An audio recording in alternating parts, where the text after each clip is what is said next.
2, 1. Aye. There we go! Yes, it's new avatar. I spent fucking hours on this shit. I spent, no, you have no idea. I spent so many hours on this. There we go. Look at that. Woo! Whoa, yeah, whoa. Look at that. Anime handsome guy? I don't know about handsome guy, but there we go. You got angry face? No, Chelsea, I guess I should have showed this off before, but I got multiple expressions now for this avatar, so there's happy, and there's mad, when I'm like losing a game, like, god damn it, fuck. And there's this, I'm kinda bummed out. Damn, shame. And then, oh, I'm scared! Fuck! Ah! Oh! I don't know, when I play a horror game or something. And then, whoa! Like, starstruck, super happy, like, whoa, that's so cool! No way! No way, man! And then, I'm losing my fucking mind. Crazy face. Ooh! I'm losing my mind! Yeah. I got multiple expressions I could do, so. The bottom of the track. To the egg carrier Door, yeah. I find something. Change. Change it. You said bottom of the track. Oh my gosh, change. I fucking see. Did you not see that damn door?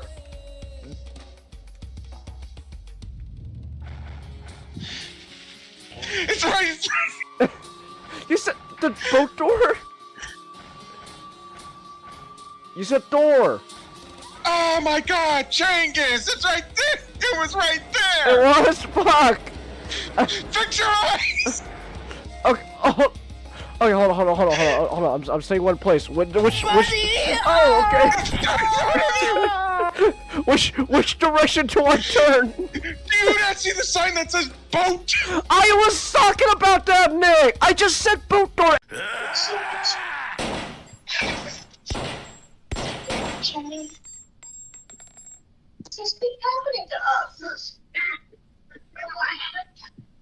Damn, he missed. Oh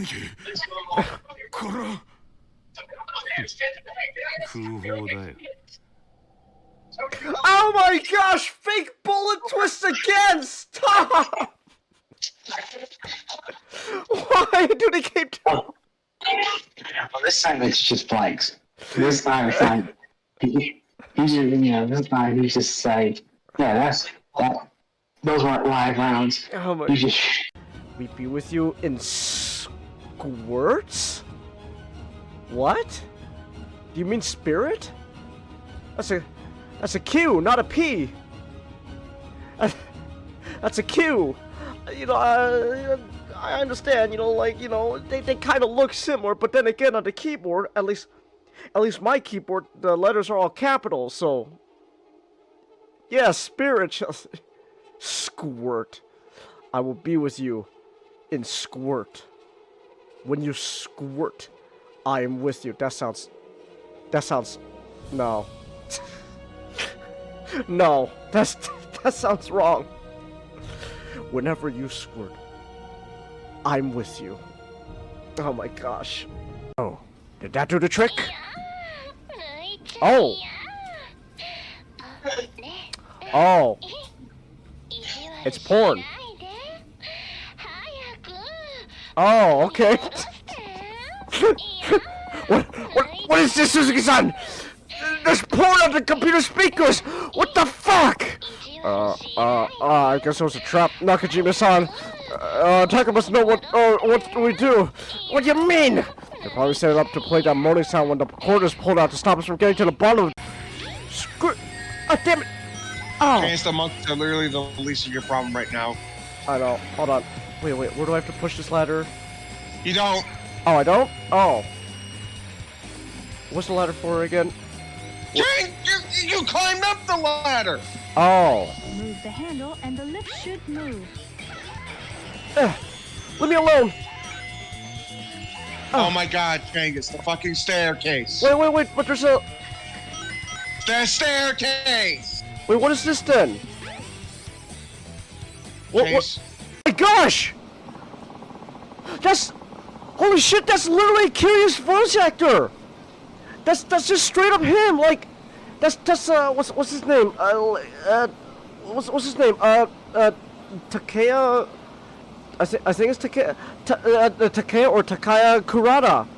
That's just straight up Kiryu's actual VA! Just in the game! Alright. Huh. No! Oh, wait, oh. Damn it, did I break the game? I broke the game! No! I have to restart the level now. Distortions throughout this facility, and they appear to be causing a rift in time. Time travel? Caution until we have further information. Whoa, hold up. No one said this game was gonna have time travel. No one... Okay then. Okay. As you get hit while you're fishing, that acts as a, you know. Oh, that's wonderful news, Nick. Thank you for telling me that. Chase, it's not that fucking big of a deal. Calm the fuck down, man. I am calm. No, you're not. Well, this frog won't come to me. Just relax and just... Chase, literally, it's not that... Yeah, fuck you. Chase, if you were to have a body pillow of a transformer, who would you have? What the fuck? Why are you asking me this, man? I don't know. Alright, now let me ask you this. Let me ask you the same question, Nick. But it has to be a male transformer, and it's suggestive. Has to be the and suggestive shockwave. You answered that with no hesitation, man. O.J. Simpson made the orange juice? Orange juice. What are you saying, woman?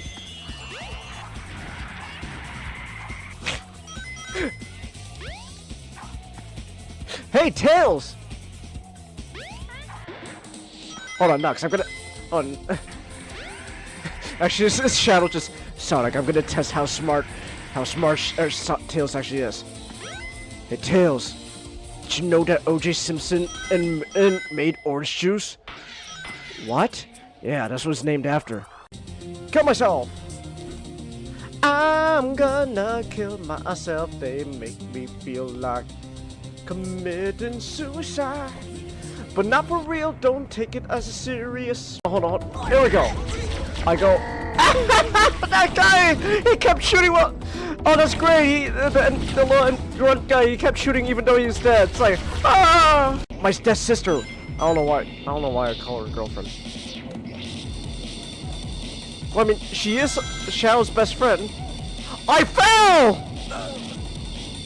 Oh! So you see Shadow's best friend. They're not at that stage yet. Ah. They're, Well, I was referring to Maria. Oh, I thought you were referring to Bruce. No, I was referring to Maria. And then I fell like a fucking retard. Yeah. Nick, you're my friend. You're supposed to dispute. Bastard! You're supposed to. You're supposed to. What am I supposed to do? Lie? Yes. That's what a good friend does. No. I got the right setback. Oh, last time that was a thing. Wait, hold. The set's not complete yet, Nick. The set's It's not. It's not. I think I know what you're going for. Oh no!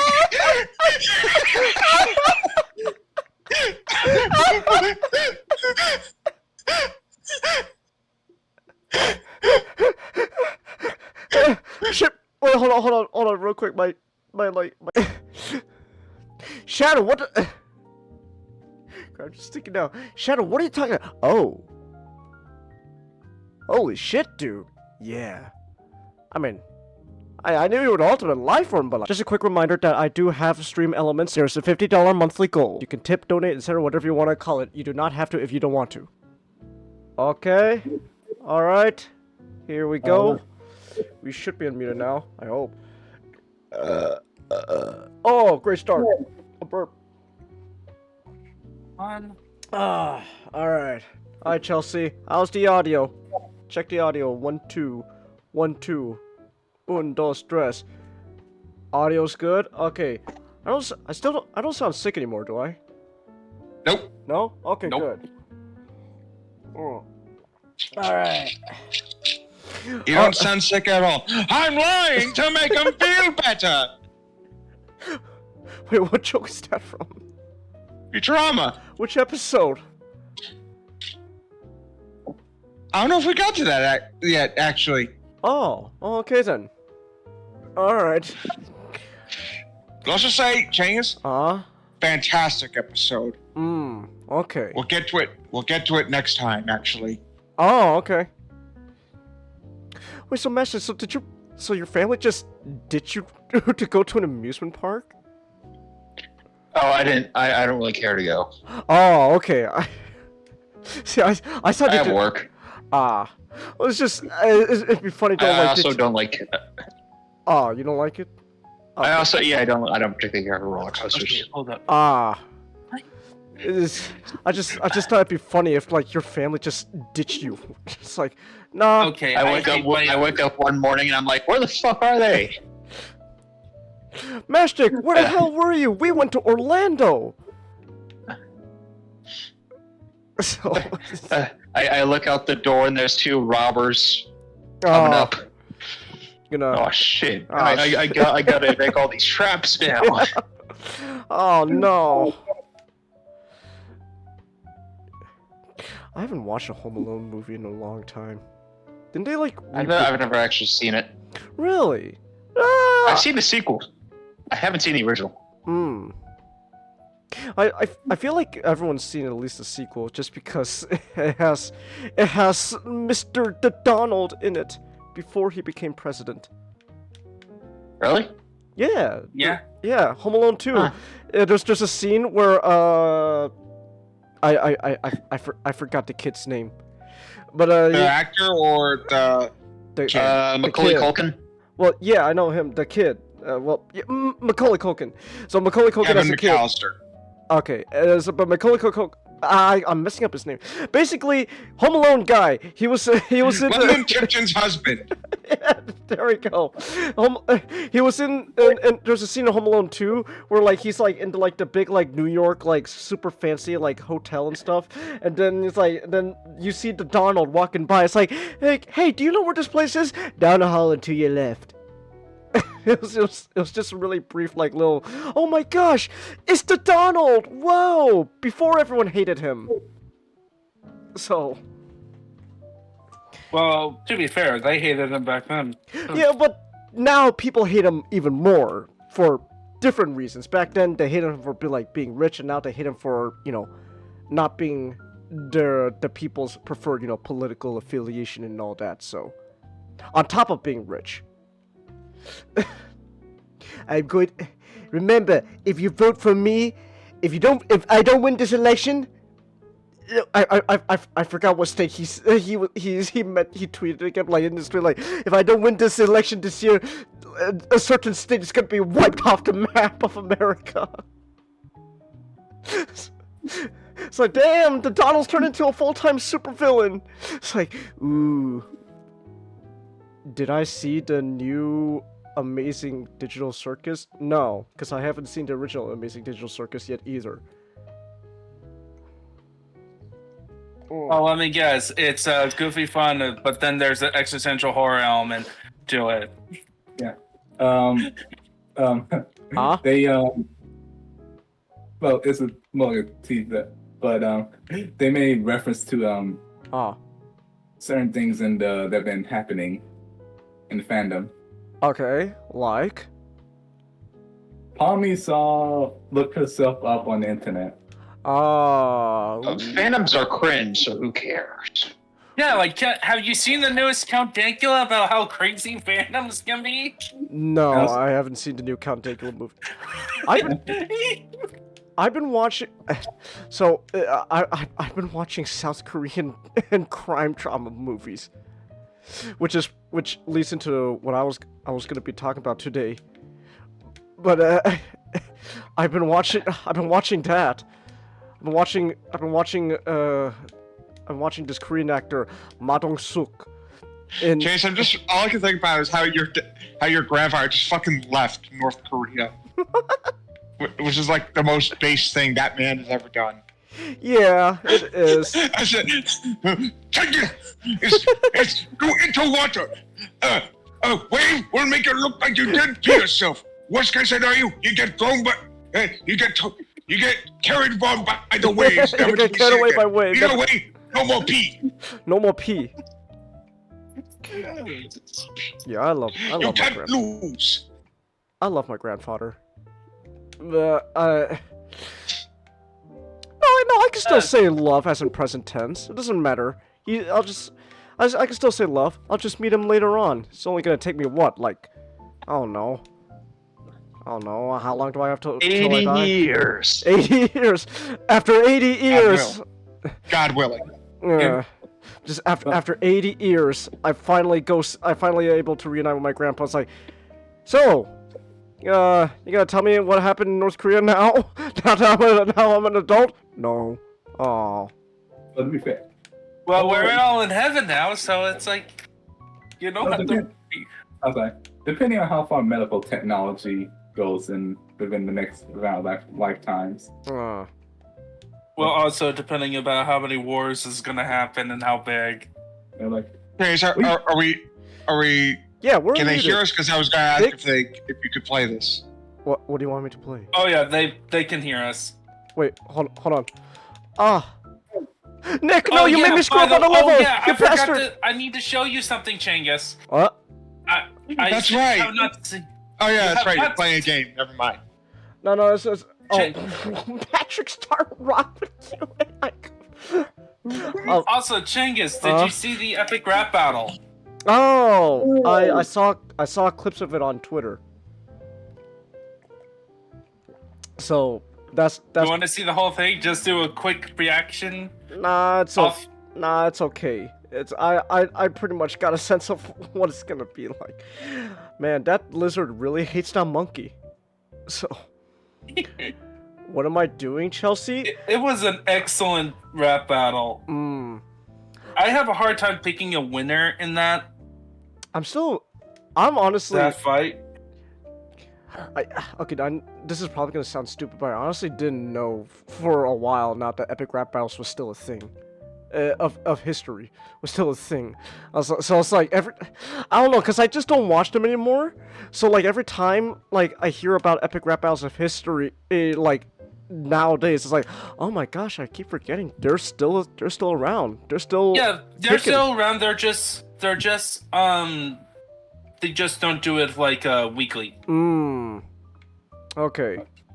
Yeah. Like they spend more time to work on the quality. Okay. And stuff like that. They didn't. Oh no, I fell off a bridge. Damn it. Epic rap battle of history. So like if you battles of history. Yeah, so like every time they make a new one, it's like an event. Like I only got back into them recently, so. Okay. But but yeah, I haven't seen epic rap battles of history in a while, so. But yeah, I really liked how they did Godzilla. Like they did old school Godzilla, and the way they did the 3D motion capture made it look like he's still in a rubber suit. Nice. Good old tokusatsu. You can't go wrong with that. I fuddle with figures, Chelsea. No, this. I've said before. I'm 100% sure I went undiagnosed with some form of like autism or ADHD because I gotta keep my hands busy. So while we do this podcast, I'm just gonna be playing Sonic Adventure in the background. Look, Bibu is playing Sonic Adventure 2. Oh, she is. Yeah. She's probably so much better than me too. I suck at video games. Why must I be terrible at video games? Oh yeah, guys, here. You know, maybe New Elden Ring. Sorry. Oh yeah, new Elden Ring DLC. thing is, maybe you're playing the wrong video game. No, I'm playing the right video game. Maybe you should try StarCraft. StarCraft. Oh, you're Korean. Yeah, but I don't really want 16 times the graphics in space. So. Don't worry. Once you start playing, your Korean genes will kick in, and you'll be like, "Yeah, that's amazing."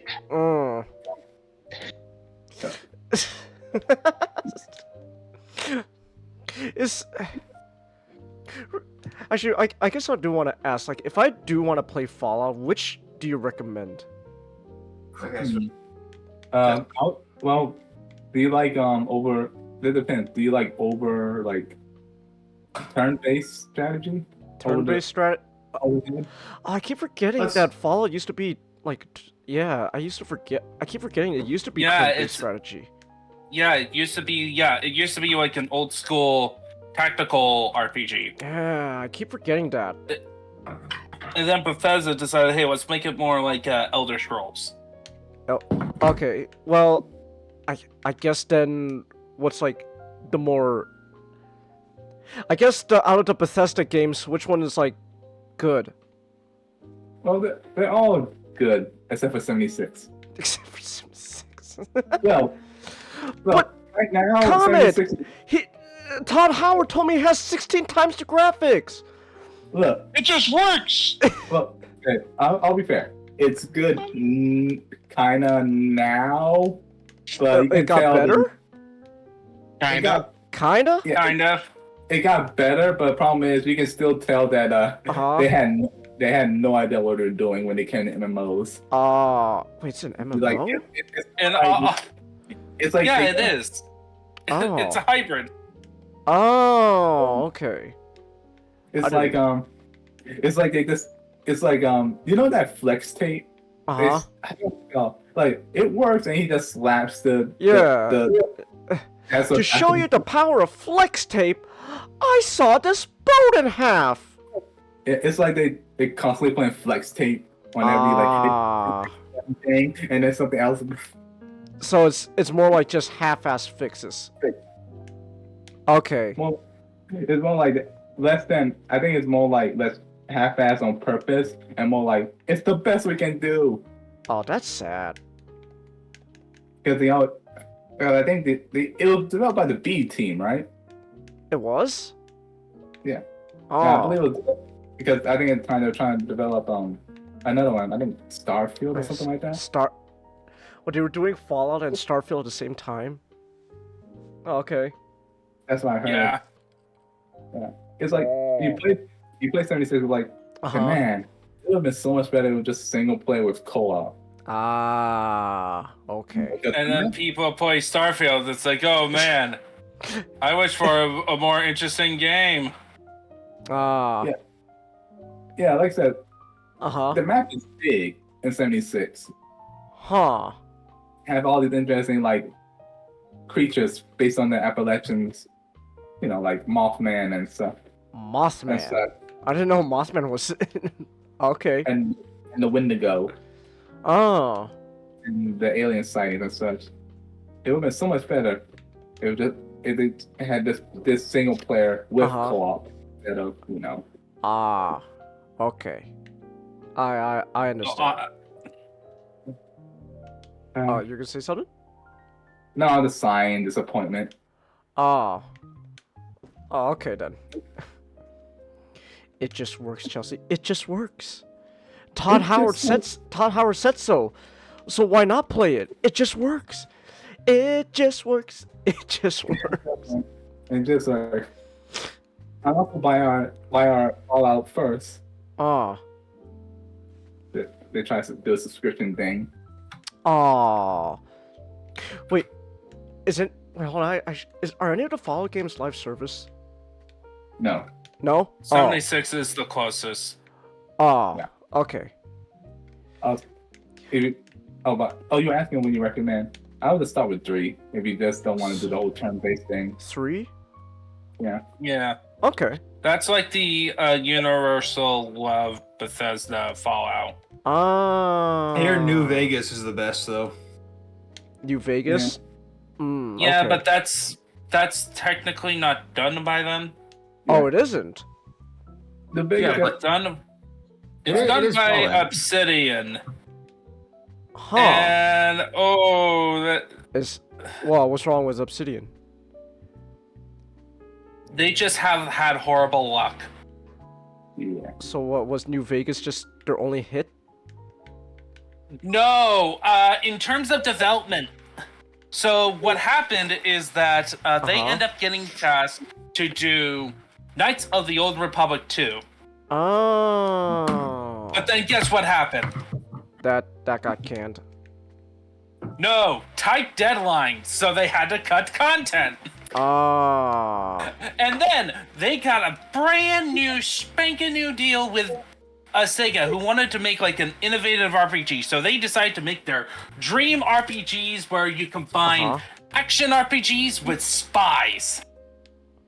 That sounds Where cool. you can make like, where you can make essentially, if like there's 3 different playthroughs where you want to be more like Jason Bourne, James Bond, or like a third one. I can't remember.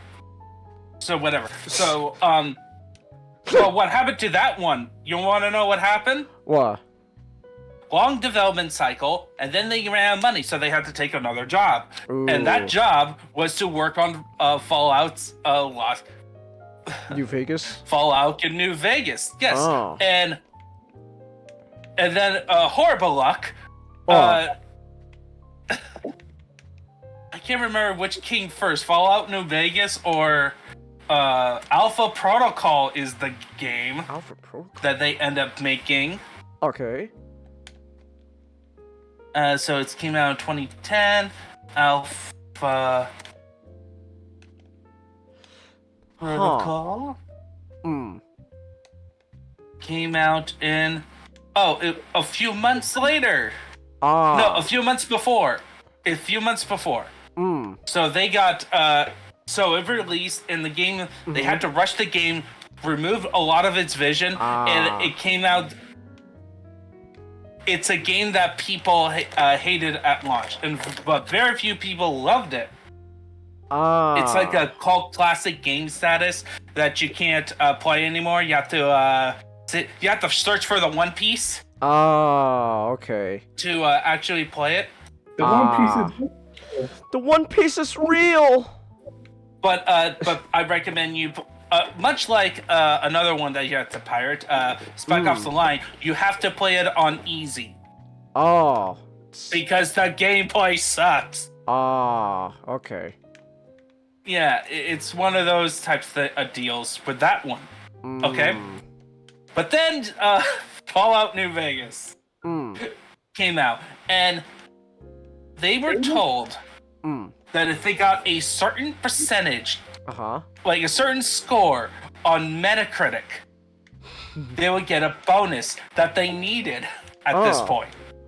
Okay. And you know how close they were? How close? 1 point. Ooh. Oh, that's gotta suck. You were so close. Yeah, 1 point, and then at launch, people were bashing on it for being unfinished. Oh. Damn, that's Because they thought that because this is during the time where they think that where Bethesda's game is held to be not as a buggy mess as people nowadays. Know a mess. Man, so they just had the worst luck. That's horrible luck with publishers. So they were near bankruptcy, so they decided, we're just gonna make one more game, and we're gonna kickstart it, and that game became Pillars of Eternity, and that saved the company. Oh, okay. Well, For now. For now. They're currently owned by Microsoft, and they're working on Avowed. I see.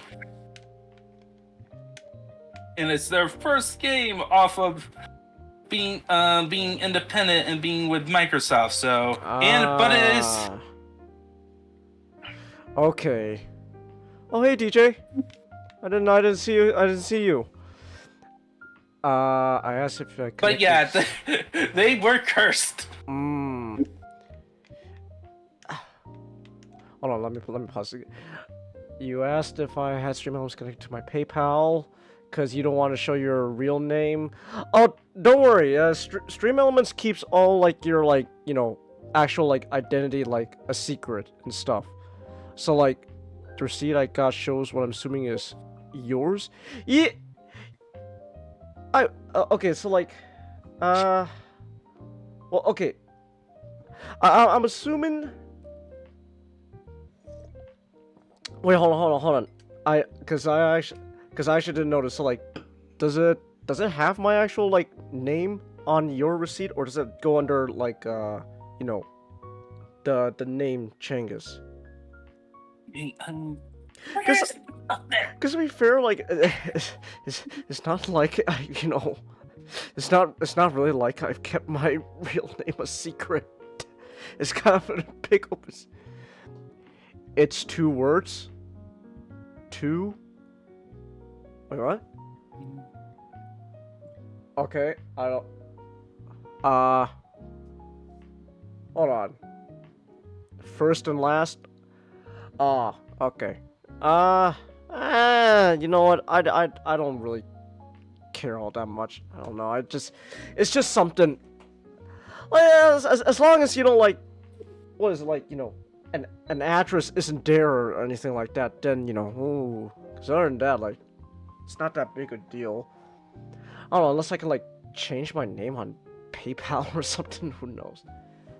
I don't know. Also today I watched a friend play a bit of Watchdog Legions. Huh. That game looks awful and boring.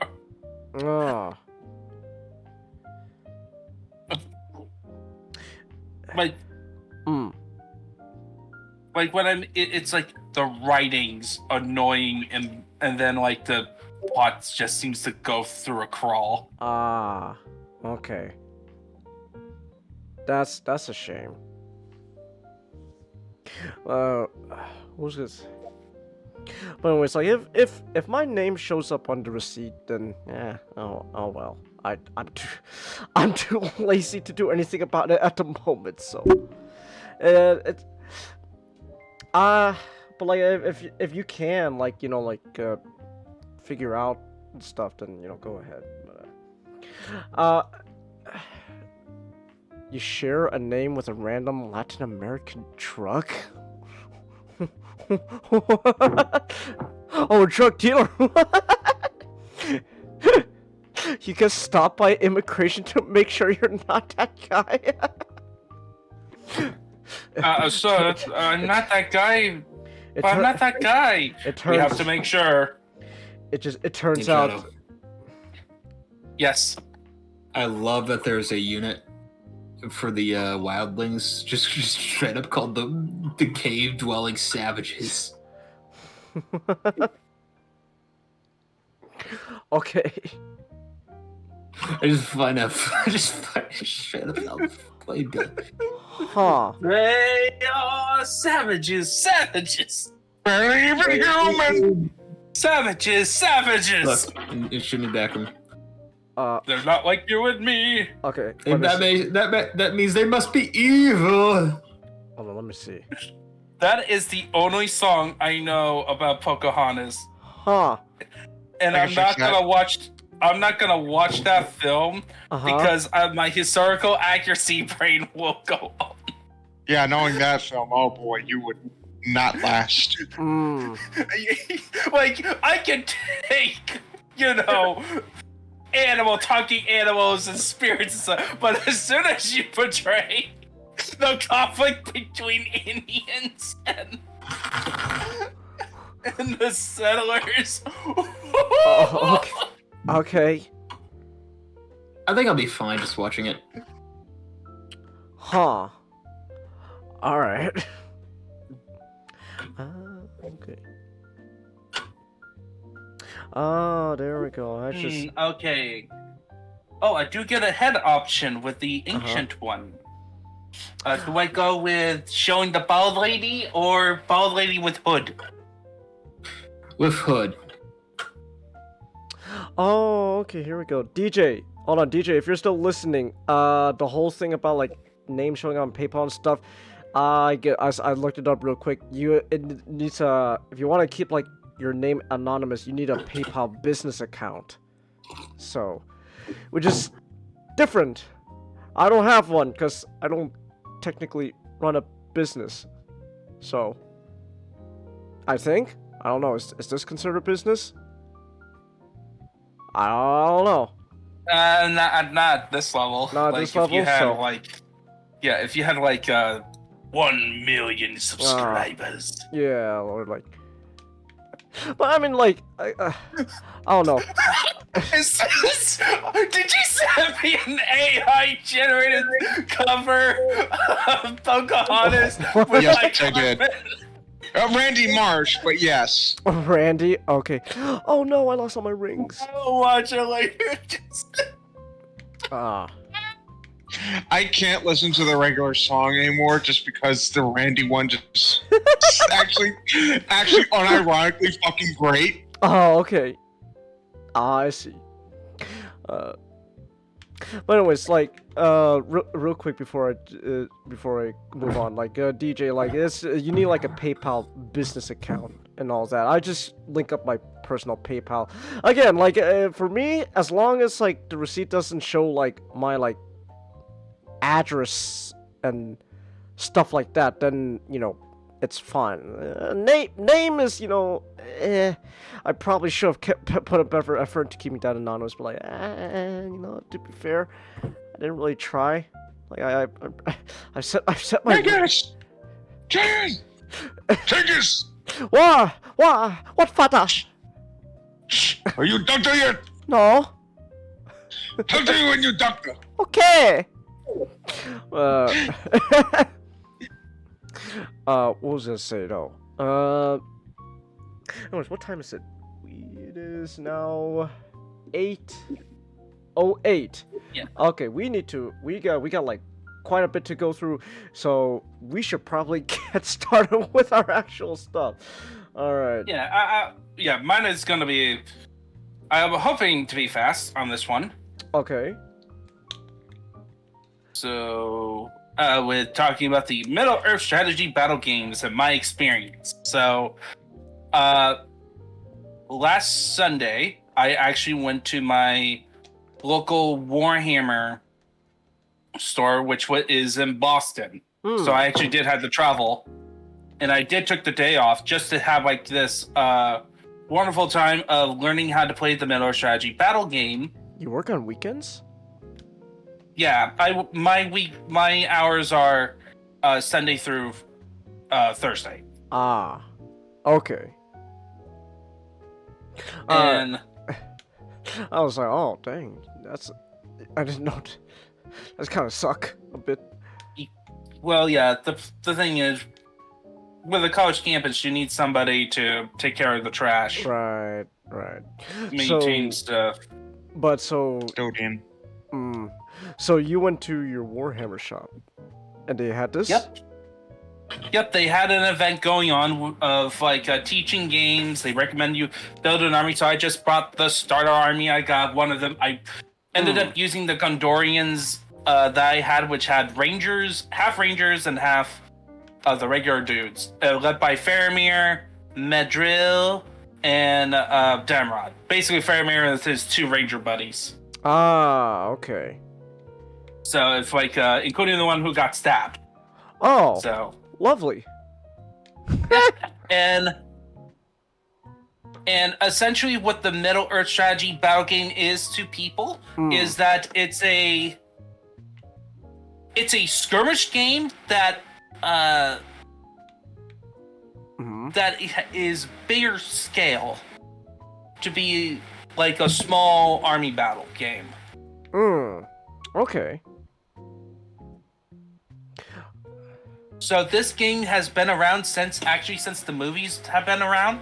Oh, I didn't know that. Yeah. Cool. As part of the merchandise for the original Peter Jackson films, Games Workshop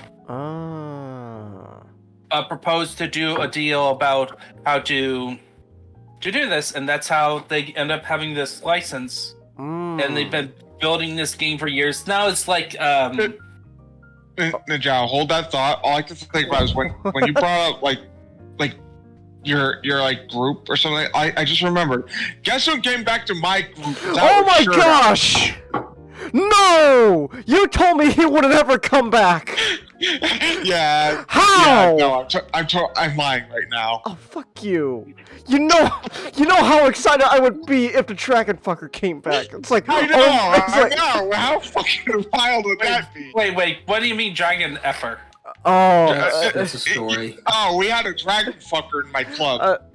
What? That he said he. Yes. Long story short, the guy's known because he openly admitted, yeah, I would love to just get it on with a dragon and a lich. Not just dragons, but also a lich. Yeah, I forgot to mention the lich part. Also a lich. No, not the lich part, but you know that SCG made a meme out of me because of one.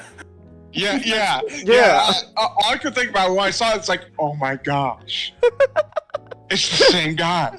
It's the same guy. But like, oh my gosh, this guy was wild. I will say this. He kept asking us like what fictional creature we would have sex with. And like, I'm just sitting here like, I'm just sitting here like, why are you asking us this? This is, I don't know. Is this allowed? Is this allowed? Okay, I will say this. I want to be fair. Just to be fair, when I say sleep with the dragon, I just have to imply with the, you know how dragons have the ability to shapeshift. I don't want to see them in dragon form. I don't know. Look. But I can, then like he also. He kept describing like what kinds of dragons he wanted to do it with. Oh my gosh. Too. Okay. Let's just move on. And then he also asked like our president, our fucking president, what fictional like he kept asking us what fictional creature we do. He got into a discussion with our president about like. Anyway, I found out she got chlamydia like through a cuddle pit. Thanks to that, and then I just kept. I'm just on the sidelines, just having to listen to the whole thing, of like them going through like different like fucking weird sexual conquests they had. This guy got voted for like a high position, but then he left. So I'm like, wow, I can't. Like this dude got voted to be like an officer, and they had. So Degenerate got elected as an official officer? Wow. Yes, he did. It's just like real politics. It is. It really is. And then he had to leave, so he didn't really actually get to do anything. All right. So back to. Okay, back to. Man, this is going to be confusing in the VOD. You might as well just have this to be the start of the actual chapter. It's okay. But anyway, okay, so. Battle strategy battle game is skirmish game that is also kind of a war game. It's a weird hybrid. And usually the game works is that both sides usually has like a hero that you have like war bands and essentially just little squads of dudes, and they're usually led by one hero and then a bunch of guys, groups around them. All right. And essentially you play the game based on various objectives. I played in my first game a simple kill them all, where your goal is to take down your opponent's enemies down to 25% of the models they have. Okay. So if I had like 12 models, take it down to 4 models.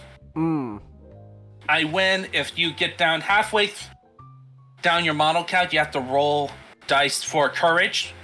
So, you know... morale. You're rolling for morale. If you fail your morale, you're gonna be taken off the board. Oh, okay. So that's like the general gist. And the combat system is very interesting, where you're setting up you set up duels essentially. Okay. Where you have to basically square off where each model has to do like fight another model, and then their spears in the game is treated like a normal melee weapon, except it has the ability if they go behind a friendly unit, they can support that friendly unit to get like an extra die. Hmm. And then like highest roll wins. You get a number to roll on the table to see if you wound them. If you do, you kill them. If you don't, they just live and you just push them back. But that's like the basic overview and the mechanics. It's a very enjoyable game. I play, and so the first one was my Ranger dudes versus Ring Wraith leading a bunch of orcs. I ended up winning. I had a very good luck streak.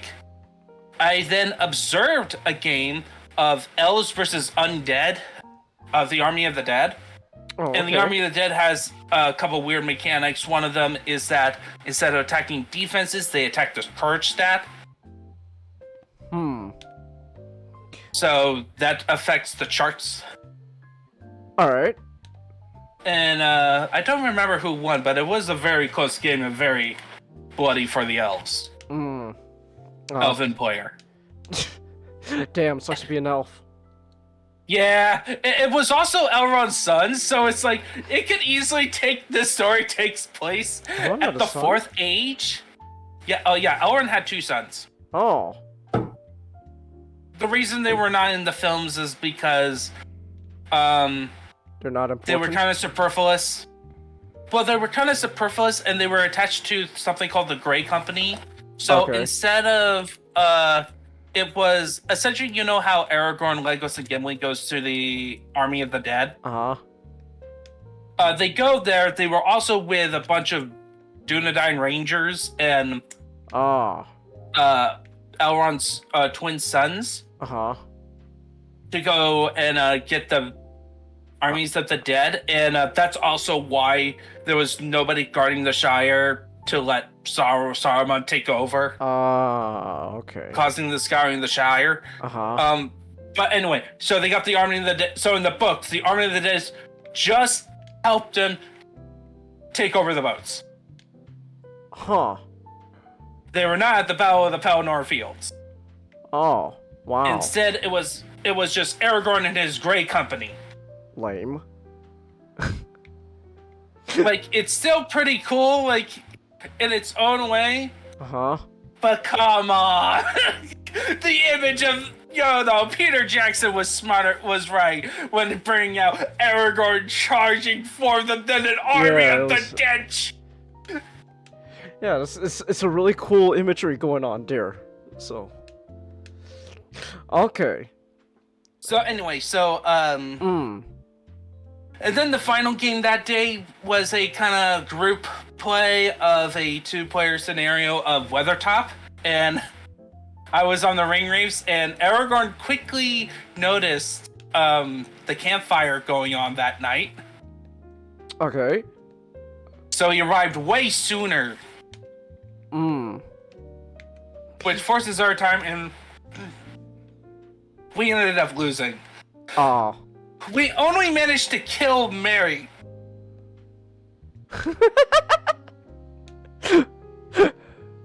Who cares about Mary? 5 Ring Wraiths, and they only managed to kill Mary despite trying to kill Sam. Who cares Targeting about Sam and Frodo. And Pippin was actually beating up the Witch King at one point. What the fuck?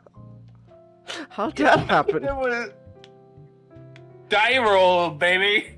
Okay. Times at the tabletop. A member of the Fellowship looked at the plant here.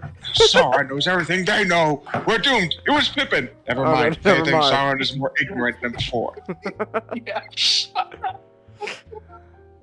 Yes. And then I spent the entire week building my Harad army, just painting them up. Okay. And that went really well. And then this morning I taught my dad, and we just did a Orcs versus Gondor fight. And I'm playing the Orcs because Dad likes playing the good guys. Ah.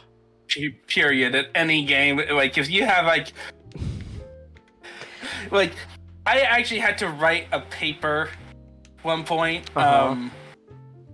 explaining why me and my brother decided to play the evil campaign in Lord of the Rings Conquest. Because he rarely even likes gangster movies.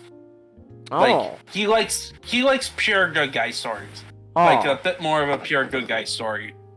Oh, okay. And I think that's partially. You're playing the bad guys in a video game? Nazis? 500 per page essay. by the end of the week. I bet he would. That especially that one. Yeah. Oh. He it's like extra credits. Why is the video game forcing me to play the Nazis? I don't want to. No. Hey, at least he basically says it's like, okay, why are you playing? He actually tries to actually have us think about why we do stuff with the media we consume.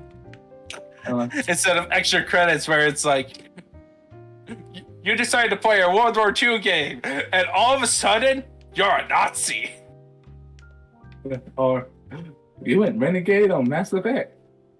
500 page essay. 500 page essay on my desk by the morning.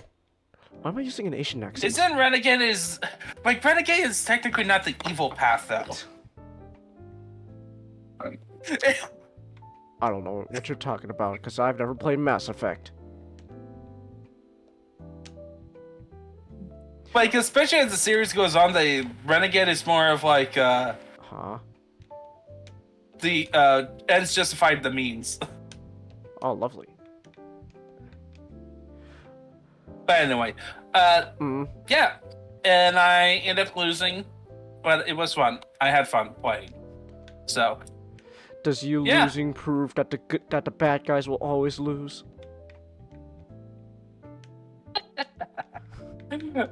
It's just fun. It's like, you see, this is why bad guys never win. Okay. No, you just watch Death of Stalin to see why the bad guys never win. Have you seen how they can hold a funeral? Evil is stupid. Evil stupid. Oh, okay. I need to actually watch that movie. I've been watching too much Korean crime dramas instead while I was sick. Instead of watching Soviet communists be stupid.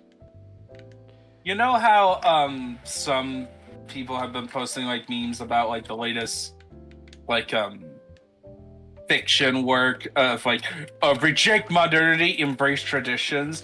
How about this one? Reject fiction, embrace historical fiction, like Master and Commander. Oh, nice segue. No, I didn't change the subject. Whoopsie daisies. It's still Matchstick's book. Hold on. I can somewhat fix this. Give me a second. I can somewhat fix this. I never changed this thingy, this little thumbnail. Hold on, I can somewhat fix this by give me 1 second. If I just pull up an image. Let's see. God damn it, where is it? Damn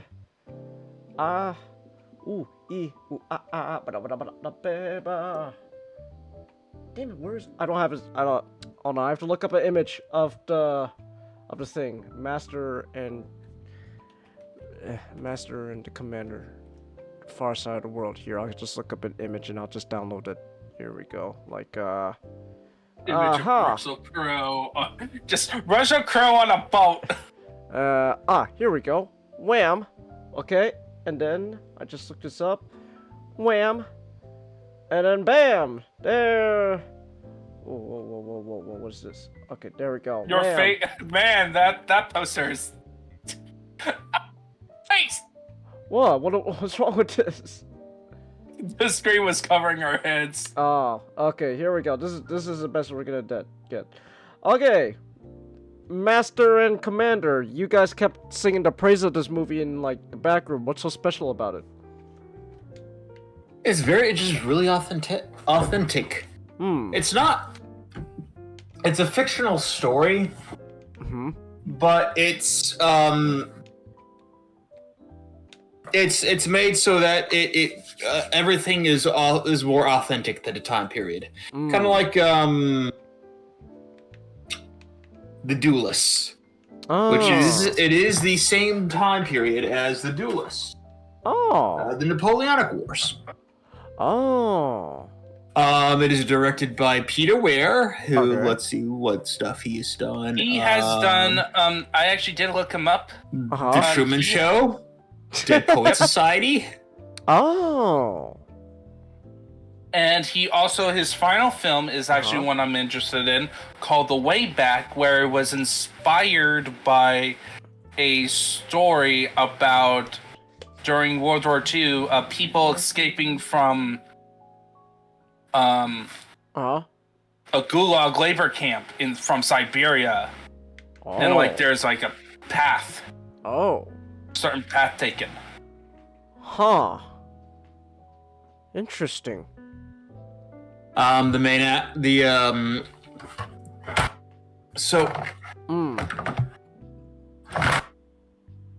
it. You alright? So, yeah. So starring Russell Crowe, he plays the captain of the HMS Surprise, who in the coast of South America is hunting a much larger French ship, the Archeon. It's essentially just a chase movie. Yeah. Where the two ships are shadowing each other throughout the whole movie. You know, they're on the they have a few encounters with each other, and it's about 2 hours. It's about 2 hours and 10 minutes, and it is just it's quite good. It's tense at parts. It showcases naval combat and naval the Royal Navy very well during the time period. It also has some fun historical tidbits. Okay. Like the way they portrayed a historical figure called Lord Horatio Nelson. Nelson was a madman. Yeah, and essentially during his time, he was celebrated as like one of the greatest admirals. But he wasn't.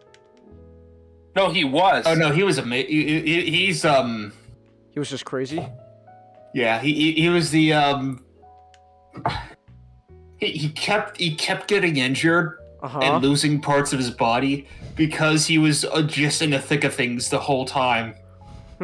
Yeah, and he got blind in one eye, he lost an arm, and eventually he died in the Battle of Trafalgar. Which is like his most crowning achievement. So he's the epitome of dying in glory. Okay. So like in this film portrayed like even though the characters are fictional, like Russell Crowe's character is treated as somebody who was inspired by Nelson. Nelson was the big commander before the Duke of Wellington, the British side. Yeah, like the Duke of Wellington was a big commander on the ground, but for most of the Napoleonic I'm talking about the popular face of the military. Okay. Yeah. Because for most of the war for England, it was mostly navy battles. Because they left the ground battles to the Austrians, Russians, and Prussians. Okay. And so another fun fact is also the Archeon. It's a French ship. But it's based on an American ship called the Constitution. That you can visit at Boston. It's a museum ship. Have you been there, Ninjato? Not yet. I really should. As a local. Yes. It's actually America's oldest commissioned ship. It's still technically in commission. Really? Huh. So, wait, how's the ship that's a museum still in commission? Oh, it's still active. Huh. Like, in battle? No, it's not in battle. No. It's just a museum ship, but it's still functioning. Oh. Wait, so it doesn't have to... Wait, It's so not as long as down, as long as the boat's not destroyed, it's still considered commission? Yeah. Oh. Well, yeah. Also, it's because of its legendary set. So the U.S. Constitution was so during this in this time period of Masters of Commander, the ship is the U.S. Constitution was made before the War of 1812. Oh. And so in the War of 1812, the expectation was that America was going to dominate the land while the British dominate the sea. Oh. That's what I thought. It turned out to be the opposite. Oh. Where for the longest time, America was dominating the sea. It's because we had new naval not only technology but material that just withstanded cannons better. So the British just could keep firing and firing. And they couldn't do shit. And then these fire back and just wipe them out. Whoa. But so, like, of course, British had advantages like a bigger navy, and so that's why. And also, we had to fight Canada because that was part of the reasons why we were at war, was to take Canada. That was not the starting reason. The starting of course. It was a goal that we decided. All right. Why don't we just while we're at it? Why don't we just invade Canada? But the starting reason for the War of 1812. We should. Well, first off, we should have invaded Canada. We should not have let those bastards near the White House. But the purpose of the War of 1812, us invading Canada, was to teach the British a lesson to not conscript our sailors. They touched our boats. Oh. They touched the boats. Why does all our wars start with touching boats? Because we're so far away from everybody else. It can only really be our boats that start it. Yeah, unless every conflict. Wait, do we count the Civil War touching the boat? Do we count Fort Sumter? No. It was a naval base. It is a naval. What's a naval fort? But it's firmly on terra firma. Okay. But yeah, somehow a boat gets involved. Just don't touch our boats. Oh. All right. But oh no, go ahead. But yeah, so essentially the Archeon is based on the U.S. Constitution, and the director, the reason why he didn't want to make it the USS Constitution, or like the ship be American, was he thought that it would offend the American audience. I wouldn't mind being the bad guy for once, you know. They respect. They you know, even if we were the French, even though they were antagonists, you know, they weren't villainous.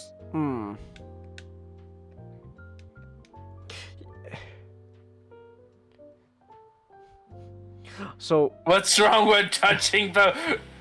No. When we say don't touch the boats, it's more of like don't touch the boat without our consent. That was the problem. They were touching our boats without. They were consent. They were fucking stealing our sailors and conscripting them to fight the French. Wow. But yeah, Chelsea, it's not so much they touched the boats, it's whose boats they touched. And they did it without asking us. So No, Like, Chelsea, remember- you can't breed a boat. It's an inanimate object. You're not trying hard enough.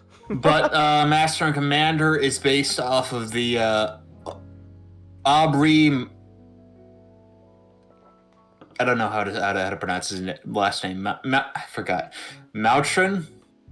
Maturin? Essentially, another badass. Yeah. Boats and cars alive, because I know the planes in the Cars franchise are alive.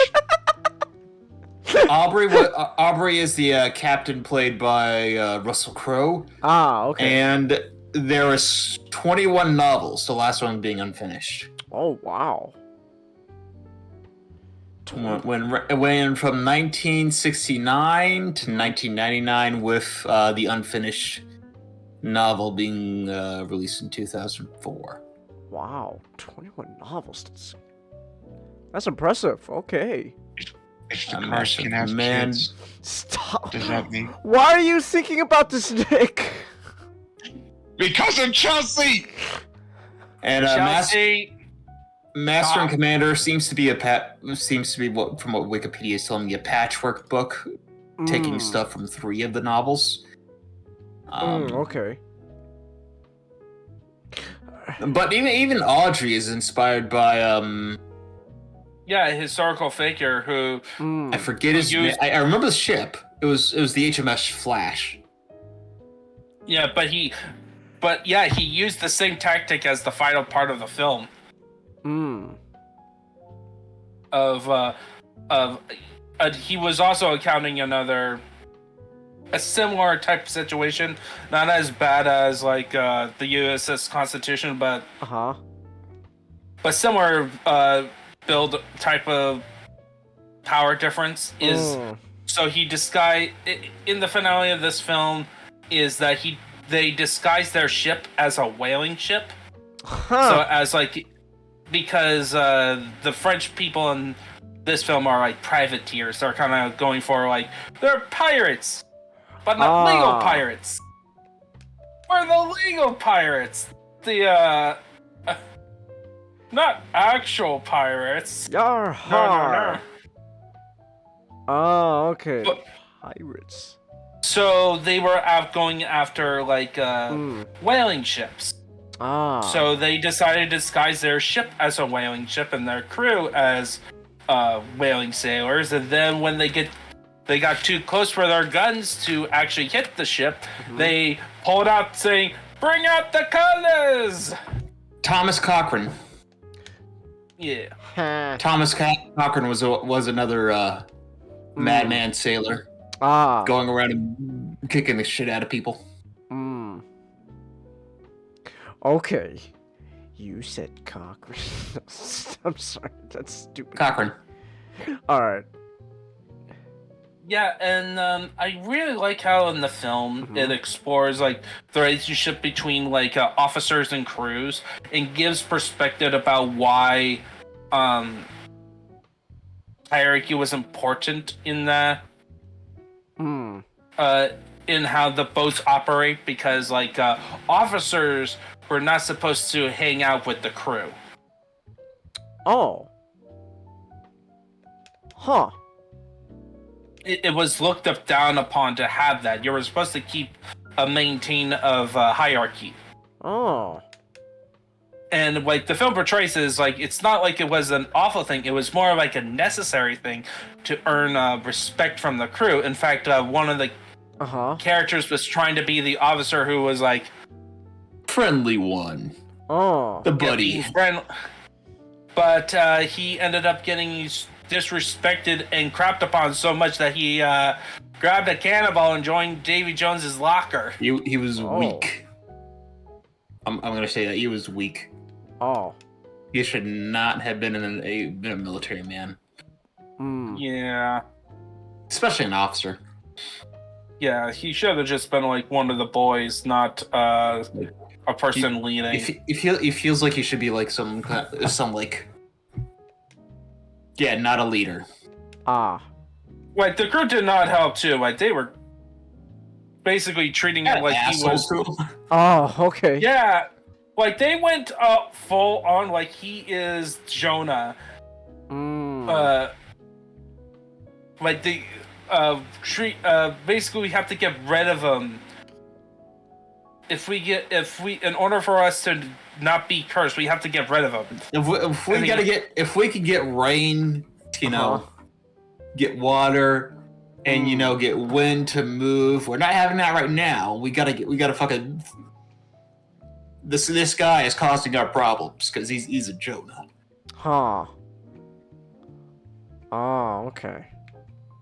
And then, of course, in the film, Russell Crowe's character Audrey, the whole arc about him is he pursuing this boat out of duty for his country, or is it because of personal pride because he was caught off guard by the boat in the first scene of the film? The film literally just begins right into the action, where it's here's the context, here's the year.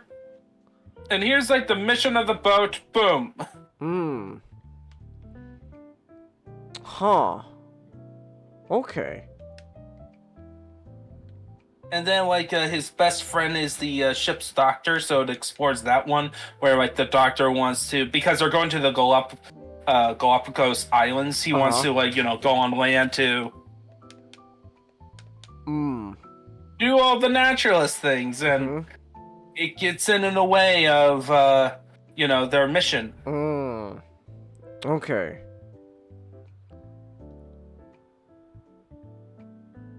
I see. Did he succeed? Yeah, you get it. Sort of. I also just like the I like all the They had so much aesthetic back then. Yeah.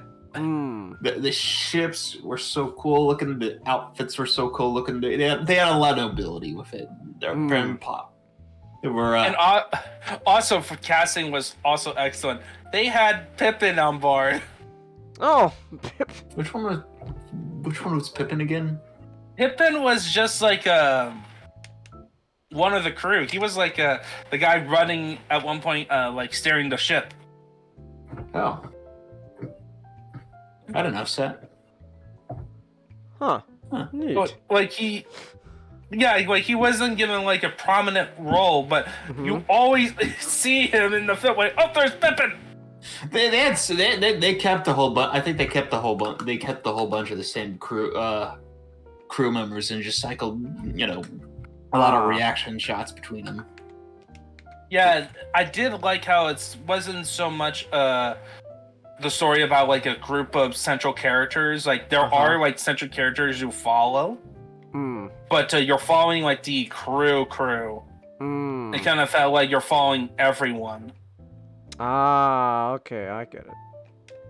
One of the fun historical details that brought some drama in the films is that they brought boys on board. Oh, like children? Yeah. Very young. Oh. In the middle of a war? Because to train them up. That's how you train people to become seamen or officers. Oh. They were like they were bringing really young kids Oh. Yeah, one of their main characters is a young boy who at the beginning of the film lost an arm. Oh my gosh. Yo, he's like, I could just be like Nelson now. I'm just like Nelson. He starts waving his flap of an arm. Yeah. No, I only need to be as blind in one eye. Yeah, it was that scene of where they got the aesthetics and having to do the surgery. Despite not seeing the consequences of it, was still ugh. Oh, that scene where the guy with the cannonball dropped in. That was a creepy scene.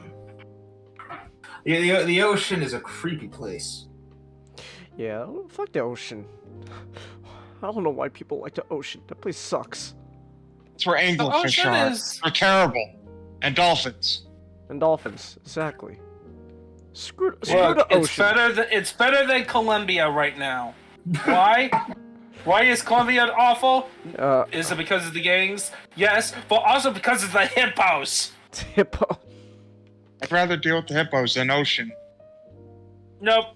Ocean. I can at least enjoy the ocean a lot more than hippos. At least you know what you're getting into with the hippo. The ocean. You don't fucking know.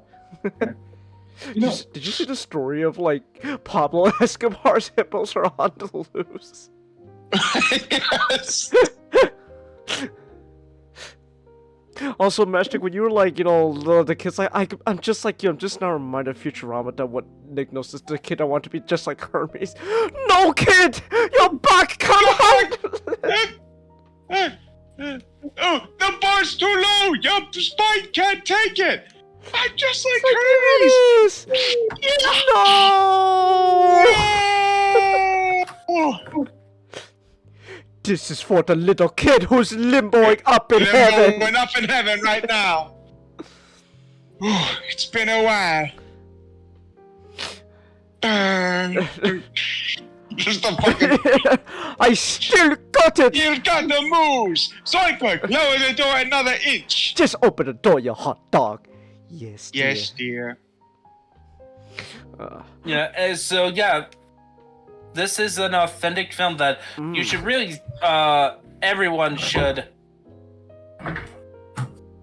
see at one point in their lives, especially if you want to just learn to appreciate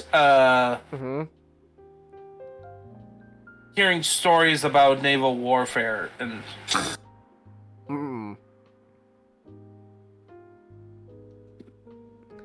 I'm sorry, I just watched the Hermes scene.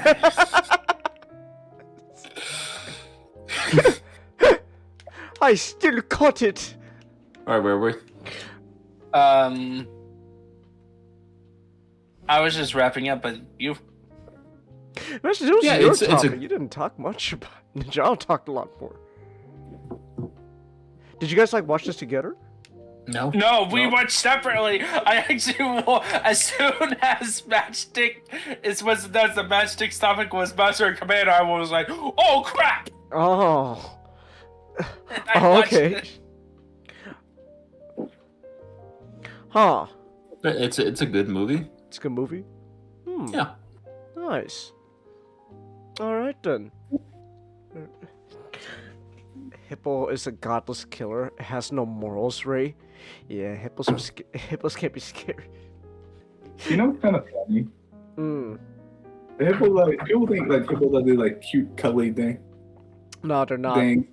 When in truth it's the rhino. Hippos are monsters. Yeah. The rhino is the cute cuddly one. Well, when they're raised in captivity and don't have to worry about a lion. But the hippos don't. No, they're monsters. I remember there's this video circulating on Twitter. It's oh look, here's a little baby hippo trying to bite this guy's leg, and it doesn't have teeth. So I was like, oh, that's so cute. And I remember one comment's you know what the fucked up thing is? That hippo is genuinely trying to murder that man. It's it's cute because it can't hurt him. But in that hippo's mind, it's genuinely trying to just brutally tear that man apart. So I remember listening to the Dankula episode on the hippos, and I'm like, they're trying to just euthanize the hippos. Oh my gosh! What are you? That's gonna be just fucking kill the bastards. Shoot them! Just tell the U.S. What the U.S. that the hippos are over oil. Just tell the U.S. that the hippos are curling over oil fields, or tell the U.S. that the hippos have connections with the Clintons. Oh my gosh! I'm like, no, Chelsea. What are you doing? Trying to fucking keep those hippos alive? Just fucking kill the bastards. Kill them. Kill them. They're monsters. It's gonna be so much of a pain in the ass to capture them and euthanize them. Just fucking kill them. It's gonna be easy. could be so much easier than just fucking Well, like, what do you mean like use like inject them with like the same stuff we put into keep like them alive. like Well, it'll be much fat. You'll be getting the ecosystem back in order much faster. No, Chelsea. Chris Pratt is Star-Lord in the MCU. Russell Crowe was. Actually, who was he? I know he was in the MCU. He was in fucking Thor: Love and Thunder of all the movies. What was he in that? Oh yeah, the guy who played Visions in this. Oh. Paul Bettany. Paul Bettany. Oh, he played the Doctor? Yeah. Oh. Oh. Wait, but I'm trying to remember who was Russell Crowe in fucking Love and Thunder. Why was he in that movie? I swear. He was Zeus. Oh, it was Zeus. Wait, what? Russell Crowe was Zeus? Yeah. It's a terrible casting. I think it's because they were trying to go for Zeus, the hedonistic asshole and stuff like that. I don't know, which he is, but and along comes Zeus. And along comes Zeus. I don't know what Zeus is like in comics and shit, so I don't know. I don't know. I just wish Russell Crowe was in a better movie. Or you may not know me, but I am an important figure, for I am the son of Zeus. Okay? What do you mean? You're supposed to bow down to me. Is that it? Is that it? You know? No, I keep fucking up with Perfect Chaos. Why? Another thing. Oh, wow, you're going fast through Sonic Adventure. Oh no, I'm just replaying missions. Ah. Yeah, because I already beat the game, so I'm just replaying missions. I don't know why I'm fucking up on Perfect Chaos now. Remember, your goal isn't just to get all the rings. I know. It's just... I'm just trying to, speed run towards him, but his projectiles keep knocking me back, and I keep losing speed, and I keep losing rings. So the projectiles will always target you. You just gotta make sure you just get out of the way at the right moment. Alright, so anyway, I think we can go for more history. History. Woo. We're going forward in time! Woo! To Lawrence Fishburne. Well, it's like, we're moving forward in time to Lawrence Fishburne? What was he doing in World War II? Morpheus! What? And if I had a nickel for every time Cuba Gooding Jr. was in a movie about the Tuskegee Airmen, I have 2 nickels. But it isn't much. But it's strange it happened twice. Huh. It's strange that we have 2 movies about the Tuskegee Airmen. Oh, also, I was trying to mention earlier about the hippos. Uh-huh. You know what's funny about hippos? What? What about them? They don't swim. They just go when they go in the water. They just walk at the bottom of the ocean. Bottom of the lake. Yeah, they're scary. They're scary. So you could literally just be swimming, and then all of a sudden, they just like pop out and or just It's like, oh my gosh! And they're not fat at all. No, it's all muscle. It's not fat.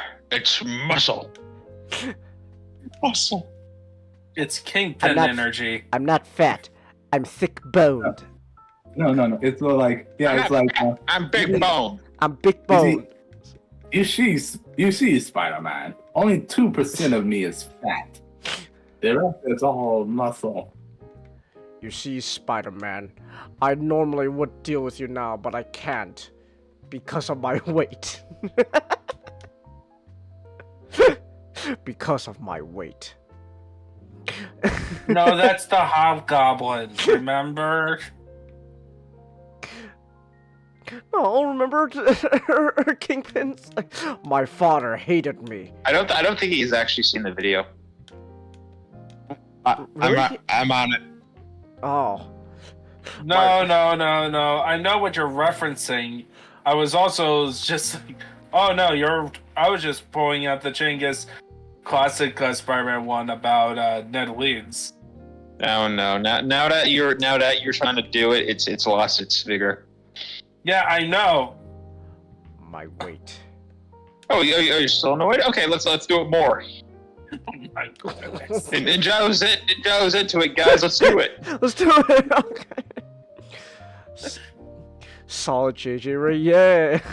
because of my weight.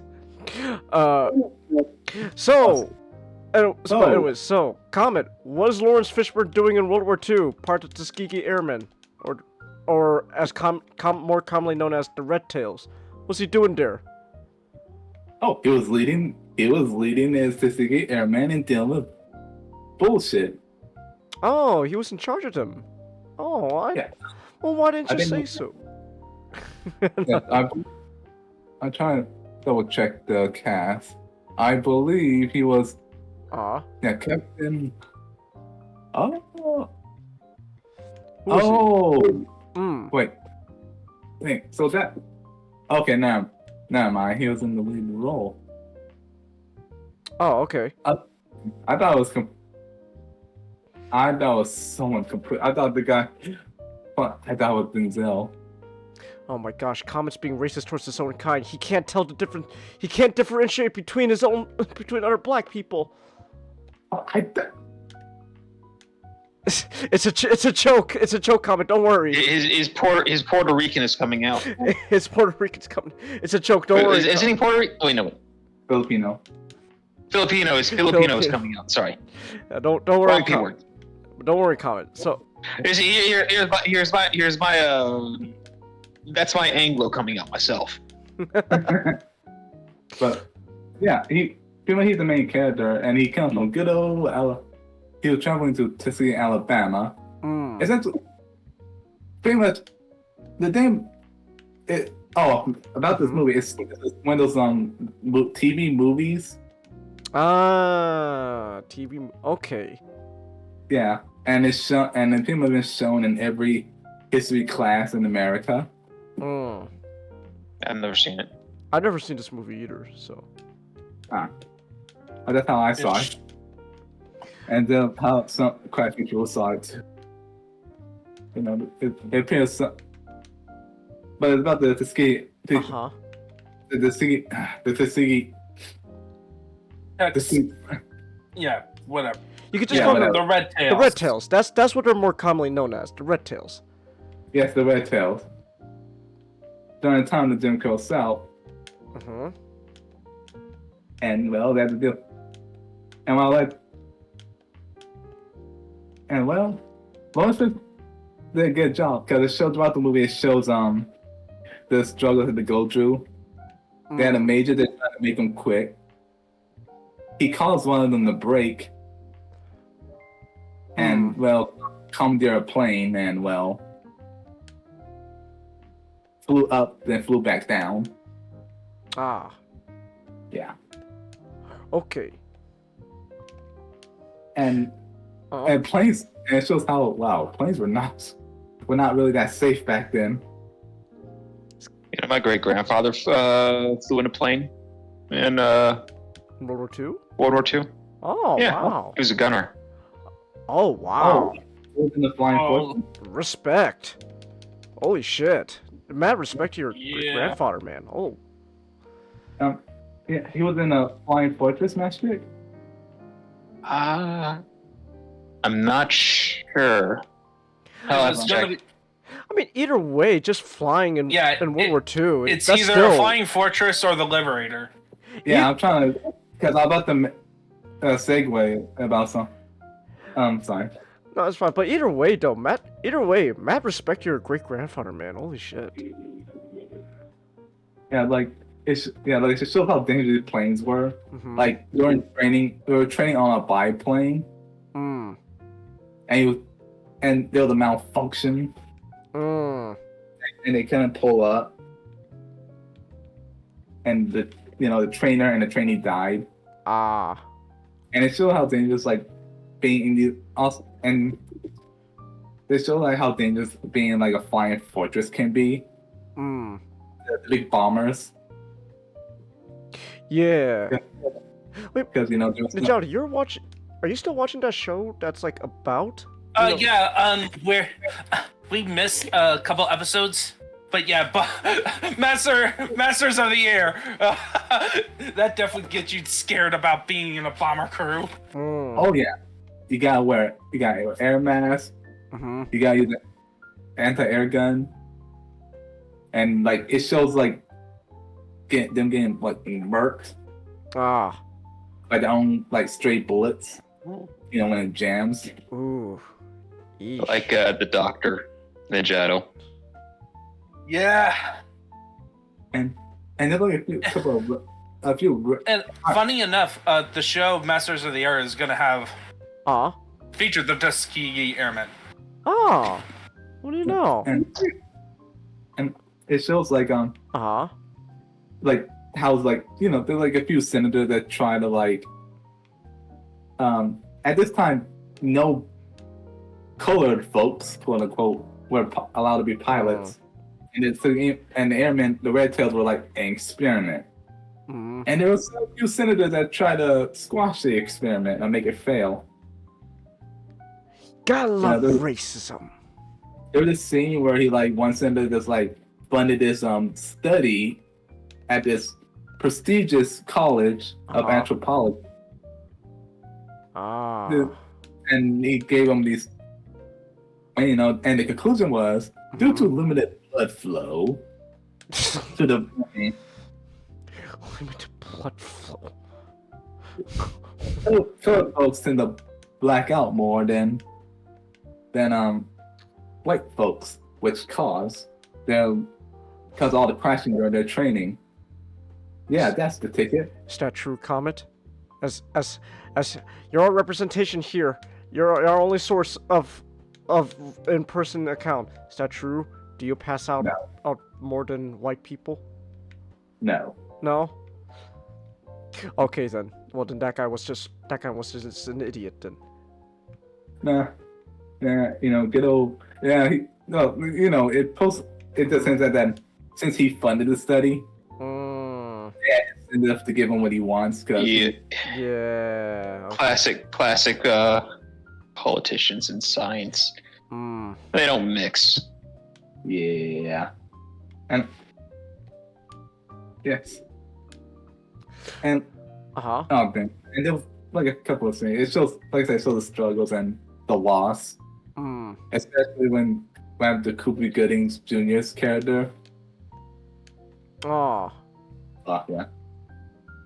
And as he goes down, they just sung the cadence. They sung the cadence together. And there's one scene I really like one of the bomber pilots was really, the captain I believe was really racist towards him. Like those other folks that say they couldn't be them because they were colored. I grew up in Texas. Let me get a little sociology lesson, Lieutenant. I know how they think. You can't draw a rock in Texas without hitting one of them N-words. I know how they think. Then by near the end, he's like, "Yeah, can I have?" He personally requested them to escort him. He learned his lesson. Damn. Turns out, guys, I was just being racist. I'm sorry.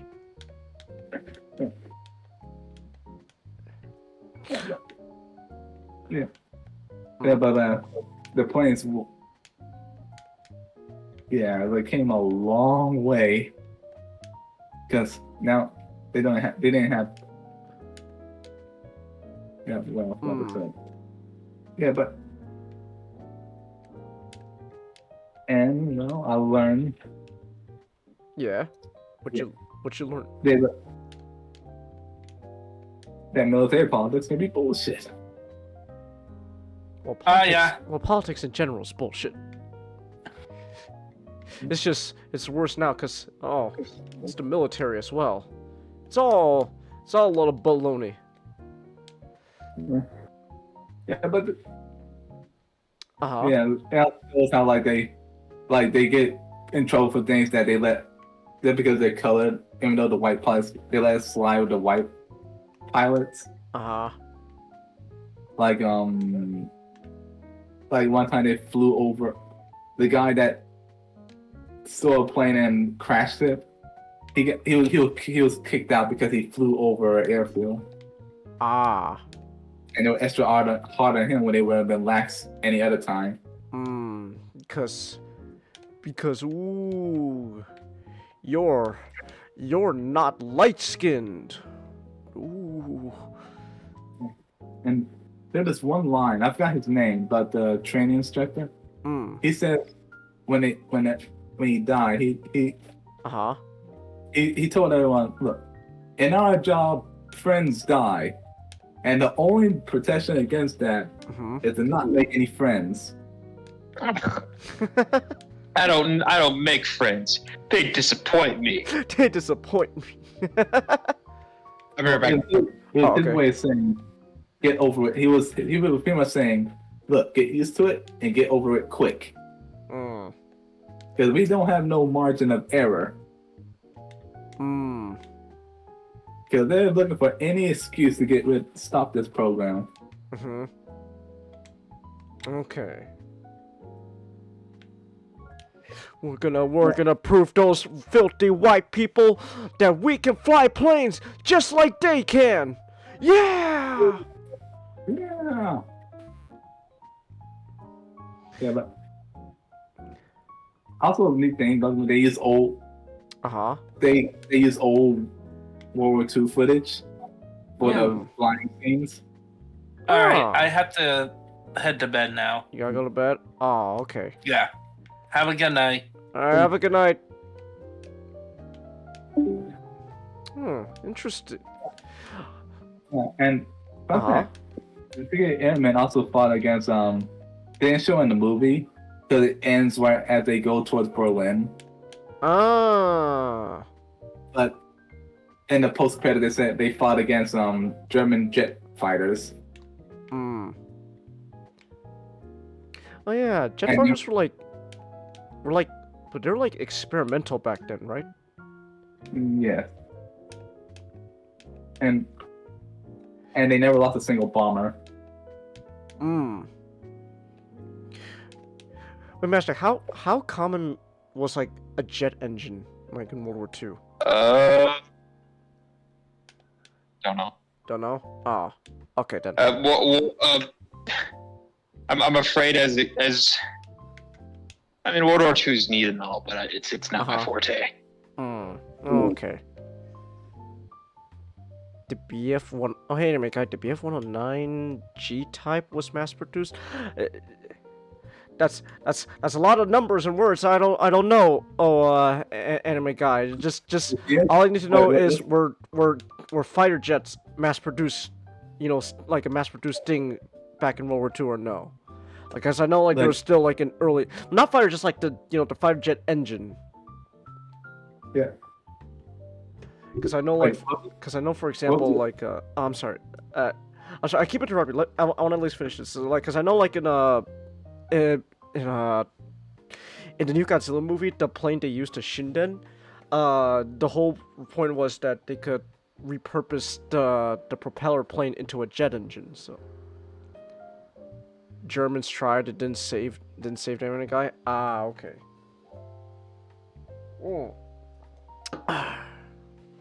Okay. Okay, yeah. I'm trying to double check. What was it called again? The BF what? The BF-109? That's what anime guys typing. Okay, they shot down 3 German jet fighters. The first jet fighter of the war. Oh. Okay, cool. Yeah. And correction, they never lost a bomb into enemy action. So, I don't know. This is a stupid question to ask you, comment, but I guess I'm gonna ask it anyway. Do you know like how accurate this movie is? That's a stupid question. I don't know why I'm asking you about historical accuracy. But I guess it's pretty accurate. You guess it's pretty accurate? Okay then. I'm pretty sure they changed some things. Yeah. Because I'm not. Okay. Although most of the characters were. Okay. although most of the lead characters were fictitious composite of real pilots, the inclusion of Eleanor Roosevelt and General Benjamin B.O. Davis was based on actual events. Oh, okay. Firstly, Eleanor Roosevelt visited the Tuskegee Airfield, and she assisted on flying with C. Alfred Chief Anderson, the first African American to earn his pilot license and the first flight instructor of civilian pilot training program. Oh, that's cool. Neat. She had a photograph of her in training aircraft with a black pilot at the controls widely circulated.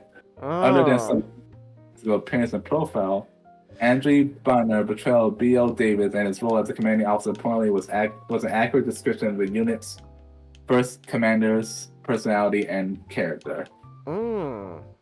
Okay. So, fairly accurate. One. There's one scene where the racist came up, was in a meeting with one of the pilots, and they were talking about. He was saying, "I heard you flew Eleanor Roosevelt," and Lauren Fishburne character was like, "Yep, she can barrel roll with the rest of us."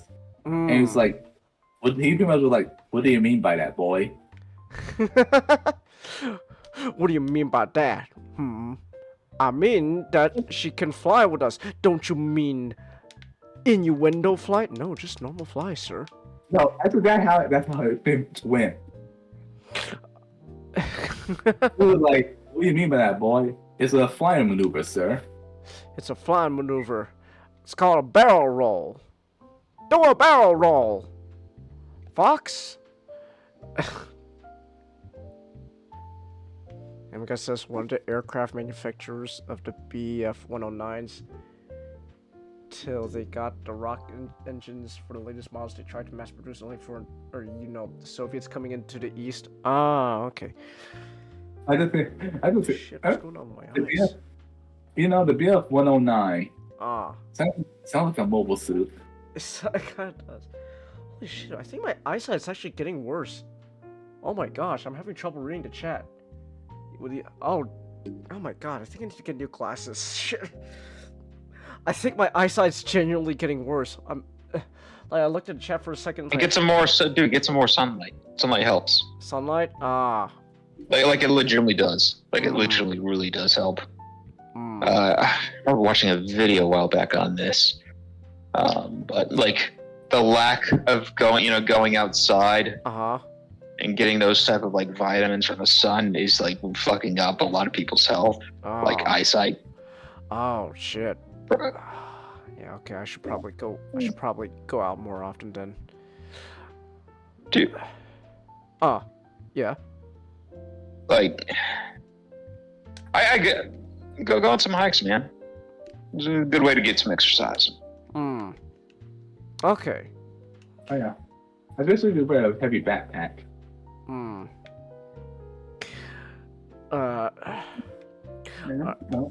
What was I gonna say? Oh yeah. So, anything else you want to say about, at least the movie about the Tuskegee Airmen? Comment? No. All I gotta say is learn your history. Learn your history. So, learn your history. I had something. I want to make a joke about, because back in the day,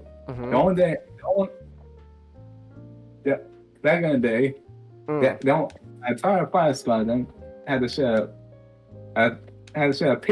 two paper air trains between them. The only thing they had was two paper airplanes and a parachute, and they had to share the parachute. Is that a line for the movie? No, it's a reference. You'll get it. You'll get it. You're actually playing one of the games where it comes from. Oh, Halo. Oh, I didn't know that. Remember the tank? Remember it's from one of the tank. Okay, so you know the tank conversation? It actually changes. It actually changes with the different difficulties. Really? Yes. Oh. Halo does it sometimes. In the Pillar of Autumn, where Johnson is walking down the row and giving a little speech. Yeah. also changes upon difficulty. Oh. Oh, I didn't know that. That's cool. That's actually legitimately cool. Nice. Okay. Oh, that's me yawning. Whoops, it is. Alright. Okay, well in that case, I need to pause. I'll kill you, Perfect Chaos. Give me a minute. Let me talk about awesome Korean crime films and Ma Dong-seok. Okay, then I'll go back to listening to you guys talk about your stuff while I die to Perfect Chaos. Who's tagging right now? Perfect. Did someone say chaos? I'm not. Chelsea. Knuckles, get out of the way! Get out of the way, Knuckles! Hold on, real quick. We're gonna be on my topic real quick, but I need to at least tell Not just to see. Yeah. So, I'm gonna tell him, my topic. You're next.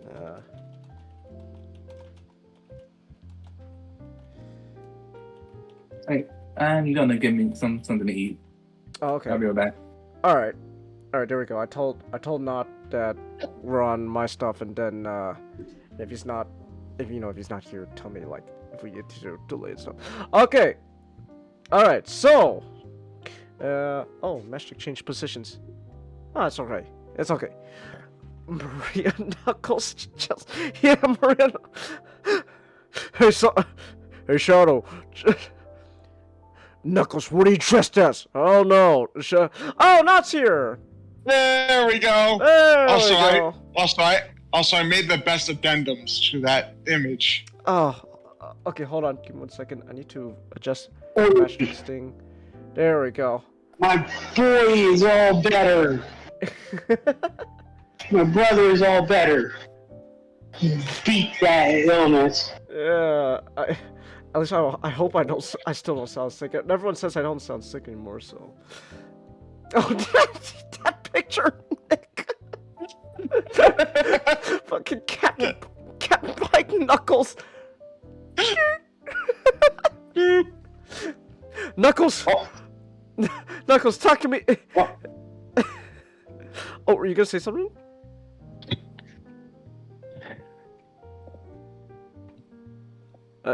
Not? Were you gonna say something, Not? No! He just came. Oh no. Freedom, Chelsea. I'm free. I should have made this joke when I was still on Comet's topic. Or free at last. Free at last. I'm free. Free falling. Okay. Well, anyways. Oh wow, we are actually rushing through these topics quite a bit. We're already halfway through, and we're less than 2 hours in. Oh, okay then. All right, so, as you guys know, for like half the week, I caught something. It wasn't COVID this time. But I caught something, and I don't know. I was just like feeling out of it for like half a week. But then, but now I'm better. But during that, I'm sorry. I'm still looking at Captain Pike Knuckles. That's the greatest. That's probably one of the greatest shitposts I've ever made. Wait, Nick, do you still have like that one edit of me being like depressed Pim? Oh, hold on, let me. Please. If you can find it, if you still have it, can you put that over Captain Pike? No! just. I thought we would have to dig through. Why have to be on the other computer? Oh, damn it! I'll see if I can find it on my own time then. No. What you gotta do is ask SGD because he's the one that made it. Oh, that's right. Because I just want to. Yes, I will definitely add the Captain Pike. Now I could just use that image every time I get sick. It's like, oh my gosh, Chagus, you're sick. Are you okay? Okay, he's okay. That was a yes. Beep. Oh no, that was 2 beeps. There was just a delay. Oh, there's no battery.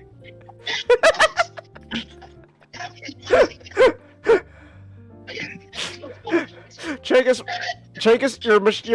your machine's starting to run out of battery. Are you gonna be all right with that? Just rapid beeping. Boop, boop, boop, boop, boop. I can't tell if that's yes or no. Anyways, I got distracted there. So while I was sick, what are you laughing at? I'm just imagining someone accidentally pushing Mike Knuckles down the stairs. Oh shit.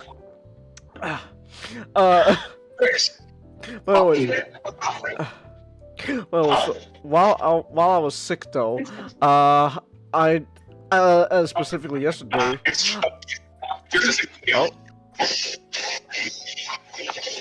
Oh no, I thought I was sick. So that's just noise on his end. Okay. But while I was sick yesterday, I got somewhat better yesterday. I'm much better now. But like yesterday, while I was, because I call it stream, I decided, you know what? I'm gonna watch a bunch of Korean movies. I was like, but what should I watch? I want to watch a Korean movie, and I remember Train to Busan. I was like, oh, I suppose I could watch that. I cry my sickness out of my system. I just cry it out. But then I was like, then I just thought, oh yeah, Ma Dong-seok was like really good in that movie. What else has he been in? And then I remember, oh yeah, I meant to check out some of his other movies, specifically, his current series, the Roundup film series. So if you don't know, Ma Dong-seok, so Ma Dong-seok, he was born as Lee Dong-seok, or as, I guess, you Americans, I'm an American myself, would know him as Don Lee.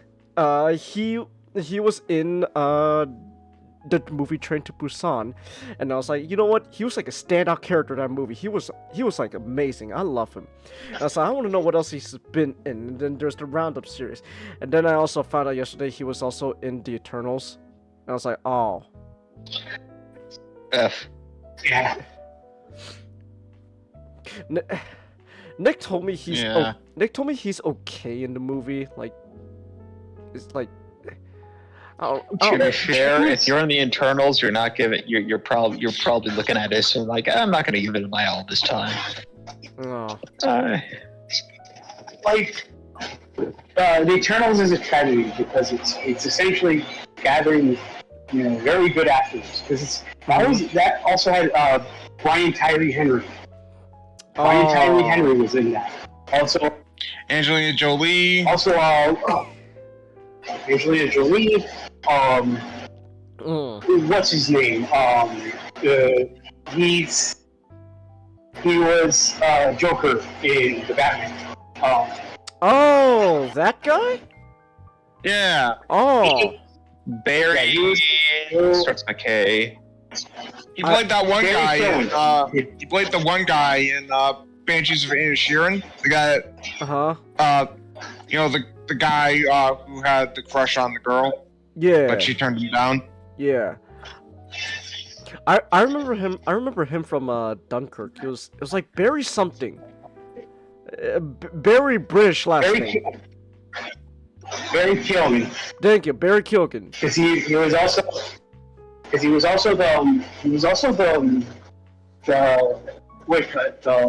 kid in the woods in the Green Knight. Oh yeah, that's right. Wow. So they were all in the Eternals. Damn. They could have done so much better. Sucks to be you. They could have. But I guess Eternals is just one blemish on Ma Dong-seok's entire career. But Train to Busan was this like like hit like that was like that's like what boosted his like his publicity. It's like, oh my gosh, he was amazing there. And so he's just been go ahead. Well, like it's kind of funny how like a lot of like creative actors I just know because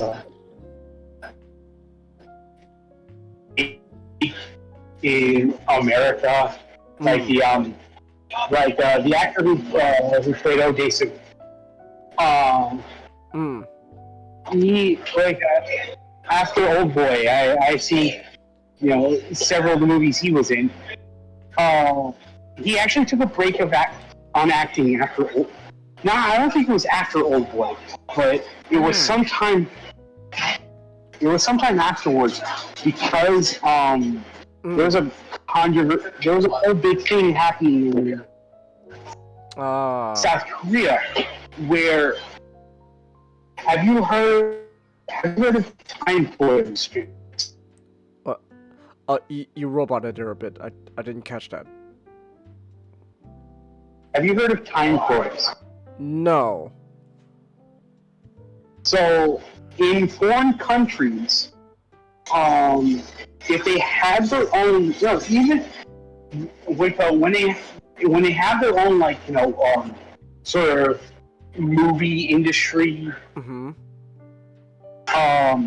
matter what, they foreign movies, specifically American, they're always going to be shipped to other countries like Japan and South Korea and most famously Shanghai, where they don't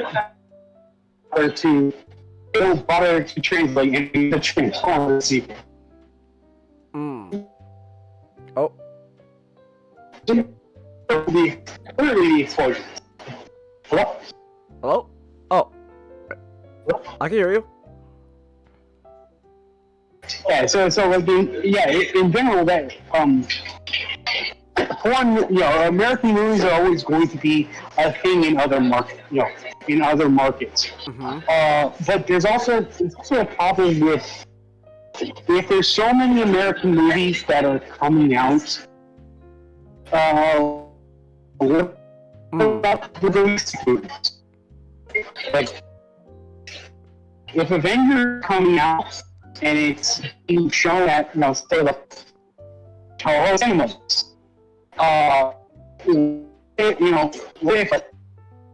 they didn't come out at the same time. I don't think they came out at the same time. You're roboting. You're roboting. Yeah.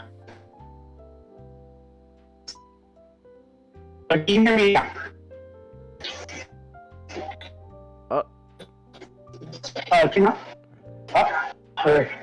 Can you hear me now? I think you're good now.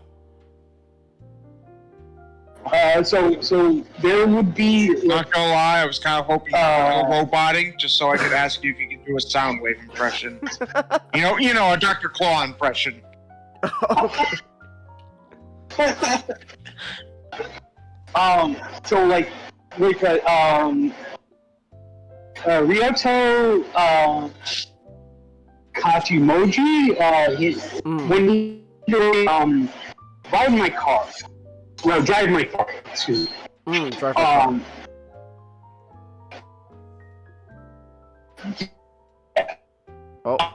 Oh. Can you hear me now? Yeah, but now you're still kind of robotic a bit.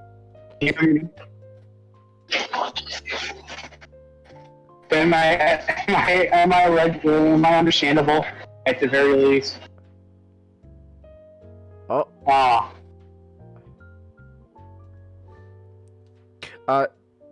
Is there a place you can have better connection? Not or.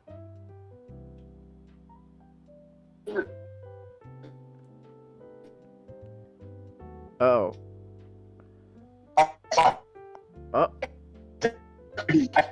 Uh-oh.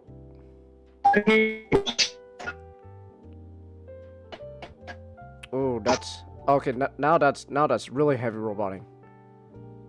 Uh-oh. Hold on. Let's give Nod a minute. So right now I'm currently slap chopping my peasant archers, and I'm priming my Lannister guardsmen. Hmm. Which is it's not the most interesting thing, but you know, it's relaxing. You know, you just using that little brush to put the white on the guy, so that when you get the contrast paint, it'll be translucent and it'll show all the nice parts you want light. Okay. I'm watching. I'm just looking at Japanese people cooking. Okay. Alright. You hear me now? I think so. I think we're good. I'm not roboting, am I? No. It's just, you know, your mic, but you're not roboting. That's good, though. That's good. You're not roboting, though. Wait a second. What is this? Okay, let me say this really quick before I have to move to another place. So, like Avengers. Avengers is really popular. How long does that get played, and how many screens does that get played compared to driving a car? That was a thing that was going on in South Korea, where Korean movies, domestic movies, were being sort of like they were given less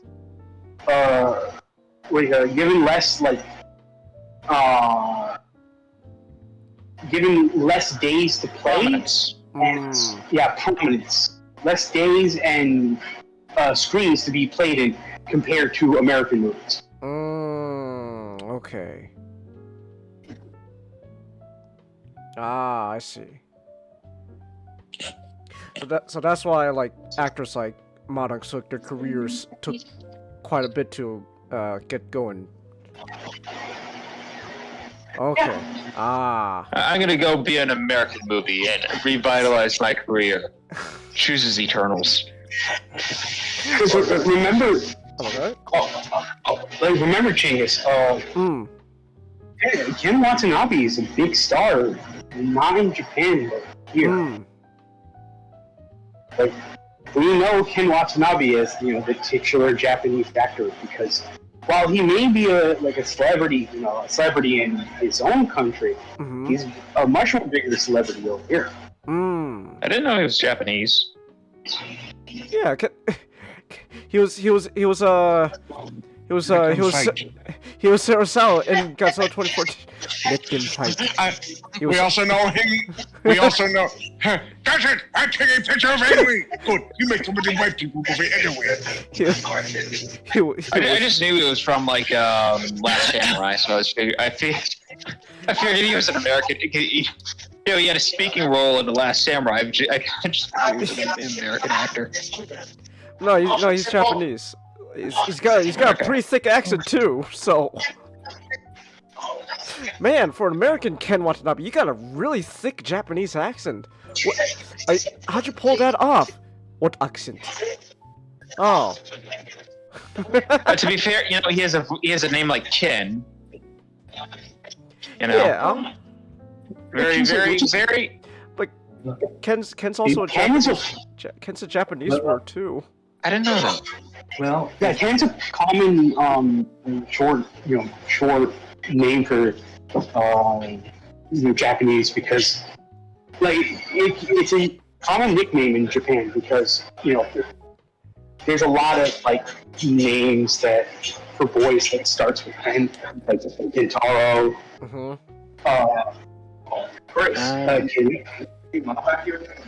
I have no idea. Like Ken Yusuke, in general. Yeah. I am enlightened.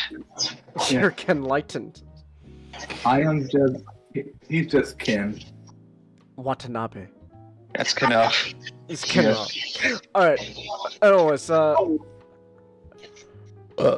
excuse me. Alright. Well, as I was saying, now with the added context, but thanks to the context not added about Avengers stunting Monarch Group's growth for... Under the Morphin machine and the regular popper suit. Yeah. Yeah. What's it? Oh, okay. Sorry, go on. No, it's alright. That the voice just caught me off guard. I was like, oh. But as so Manaksuk's career, thanks to the context now we know, it really took off thanks to Train to Busan.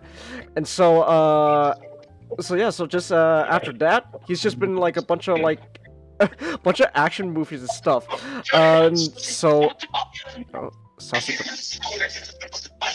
Sounds like a party and not Smite, Chelsea.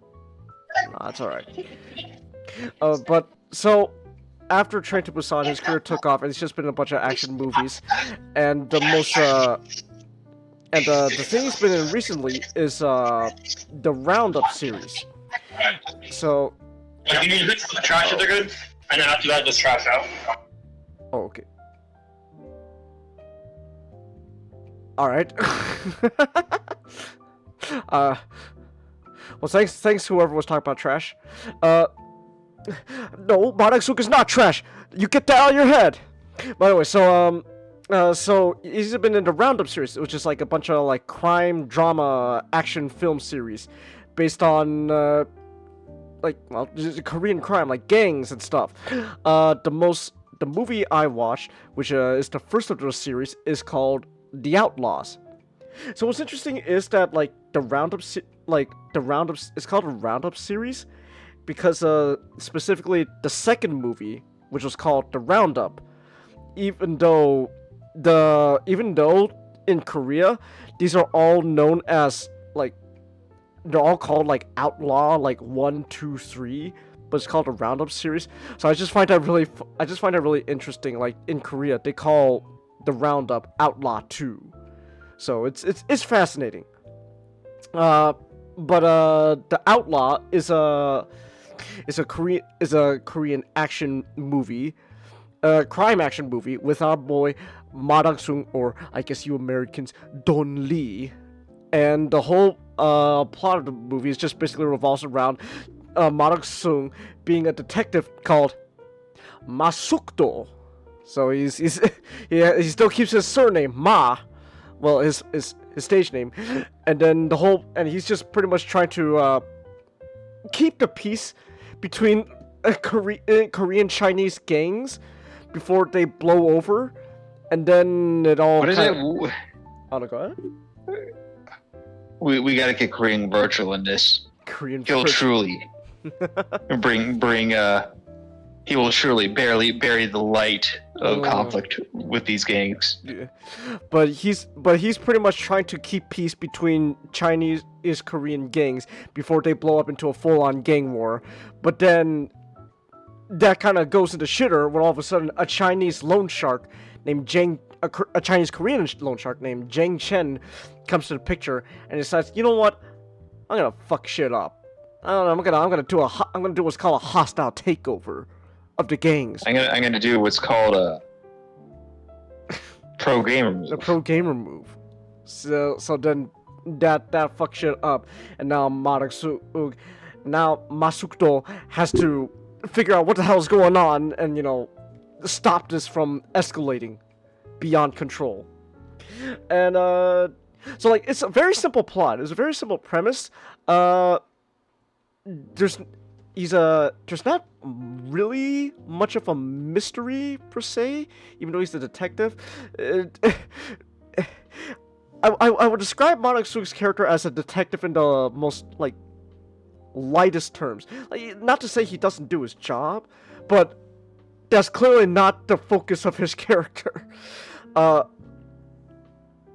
best way to describe Ma Dong-seok's character, who he's playing, is Okay, so I don't know if I haven't seen much of his other movies, so I don't know if this is just like how he typically is, but I'm going off the assumption that he's kind of pulling somewhat of I guess somewhat of a Rock or Jason Statham sort of situation where he's just kind of playing himself as a character. But I guess what sort of differentiates him though is like he's got like he's just funny. Monosuke's character is just funny. He like there's despite being a crime action sort of a somewhat, not necessarily, but a tiny bit of a drama. It's actually got a lot of comedic moments because he's just playing a really funny guy.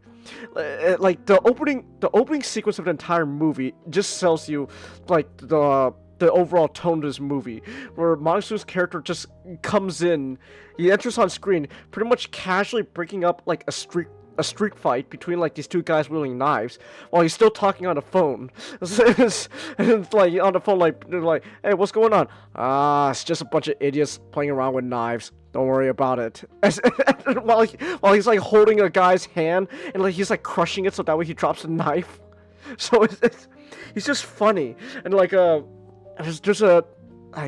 there's another scene in the movie where like he encounters like this gangster, and because like they're trying to track him down for like reasons, and so like the guy he pulls a knife out on Monosuke and he's like, "Oh, it's like he sees like, oh, is that the weapon used to stab the guy? Here, hold on."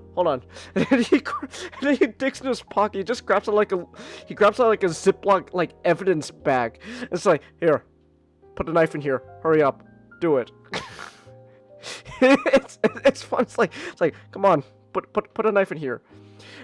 And his interactions with like criminals and gangsters it just comes across like just this fed up guy who he doesn't want to really do his job, but he has to.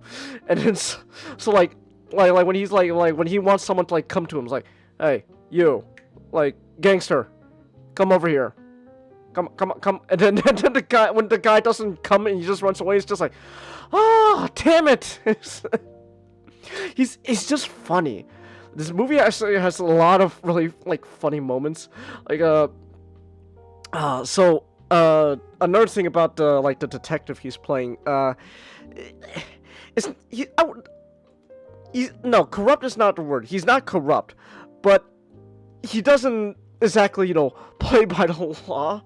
So like one of the things he does as his job is to like keep the peace between like these gangs from like destroying like Chinatown. Is that like he has to have like somewhat of a close relationship with like all the gang leaders, but it's like this really like weird relationship where like he's just constantly like harassing them. And so like there's this one Chinese gangster gang leader. I think it was like name's like Jang Isu. It's like Jang Isu or something. And then his whole relationship just boils down to, "Hey, you, don't do anything stupid."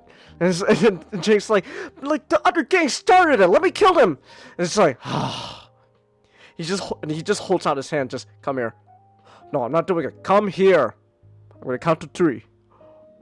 and then turns out the whole thing is he just crushes the guy's balls whenever he's misbehaving.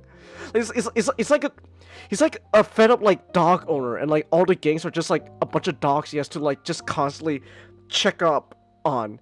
Like come here, I'm gonna crush your balls so that way you behave. Don't start a war, you dumbass. It's just really funny. And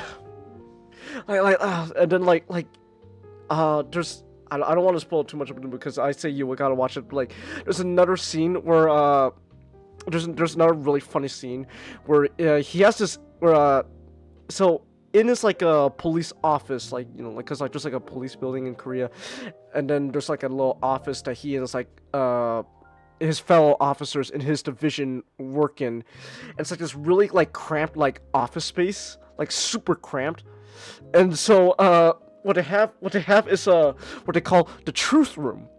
And the truth room is there's just like a little corner section of the room with like a curtain, and so he brings the guy like he's interrogating into this little corner of the room, and then he closes the curtain, gives the guy a motorcycle helmet, and just starts bashing on his head until he he starts talking.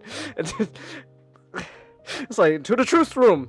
And the thing is, like, all is like everyone in his division, like, you could tell. I love like how his relationship with like his fellow officers is like they're just perfectly fine with his shenanigans and antics. So like when it comes to like the truth rooms, like, well, so I don't know like how Korean law works, but I'm going to assume, based on the reason because the truth room exists, he can't exactly just beat up the guy he's interrogating for an answer. So what he does is he just brings him into this little corner room, covers up with a curtain, so that way the camera watching him doesn't see him just hit the guy until he confesses. It's really funny. It's like, to the truth room. And then other times, like when it comes to like the truth room, sometimes it'll just be as simple as just, okay, we're just gonna cover up the camera with like a cardboard box. All right, there we go. Now we could just do whatever we want to you. I'll bring out a taser and zap you until you confess. He's just a really funny dude.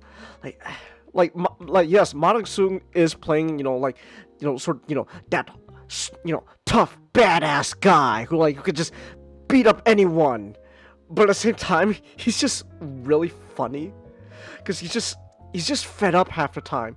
It's like, here, do me a favor, buddy.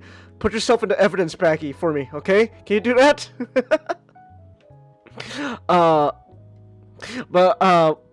But on the opposite side of this movie, while it also follows Ma Dong-seok, it also follows the loan shark guy, Chang Chen, and this dude is fucking ruthless.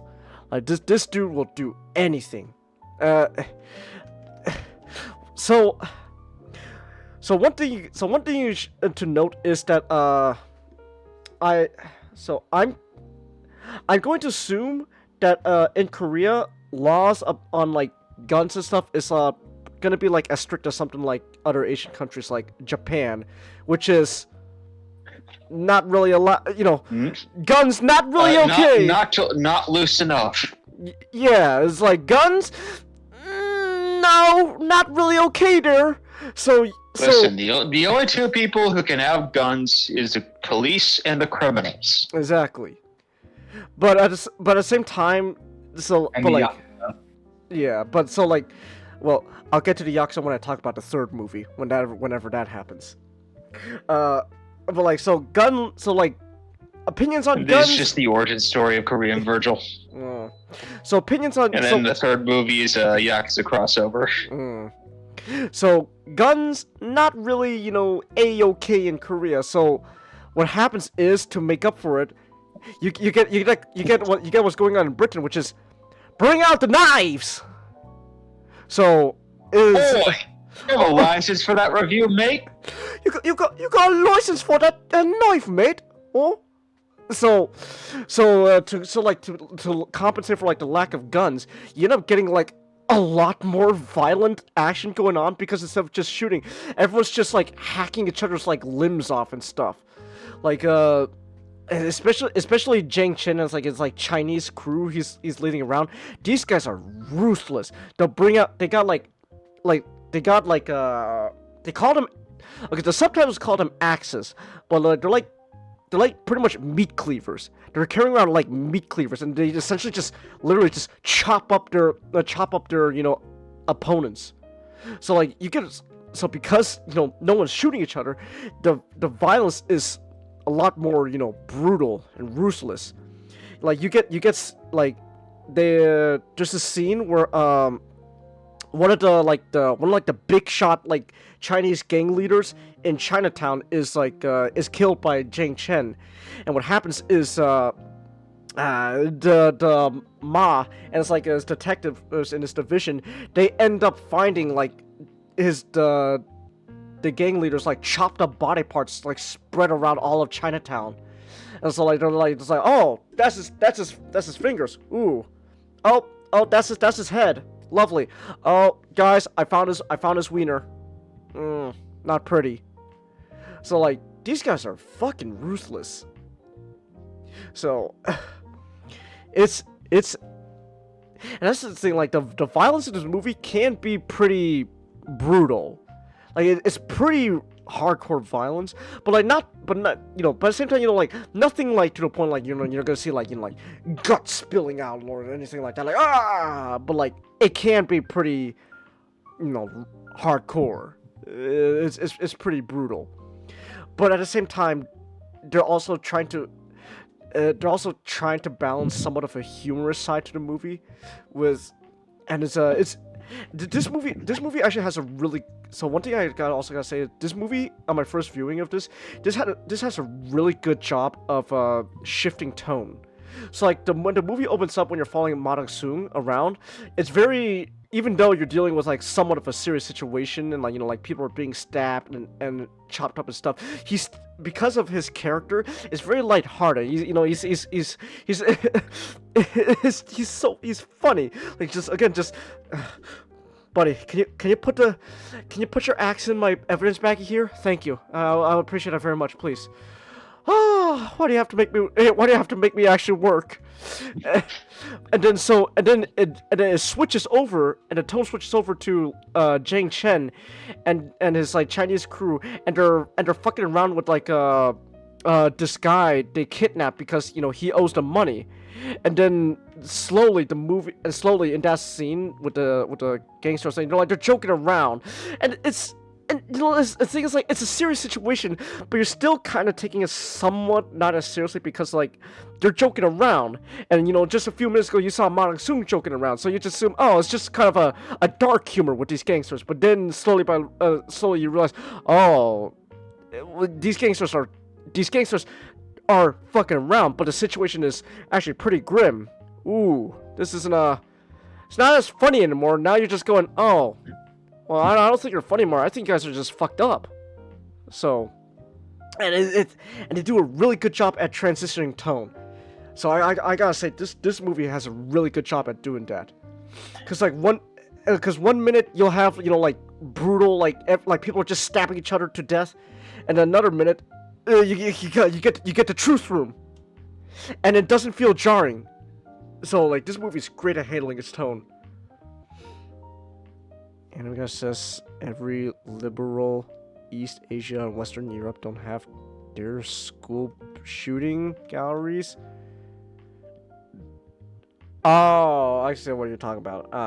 Yeah. We could talk about gun laws and all that, but I'm just saying, like, for the context of the movie, I'm gonna assume Korea has really strict gun laws. That's why everyone instead is just hacking each other up with like knives and axes. So, but it's still a really fun movie. Like, you are gonna be following a lot just for Ma Dong-seok's character because he's funny. He's so funny. It's great. And the same, how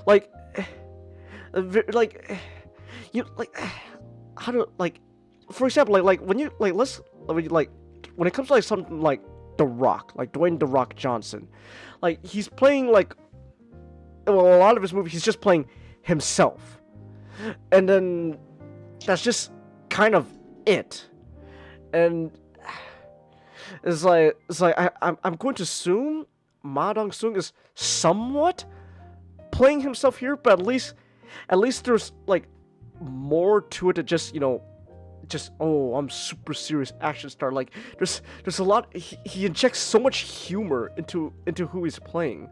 You don't really get that here. I guess maybe that's why I find a situation like this more endearing than like, oh, it's just The Rock playing The Rock again, but this time he's just cosplaying Black Adam. Ooh, I never saw Black Adam, so nah. Now it's The Rock in a car. Now it's The Rock in a spacesuit. Now it's The Rock falling off a building. Yeah. Now, Oh man, he went splat this time. Oh no, Now- not left.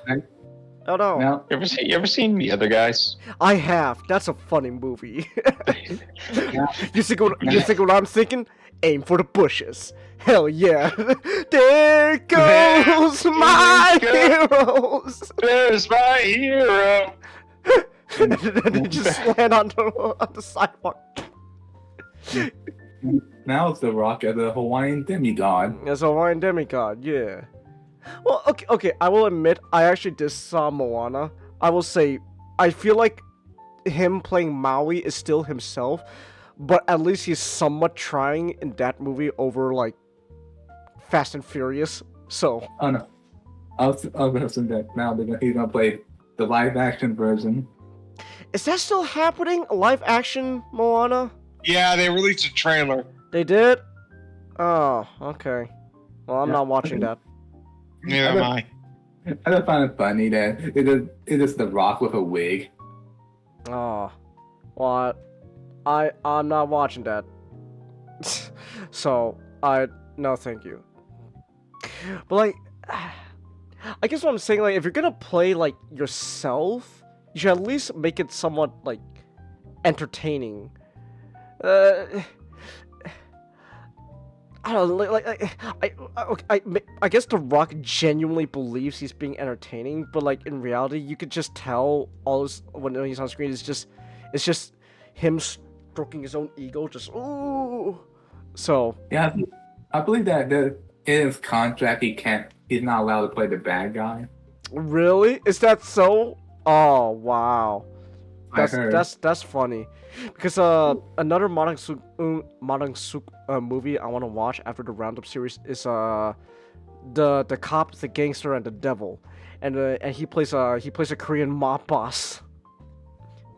So I find that funny.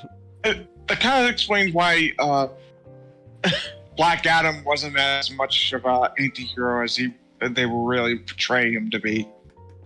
Oh. Okay. like they really wanted to go. This is the anti-hero of the DCEU. He's not really doing anything that's shady. What was Black Adam's whole campaign tagline again? Like shaking up like the foundation of the DC universe or something like that?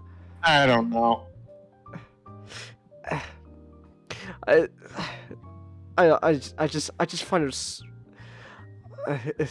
I just find it really interesting. It's like, ooh. But oh no, I remember. I remember now. Hold on, real quick. I remember now. It's called the whole tagline was the hierarchy of power is changing in the DC universe. Okay, I'm sorry. What were you gonna say, Matchstick? I just found out that a bunch of Borderlands for the movie. Mm-hmm. A lot of some of the old characters were aged down.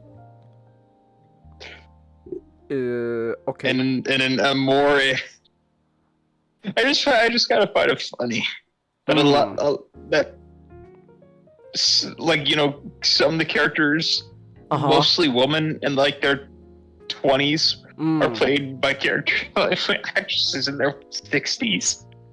And then you got characters who are in their 60s are played by actors who look like they're in their 20s. Just like, what the fuck are you doing? Huh. Sorry. I'm sorry, could you? No, it's fine. I didn't know that. I've never played Borderlands, so. What was this? I don't think I really have much else to say. This is just such a fun movie. Like you are not gonna regret watching The Outlaw, and I'm gonna be watching the other Roundup movies too. So I guess next week I'll talk about the Roundup, and then after that, the week after, the Roundup 3 or Outlaw 3. No, these are just really fun movies. I really can't recommend this enough. This is great. Rock can't play a bad guy, Chelsea? I guess so. No, he can't. I guess so. He won't let himself be. He's like Ninja's dad. just physically recoils at the thought of playing a bad guy. Bad guy. Ooh. Hey, well, come on, Rock. You can do it. You can do it. Play Scorpion King. Never again. And dumbass again, I gotta say that's another point in John Cena's favor, despite the China thing. Because John Cena is at least willing to play. Yeah. I see the whole China thing as just it's just him. I mean, yeah. It's just him having a shit political take. I don't care about that. Who gives a shit? I'm not sure if it's. I was like. I don't know. I don't know. I think it's him being chill. Say about China. I just not caring about I don't want to be accurate about it. Yeah. I don't think he actually believes the crap that he's saying. He's just doing it because money. Most likely. Yeah, that's most likely. Most likely, yeah. I mean, either way, I don't really care. So, can Brendan Fraser? That side.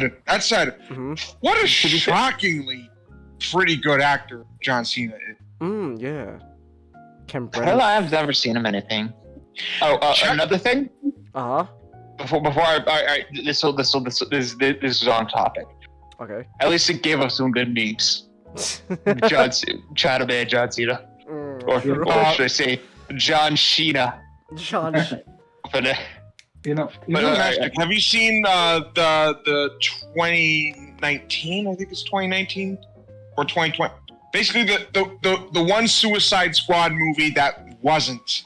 I have not seen any Suicide Squad movie, nor Peacemaker, nor any nor any DCA EU Fast stuff. And Furious. I actually recommend the James Gunn Suicide Squad movie. Yeah, it's really good actually. It's actually really fun. So I learned something. What? The T-1000 is capable of racism. Yeah, Peacemaker. He plays John Cena's dad. Really? Yeah. Oh. He plays Peacemaker's dad. The T-1000. Robert Patrick. Wait, Robert Patrick is Peacemaker's dad's racist? Yeah, he is. Okay. He's like the villain of the series. Really? Oh, I didn't know that. Yeah, he got a really cool name too. I never saw I haven't seen Peacemaker, but I didn't know Robert Patrick was in that. I know recently Robert Patrick was in the second season of Reacher. He was the bad guy there, so I was like when I was like, because I remember I saw him on screen, I was like, you look familiar. Where do I know you? And then I was like, Robert Patrick, I know that name, and it's like, oh my gosh, T-1000. So, he may have aged, but he's still the bad guy. So I guess. He can still nail the stare down. Yeah, he's. You know what they said about him coming? It was like for Terminator Genesis. They actually asked if he wanted to come back. You want to know what he said? What? No. Look how old I am. I can't run for shit. Okay. And that's why they got Snake Eyes to be the T-1000 in that one. Not Snake Eyes, Storm Shadow. Okay. Okay then. I like that answer. Alright. Hey, you want to play T-1000? No, look at me, man. I'm old. Look at me. My knees ache, my back hurts. Everything hurts. This sucks. If I come back, you be paying for my medical bills. Can Brendan Fraser play a bad guy? Probably. The closest thing. He was gonna be Firefly in Batgirl, but oh yeah, that's true. But then that got fucking canned. Which, you know what? I'm gonna be honest. With all this stuff coming out of like news coming from Warner Bros. Now, I'm actually curious now if that movie really was genuinely just that bad. I think if we all watch it together, I think it'd be a good time. I would not want to watch it by myself. I don't think it'd be good. I think it'd be fun. A movie that'd be fun to rip on. What movie are you talking about? Batgirl, the canceled Batgirl movie that they canned for tax write-off. Oh, you think there's a copy somewhere on the internet? I don't know. Maybe. Who knows? Apparently, from what I've heard, the government is getting on to them about canceling so many movies for tax write-offs. Yeah. But I just find it funny because like with all the stuff coming out now about like them like canning movies because they're like, oh, they claim it's it's just that bad, but then like with Wile E. Coyote, it's like, I don't know. So now it's just I'm genuinely wondering, was Batgirl really that bad, or did it just decide nah, because tax write-off? Yeah, that'd be funny. Wait, two truths can't be true two things can't be true at the same time. It could be generally that bad and a tax write-off. So. If all the canceled movies they have is just somewhere in the Library of Congress. In the Library of Congress. Like in the National Treasures, like a National Treasure section of the Library of Congress, you gotta find the secret code. I know that Warner, the people who made the Batgirl movie, they said that like before like it got completely canned, they were actually given the opportunity to watch it like in like studio. I did it! I beat Perfect Chaos! Let's go! Fuck you! You're not the boss of me anymore! I hope we get it released. I hope we get it released because of this stuff. I still find it funny that they have a copy of Fallout Equestria in the Library of Congress. What? They have a copy of what? Wait, what do they have a copy of? A fanfiction called... I heard the fanfiction called Fallout Equestria. Equestria and the... There's a My Little Pony Fallout crossover? Twilight Spark... In the Library of Congress. Somewhere. Goodbye. Nick, no, come back. Well, somewhere in Congress, there's a Fallout My Little Pony crossover fan fiction. Twilight Sparkle. You can't keep getting away with this. Twilight, you need to go to Ponyville to learn about friendship. But Princess Celestia, Ponyville's a post-apocalyptic wasteland filled with mutants. That's the point. Yeah, about that. What? She's in the fanfiction. Have you read the fanfiction, Comet? No. How do you know so much about it then? The wiki. Oh my gosh! Of course, there's a wiki. Well, she died of Oh, she's dead? Okay. No. Well, she got assimilated into... She got assimilated. Let's just leave it now. Okay, I don't know what that means. I haven't played Fallout, so... Well, okay. In Fallout 1, there's this building called the Master. This, like... Okay. This psychic mind-controlling... a lump of flesh and computer. Yeah. Okay. If I were the we would be here all night. What do you mean it's like the Vaporeon copy? It's nothing like the Vaporeon copy pasta, Chelsea. Why? Why are you bringing that up? Stop. Okay. I still can't wrap my mind around it. Oh my goodness. A fanfiction made it into the Library of Congress. What's next? Mine Immortal? Oh my gosh. Alright, hold on real quick. Let me ask Nod if he's okay now. You good now? Look. Hold on, let me ask him. So this will determine if we move on to him or we go on to Futurama. Let's wait for Not to respond. Is Michael Chiklis on the Cop Skill? Who's Michael Chiklis again? From the guy who played the Thing in the Fantastic Four. Like the one that had the sequel. He had a show called forgot what the fuck the show was called. The Seal, I think. And he is a very corrupt cop. Oh no! He's nothing like that. Monix's character is nothing like that. He's not corrupt. He's just doing whatever he can. He's doing whatever he can to maintain peace. Harvey Bullock. Yeah, I guess.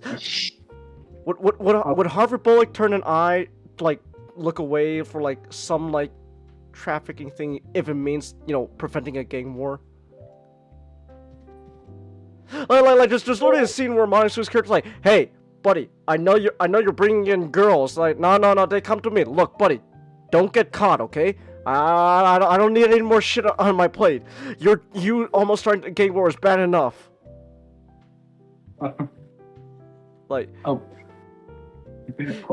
Again, Monix's character in the Outlaws, not corrupt, just whatever he can to just prevent a full-on gang war from boiling on, if he can. He's just trying to maintain the status quo, because at least that maintains peace. Otherwise, things get violent. So.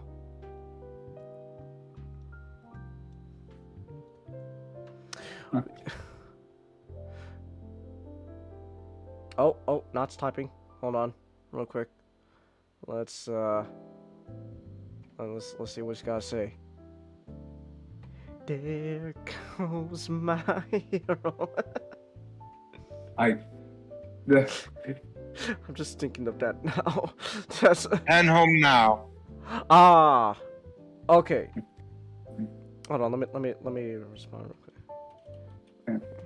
Also, I double check. Yeah, I posted the Library of Congress link as for the evidence. Okay. Alright, real quick. Okay.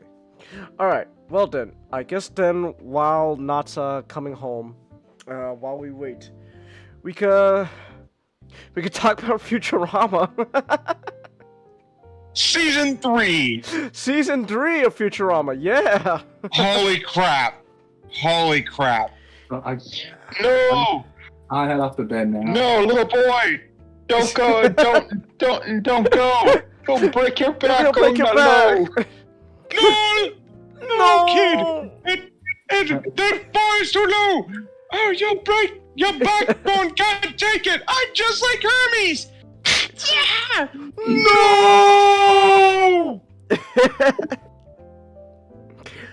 Oh my, dude! Oh wait, hold on. Real quick, were you gonna say Comet? I'm gonna hand off the bed now. Oh, okay. Have a good night, Comet. Good night. All right, but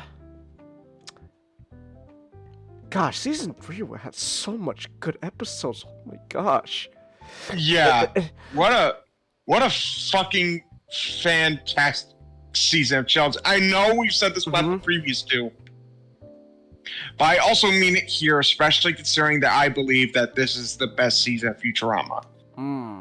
Not that we'll get everything after that is not as good, because we will get stuff that I would argue is even better. But as a season, this just had the perfect amount of quality episodes. It's peak versus career. Yes. You know, I'll also say a lot of really memorable episodes that I know of but never really watched all came from this season. Yeah. Well, okay, not all of them, but like a lot of them. Like I was like, oh, I know this episode. I've heard about it. It's like, oh, season 3. Wow. So it's really fun. Like, I think that's what I gotta say also about season 3. Like, it's got like the most like memorable episodes, at least to me. Like, you got. For example, you got the classic Allswell and Roswell.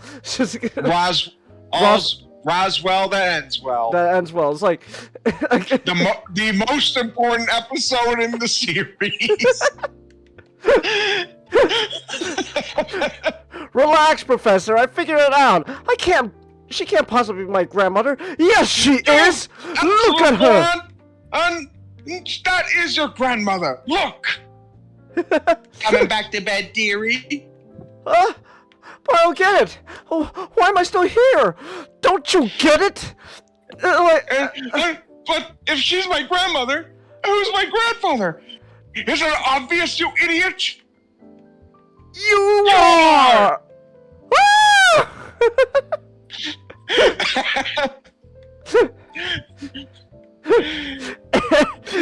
Fry did in fact do the nasty and the pasty. Nasty and the pasty. Oh, what was that great line Professor said again? It's like his screw time. Oh, a little history. We'll just have to go and steal the radar dish. But won't that, like, alter history or something? Oh, a little history lesson from Mr. I'm my own grandpa. Let's get the hell out of here already. Screw history. Screw history.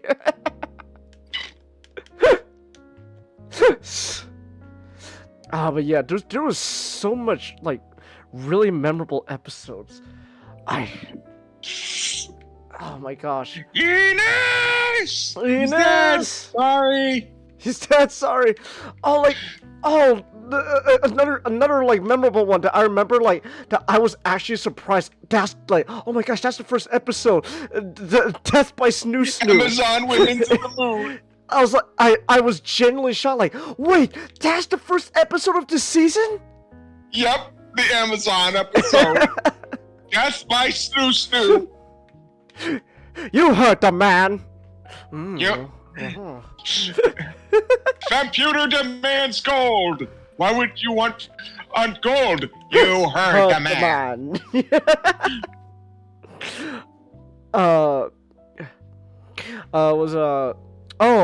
Paris.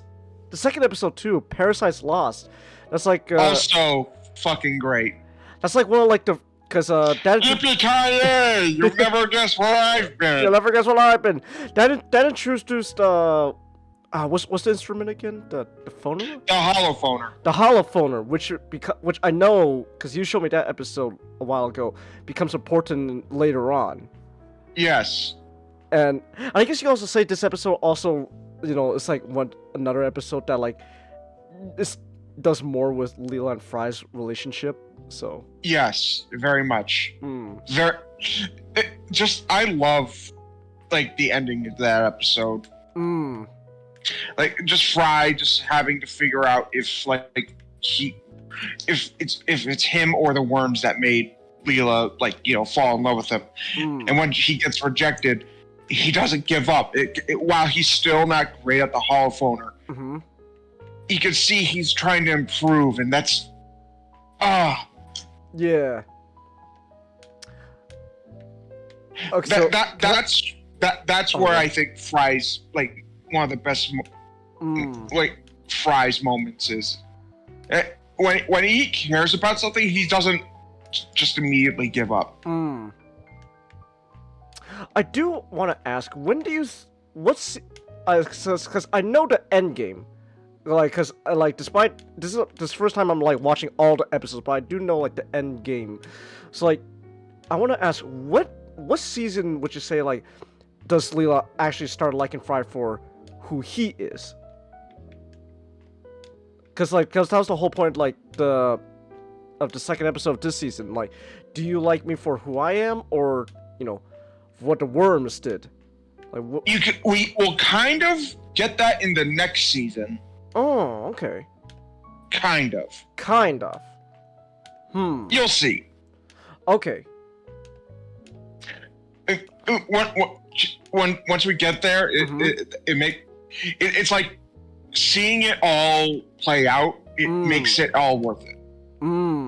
Okay. Yeah. And then we get the second Xmas special. Don't do it! He's evil! I know that! But I have no choice. You got the wrong Santa! Look, I'm Santa Claus! What? And I'm Santa Claus! Sick! We're also Santa Claus! And I'm his friend Jesus! You people aren't Santa! You aren't even robots! How dare you lie in front of Santa! In front of Jesus! In front of Jesus, yeah. And the first appearance of Kwanzaa Bot! Oh! Voiced by the late Coolio. Huh. Yeah. Okay. You know, he's the guy that did the Gangster Paradise. The Gravity of course, Coolio, the Gravity Falls. Gravity Falls guy. Right, I forgot he was in Gravity Falls. Like Kwanzaa bots. He's been passing those books for 800 years. That's right, yeah. I've been passing out these books for 800 years. Oh. The next episode, I'm gonna skip. I want to get back to that. Oh, okay. But after that, the Bird Bot of Icecatraz. The penguin episode. Oh wait, I just... Now, no one likes shooting penguins, but if you're gonna have to shoot them, shoot penguins, but well, you might as well enjoy it. Oh, I just realized what episode you skipped over. Yeah, I want to save that too. Yeah.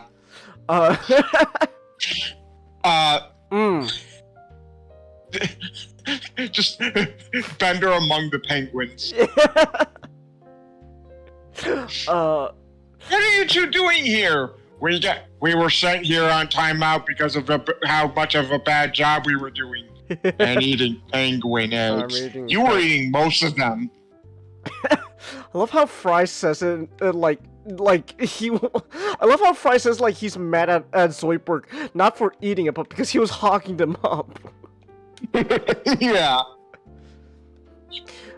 I was gonna say, can I just say, I want to point. Okay, actually no, I want to say for when we get to a certain episode, I want to talk about Fry a bit different, but like, oh, and also Bender taught the penguins to use guns. So at the ending of the episode, when they pick up the gun, it's like, wow. Nick, based on like what you've told me and like what I've seen so far, please tell me that comes back. Not yet. We haven't seen anything about that come yet. I wish so. Who knows? Who knows? Maybe in part 2 of season 10. Okay, cause oh my gosh, that would be amazing if the penguins with guns come back. Cause like everything you've shown me so far and what I know, like a lot of stuff, like you would think it's like a one-off gag ends up coming back. So I just want. It's getting late for me. Oh, okay. Go ahead now. All right. Have a good night. Have a good night, Matchstick. Night, Matchstick. Have a good night. You know what I mean, man? Also, the fucking the fucking waterfall family.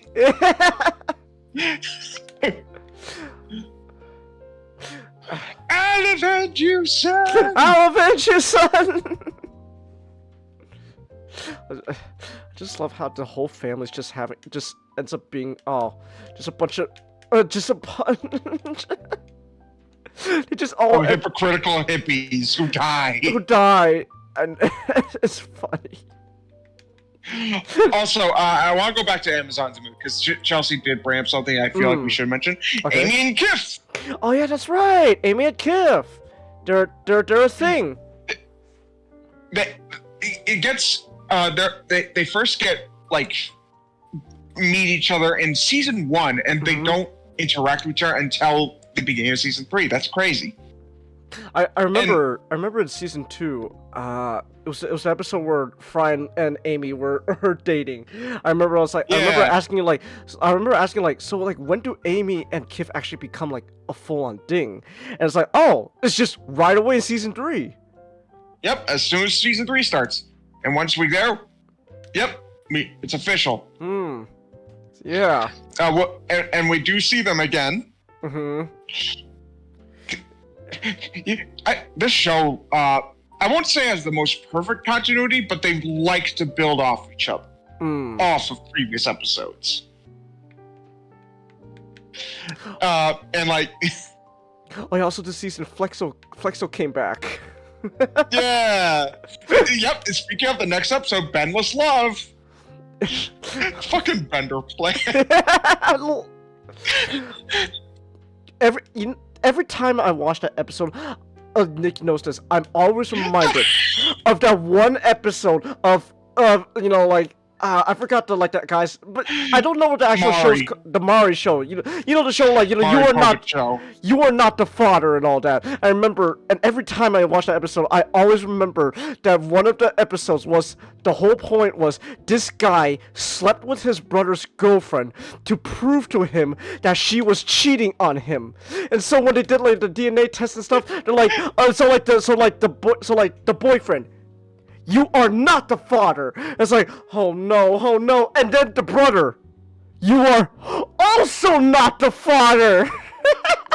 The fucking Bender plan worked. It worked. Also, I realized since it's just the two of us for now, I can move to the lunch break room.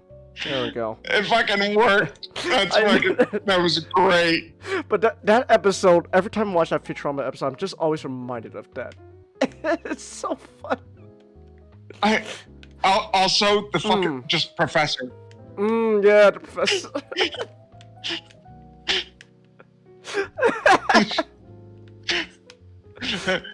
Oh! I'm sad now. Bender, you bent it the wrong way. I like it better this way. Good enough. So, yeah, it's really fun.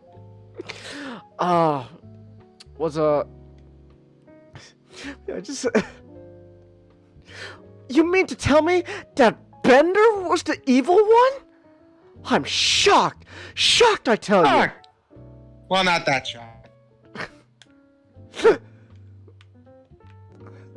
I love Bender plan though. I'm gonna pretend to be Flexo to prove that my girlfriend still has feelings for Flexo. And then we got the day the Earth stood stupid. I'm a gigantic brain. People in New York, stop acting so stupid. And also the beginning of a Nibbler. Oh yeah. It turns out he's smart. He's not a mindless animal. And he's voiced by Frank Welker. You know what? Ever since you mentioned that, now I can hear Frank Welker. Quick, does he voice all the male Nibblonians? No, he doesn't. No, he only Nibbler. Okay. Only Nibbler. Okay. Because some of the other male Nibblonians I could tell are voiced by David Herman. Okay. Because now I can recognize Nibbler like, oh, he just sounds like a deeper Fred. Like a really like deep toned Fred. So. To me, it sounds like Megatron with a lozenge. Megatron with a lozenge. Decepticons, attack! Megatron, here's a cough drop. Ooh. Better. Decepticons, attack! Attack!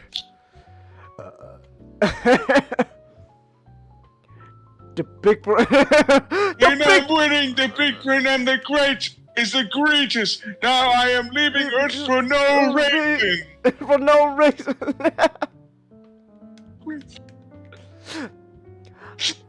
No way! She be white. She be white now. I was gonna say, like, I think also I gotta say the Dangerous Stupid is only one episode that shows Fry's not, you know, actually stupid. I mean, he's stupid, but he's not, you know, like retarded or anything. Like he can have like really creative solutions to, you know, problems. But he's not really trying to be smarter. True, he's not really trying. Yeah, he's not exactly trying to be smart. But at the same time, he's smart. He's smart in places where he wants to be, like in TV. Yeah, like in TV. The big brain, I'm winning! Ha ha ha ha! But yeah, I just... oh, then the next episode, that's the next episode, Zoidberg episode, the Lobstertainment. I'd say this is actually the weakest of the season, probably also of the Fox era, but still not terrible. Still not terrible. I liked it. Is this Oh, Matt's here. Is this the episode? Is this the episode where Zoidberg is meeting? It's the one with Zoidberg's uncle. Oh, okay, yeah, that episode. It has my favorite joke though. Just at the end, like we're here for the party. I'm sorry, this is a private reservation. Oh, I'm sorry. Yo, with Sylvester Stallone. I see you with Mr. Stallone. Oh my gosh! Game man skeleton. Oh my gosh! Sylvester Stallone. I love that joke. Oh my gosh. But yeah, I do agree. It's not the best episode of the season, but I still really loved it. Saw some moments, yeah. Especially for that joke. I know. I love that joke so much. And then we get the Cyberhouse Rules, where Leela gets plastic surgery to make it look like she has two eyes. And she dates a guy with a normal fetish. I'm not gonna lie. I'm pretty sure because I'm so used to Leela with one eye, seeing her with two eyes got like really jarring for me. It's like, oh, it really does. Like eventually, as the episode goes on, you get used to it. But like when you first see her with two eyes, like, oh, go back. Go back. Fry was right. Fry was right. It's like with Majima. You look at him with two eyes. It's like, this is wrong. This is wrong. This is like staring at a pod person. Put the eye patch back on. Yeah, and then I guess that's what's also so wonderful about Leela being normal. The rest of us aren't normal, and that's what makes us great. Like Dr. Zoidberg, he's a weird monster who smells and smells like he eats garbage and does. Damn right. Damn right. And the professor is a senile, amoral crackpot. Hermes is a Rastafarian accountant.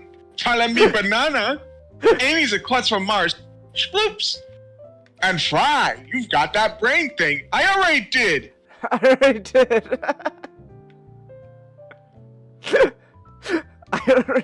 So Leela, do you want to be in normal or do you want to be with the freaks? Fry, that's the dumbest question. It's the dumbest question I've ever heard. But she's right, no doubt about it. Duh, daylight come.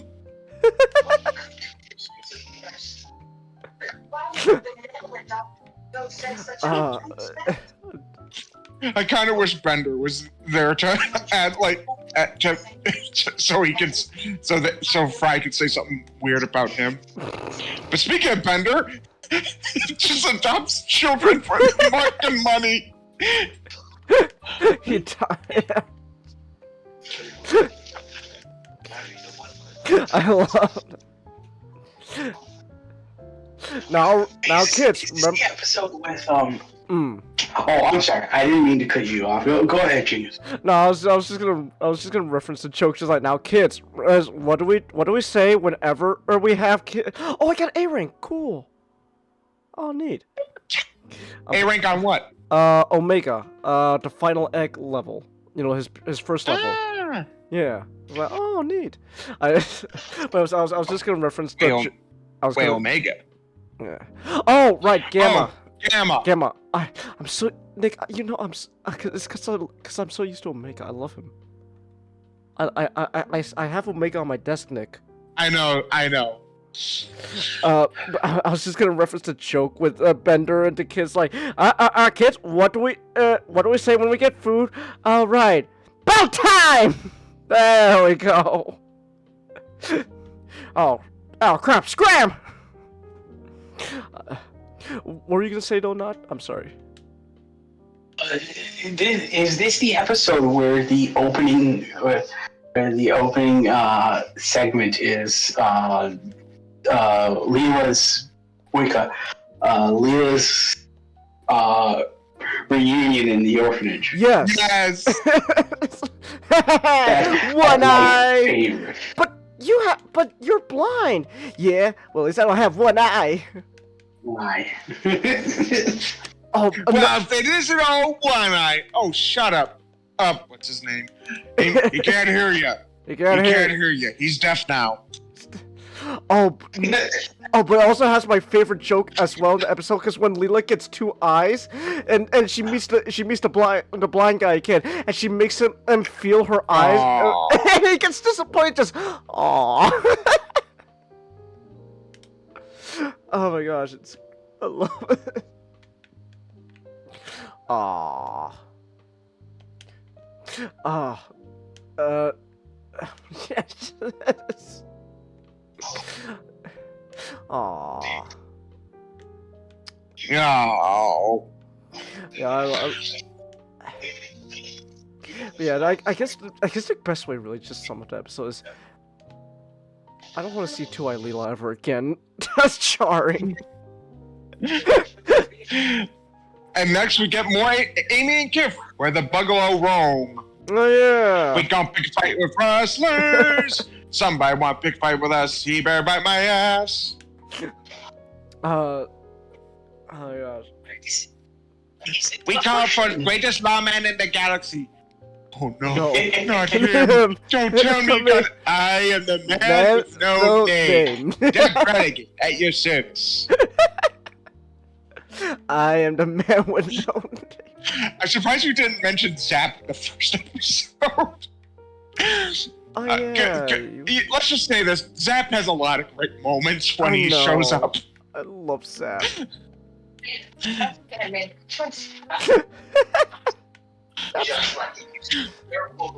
Zap's just great. I had snoo. What? You know, I'm still there. Ever since I heard the behind the scenes idea, like the behind the scenes idea of Zap, I'm like, man, like we lost like Billy West is great as Zap. Oh yeah. You know, he very much is the character, but it's like you just hear Zap and you're like, yeah. There's something that could have been. It's something that could have been. It's like, right, because it was a role meant for Phil Hartman. Mm-hmm. Yeah, you told me about Phil Hartman. Which, by the way, that situation was a lot fucking worse than you told me, man. Yeah, when I found out, I was like, holy shit, this is worse than what you told me. Yeah, he was murdered by his wife. Yeah, that was. Yeah. Jeez. Yeah, so that was. But because Zap Brannigan really is just Troy McClure. Troy McClure, yeah. If he was a space captain.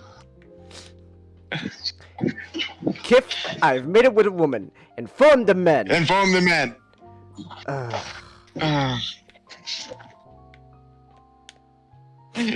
Starscream, I've mated with a woman. Inform the men. Yeah.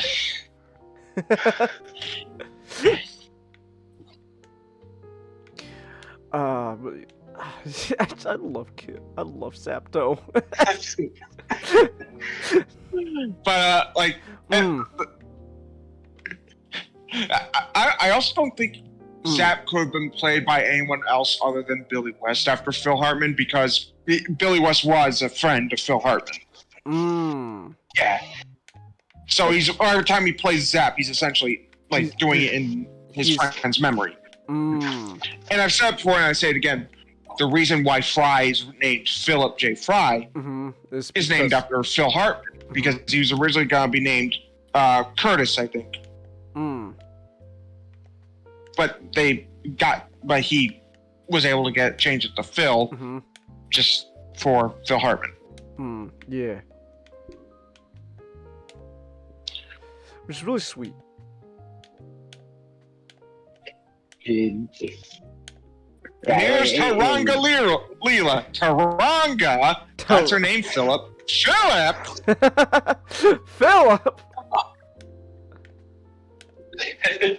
But back to the Bugalo Rome.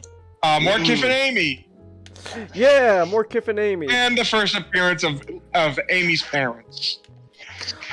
I was about to say that. I was like, is this the first time we ever got to see Victor? Wait, Victor? Yeah, that's his name. Like Victor Wong? Oh. Leo Wong. Leo. I don't know where I got Victor from. Oh, yeah, that's right. This is the first time we see her parents. Oh, wow. Huh.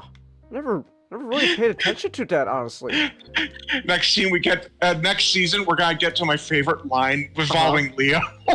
Oh, okay. But we'll say it. We'll save it for when we get to it. But Leo Wong and Mrs. Wong, just Asian parents. I love them. They're so fun. Also, I took the time to fertilize your caviar.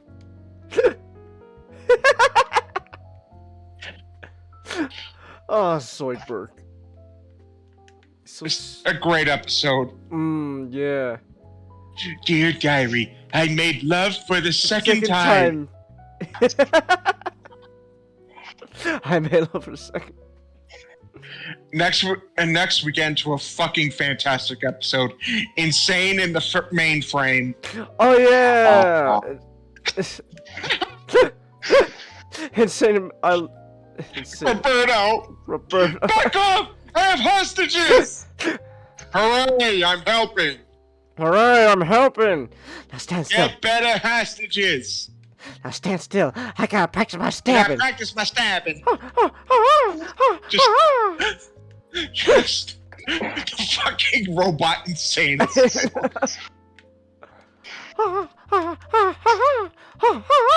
Oh, don't worry, Fry. I too spent some time in a nightmare insane robot asylum.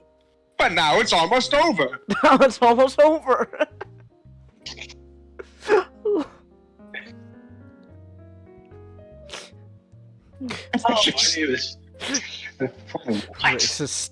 Stop being a wuss, Kiv. They just smoke, and they seem pretty on the ball.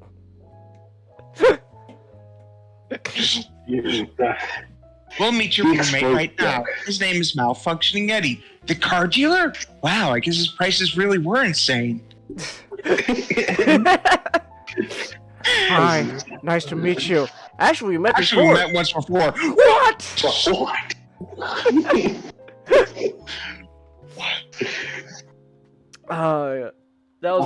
That was wow, Roberto. Going after the same bank 3 times in a row. That's one of my favorite fucking jokes. Just goes to the same fucking bank 3 times. So, hey, Bender, can you get on to Get out of here! Oh yeah, that's cool. I'm thinking about planning an escape. You with me? Sure. When are we gonna do it? I did it right now. Let's say 20 minutes from now. 20 minutes ago.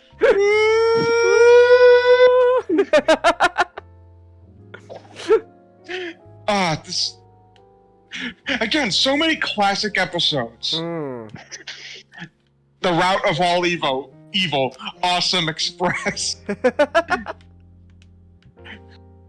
Hush, little brewski, don't you weep. Daddy wants to drink for at least a week.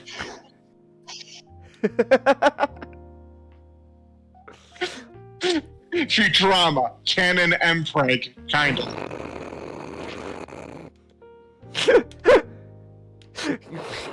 That's your takeaway from Canon Mpreg.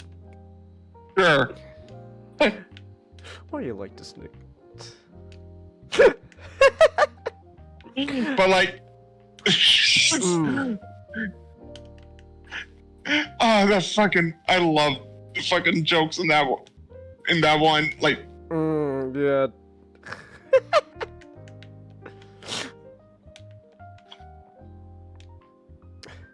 Oh my God! What is...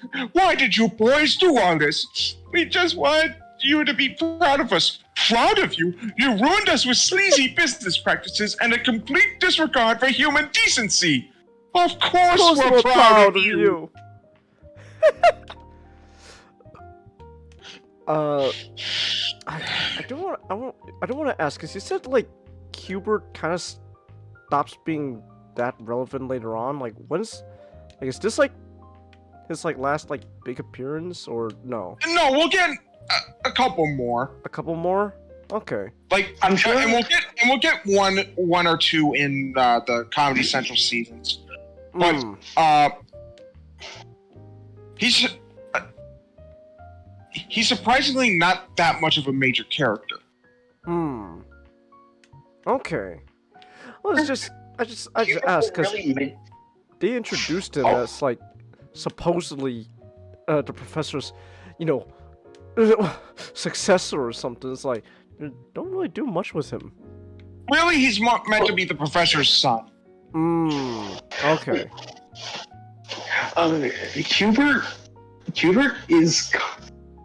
Hubert's whole idea is kind of just based on really a joke. Just hey, you know how sitcoms just add children characters who are kind of annoying, like Snap, I don't know why. Wesley Crusher. Wesley Crusher is another good one, but I also think like also just like Scrappy, in general. This is a younger character who like it was just imported because the joke is, hey, we're pumping new life into Futurama, because I think season 2 was around the time where Fox was really telling them, hey, the ratings aren't doing that hot. Mostly Fox's fault, but that's a story for another. But we'll get to that when we get to the next season. Okay. But also, Hubert, with his first appearance, he was also kind of a character that was made to mock certain parts of the audience. Because Futurama was Futurama was a show that kind of was very big on the whole, like the whole scientific angle, and also just like homages, like science fiction. Like homages in a lot of science fiction, and there'd be people who would write in to the show and just explain hey, that's not how that works, even though like a lot of what Futurama does is just for the sake of a joke.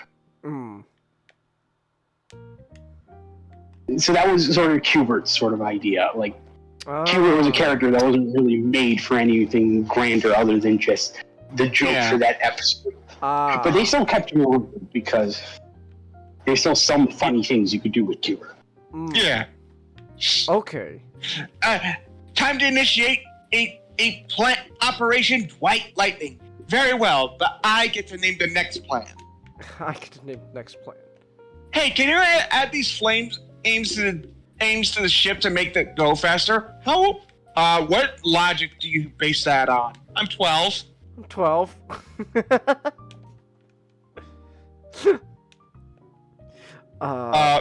And in the wind, otherwise, or as I call it, the episode with Beck.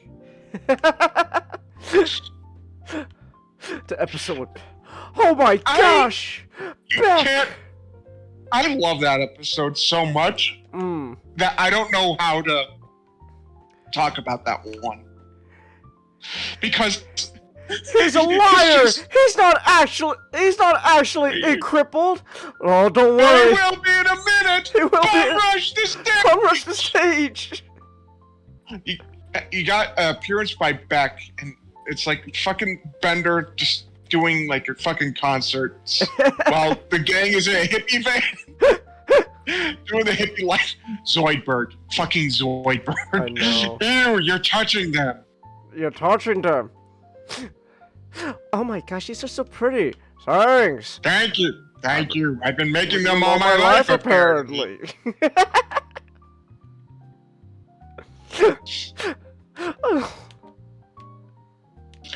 The time keeps slipping. Another phenomenon. So. Yeah. I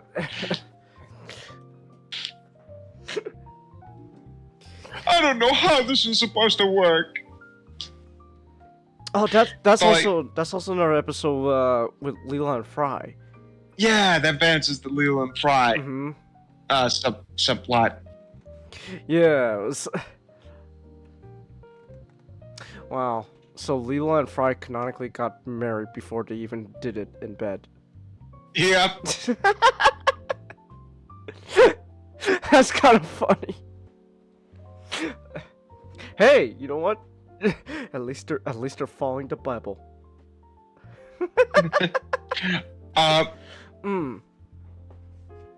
Fuck, what can I say about that this episode that hasn't been said by like anyone else? Because it's just fantastic. I really like this, but the ending where you know, with the stars. Learn how Fry. Yeah. Actually won Leela's heart. Yeah. I do gotta admire Fry's like commitment. Even though at the end, you know, it's another case. I just love how even though every time Fry gets shot down, he doesn't give up. And he also doesn't like do it in a way where it's creepy. Mm-hmm. Yeah, I love Fry. I think really just the most thing like Leela about the waiting. I don't know what I did to make you love me, and I don't think I tricked you into it, but maybe I did. And if I did, I'm sorry. Yeah. Fry's great. I love Fry. Going through the season so far, it really did make me realize I think Fry might be my favorite character in the show. Yeah, because not only is the fact that he's an idiot just fucking hilarious, but it's that earnestness when Futurama does earnest. How earnest he really is. It's sick. It's sweet. It's so sickening how sweet it is. Like, I think for as bad as for as kind of as weak as a lot of the Comedy Central episodes were. I would really argue that Futurama, more so than The Simpsons, kind of avoided a bit of the flanderization. Yeah. You you could see like pieces, bits and pieces where some characters are just changing for the sake of a joke, but when like more so than The Simpsons, when the writers need to have a character be consistent with what they are, they have it be so. Like Homer is very different from what he is, what he was like in the much earlier seasons. He just feels like a different character altogether. You can still see Fry, like who Fry is, all the way into the Hulu seasons. Yeah. Like, Fry is a dimwit. He's an idiot. But, like, he's still sincere. He's Rocky. Oh. I never thought of it that way before. It literally just came to me. He's Rocky. Oh. I love Rocky. Yeah. Wow. I dated a robot. Did you see me escaping? I was all. Okay, actually, I would argue, at least for me, I think this is my personal. It's also a weaker episode. Yeah, it's still funny, but it's clearly. It doesn't have like any of the high laughter or the high emotional as the others. Yeah, but it's fine. Really, it's really the way you can identify this episode is the episode with Lucy Liu. Yeah, that's how you can identify it. Like, I think this is one of the episodes that feels the most dated. It is because it was very much a commentary on Napster. Napster? Yeah. Exactly. Genius. So, once upon a time, once upon a time when the internet was, during its Wild West phase, the legality of how copyright kind of worked was in sort of effect. And that was because of Napster. Napster was just the entire thing where, if you do watch the Social Network, Justin placed the owner of Napster, who was also like one of the investors in Facebook. Essentially, Napster was a website that was created for you to download MP3 files. That included music that people just copied off of CD-ROMs, that they got from like artists like Metallica. And Napster was actually an interesting story because the owner who created Napster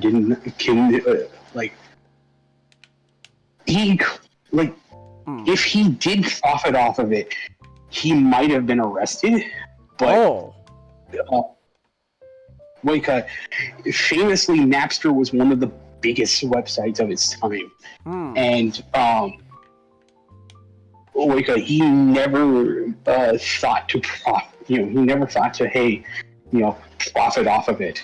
So there was a gold mine that he was just sitting in that eventually, as time went on, when it became bigger than him and it got into the whole kerfuffle,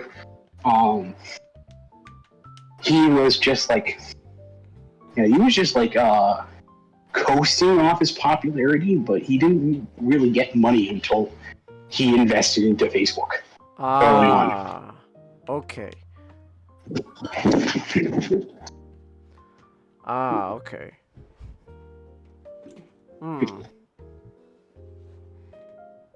Anyway, a Leela of her own. The Blurns Ball episode. Blurns Ball. I love this episode. Wow! The first Major League Blurns Ball, female Major League Blurns Ball player I mean, yeah, but you'll basically be a publicity stunt. Yeah. Yay! This episode was fun. This episode was fun. It was. It was a lot of fun. I liked it. I love this episode. I think the opening with the pizza, the pizza place is my favorite. It's like, fine. Let's all go down there and make them feel welcome. No. No. Fry not knowing how to sit in the chair. That's great. That's a great joke. It's amazing how much this, like, I look back at this episode, I'm like, you know, there's a moment in a completely different sport that done this episode perfectly in real life, and it gets funnier every time I see it.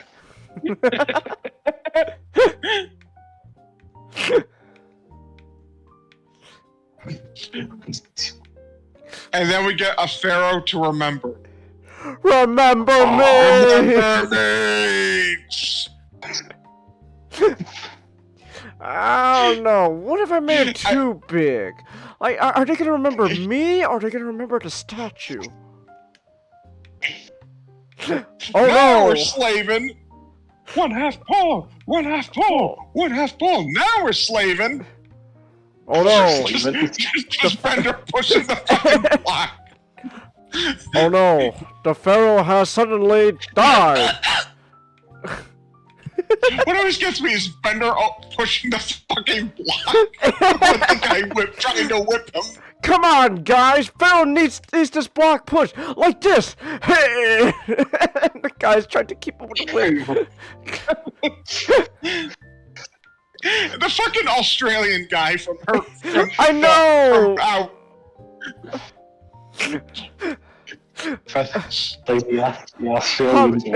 Hamis turned that place isn't so efficient that now all the work can be done by one single Australian guy.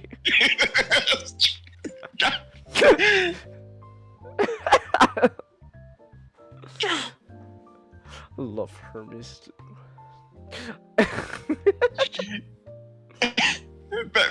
Fair to remember, fan-fucking-tastic. Fucking fake funeral. Yeah, the fake funeral. Thank you for convincing me that life is worth living by showing me how bad my funeral's gonna suck. And then we get Anthology of Interest 2. Yeah. Young man, you have changed our minds and warmed our hearts. Let us therefore party! He's dead. When did he die? About 12 hours ago when the party started. Well, he just said woo! No, that was the air skipping the flaps. Folds of his fat. Woo!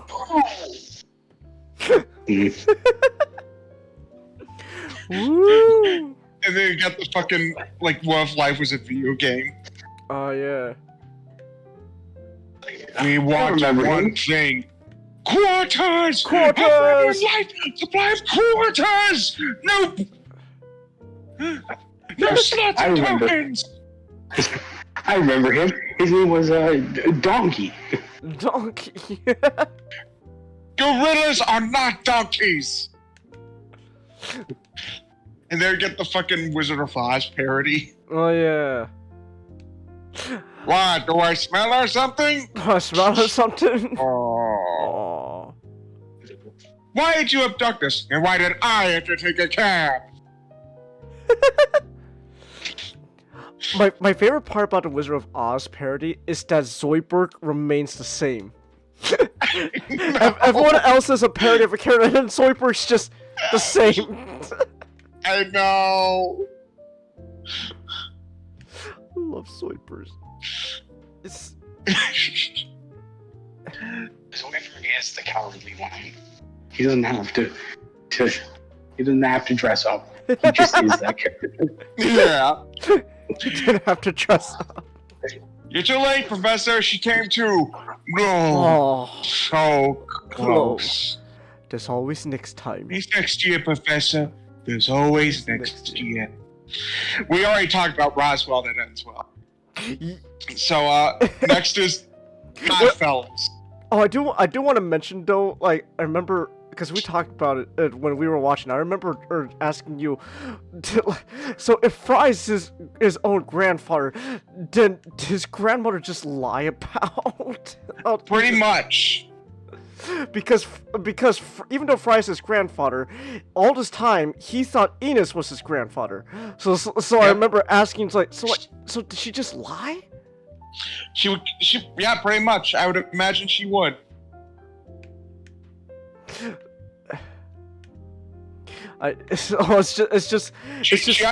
She either lied or she did not or she thought Yancey Sr. was Enos's. I doubt it was. I doubt that. Yeah, I doubt it.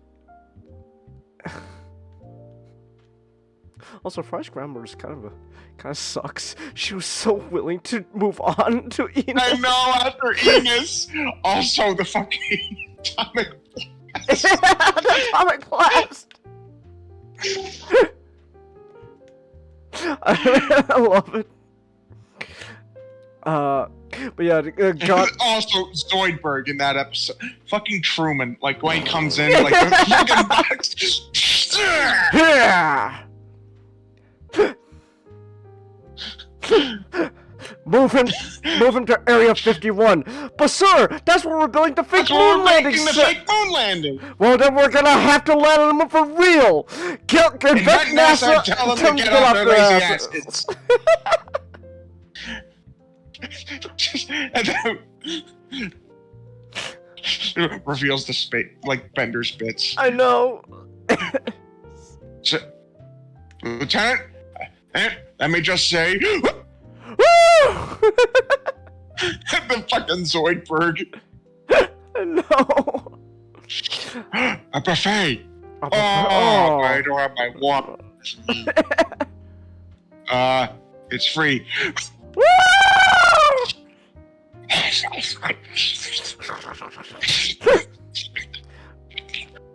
The president. I also loved him. Trying to dissect Zoidberg. It's like devil egg. Devil egg. Devil egg. The same devil egg. Stop! You're cutting the thing. Stop cutting that. I need that to speak. Can you start cutting faster? The president's gagging on my gas bladder. What an honor. That's a must-watch episode for everyone. But Godfellas. Oh, also another favorite joke is just also during the dissection. Heart, take it. I have 4 of them. And I have 4 of them. And then eventually just comes back to just it's like, hey Zoidberg, do you still need this? Oh no. Oh no. I need. Gotcha. And everyone just looks disappointed, just, oh, like they really wanted him to die. But Godfellas. Oh yeah, Godfellas. You know, I was God once too. I saw that. I know. You were doing pretty really well, well until everyone died.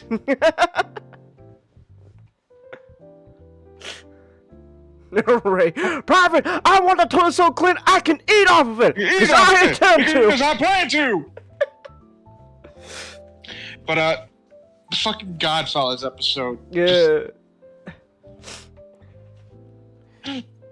We plan to convert them into nuclear vapor. When you do everything right, people will think that you haven't done anything at all. I just love the ending. It just goes, oh, I'm sure their God will save them. Oh no, he won't. I talked to him and he straight up said he ain't gonna do anything. Now come on. It really says something when a show where most likely the creators are atheists, most likely, where they basically just made a case for God. Because if they are atheists, they could have easily just done the joke like, haha, God bad. Seth MacFarlane route. Yeah. But no. Godfellas, great episode. Yeah. Future stock. Scruffy, how do you have 4,000 in shares?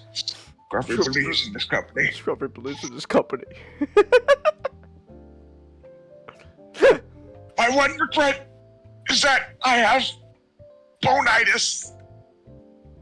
Oh, Groening's agnostic ray. I didn't know that. Yeah, that makes much more sense. Still though, the point still stands. He could have easily just, did the Seth MacFarlane round, but he didn't. Yeah, but future stock. Try actively made everyone poorer. Look at my butt, Mom! Woo! Look at them. Press the retaliate button. Only button they all retaliate. I also love how every appearance of Mom I love how every appearance of Mom now they just completely dropped the fake mom act. She's shove a big melon in it. And then the 30% Iron Chef. The secret ingredient is water. Yes, who knew it would have been water? Traced with LSD.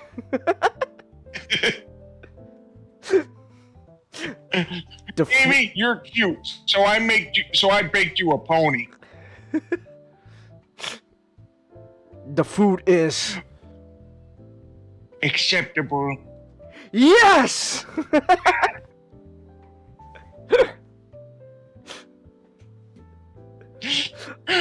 Also, the drinks Bender made for the crew, and then when he runs off crying, they just melt the floor. Everyone heads up. Bender's making brunch. Oh God! Oh God! My tract! Oh my God! Right, I cannot lie. I love. Another thing I'm great at. Wait, why'd you stop eating, Master? Because my stomach is about to explode. What? My dinner killed you? Oh man. Oh man.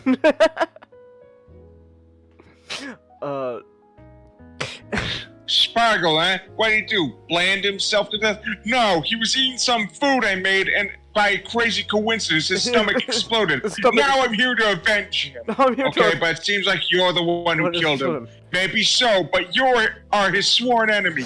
I challenge you to a battle of the chefs. And then Zoidberg with the bottle. Oh no. Fry, I have no choice but ask you to accommodate for the full payment. $10. Okay, here you go. Oh, what have I done? That was the last episode of the season. Yep. It was. Now we can talk about the best episode. Yes. Luck of the Fryrish. I get it.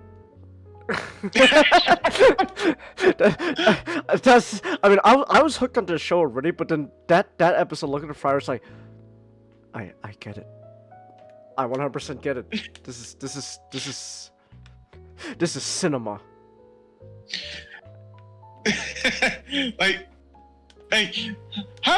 Remember when Julianne? Yeah, my favorite joke. Hey, and remember when Rudy Giuliani cracked down on jaywalking? No. Well, guess what, Rudy? How do you like this action? And the giant lizard runs over him. Oh! Well, Rudy, how do you like this action? Oh! But I really liked that episode. Just seeing, just everything with Fry and his brother. That was with Yancey. Yeah, Yancey. just I really loved the ending where it's revealed that Yancey, where like Fry always thought Yancey hated him. And basically stole everything from him, even his name. When it turns out Yancey actually idolized him. Yeah. He wanted to be like his brother so much that he named his own son after him. Okay, I'm gonna ruin the mood. Real quick. I want to ruin the mood now. I'm fighting Chaos 4 again. Do it. I know. Okay. Yeah. Yeah, it sucks. I hate him so much, Nick. Show your fucking head, Chaos 4. Oh my gosh, she sucks. But anyways, but yeah, look at the Friarish though. Oh my gosh, that was so good. And when Yancey gives his son the clover, the fact that I'm just gonna reenact the whole scene just because. So, any ideas for names, Yancey? Well, I'm sort of thinking of one. Daddy has a present for you today. You know what it is? It's a lucky clover that can help you be successful, whatever you do, even breakdancing. And it once belonged to someone very special. I know what you want to name him, Yancey. It's okay. Really? Son, I'm naming you Philip J. Fry in honor of my little brother. In honor of my little brother. Who I miss every day. I love you, Philip. I always will. Here lies Philip J. Fry, named for his uncle, to carry on his spirit. Yeah. The fact that he idolized Fry so much that his own son Yancey's son went on to do everything Fry wanted to do.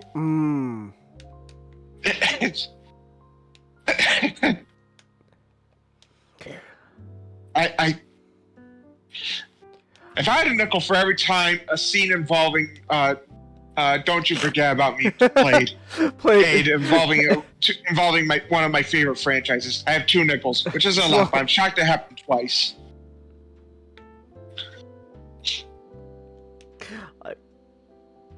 I think okay, I'm gonna admit this also. I think also the episode hit for another reason. Another reason, yeah. I figure it's I don't want to get too deep in, but like I'm not gonna lie, that episode felt pretty personal for yeah.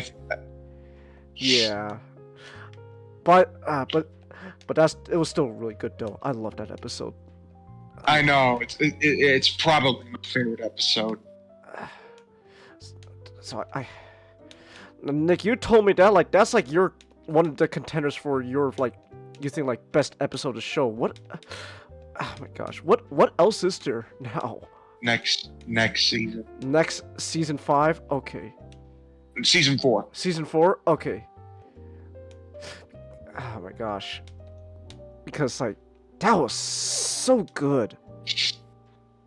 Like even if it didn't hit me on like a personal level, like just alone, it's a really good episode. It is. I wish I could. I'm not gonna lie. I kind of get emotional thinking about Luck of the Friarish. I know. In fact, I'm feeling a range of emotions right now, from both like joy, kind of a bit of sadness, and a little bit of rage at the same time. Because God, why did I choose to fucking fight Chaos 4 again while doing this?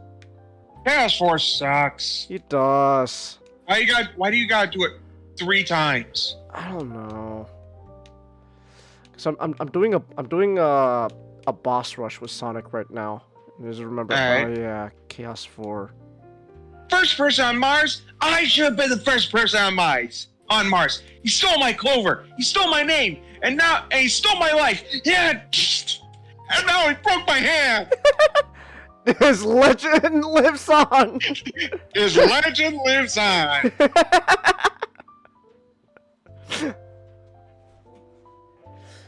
There's more, Ray. I'm sure there's more to future. Like yeah.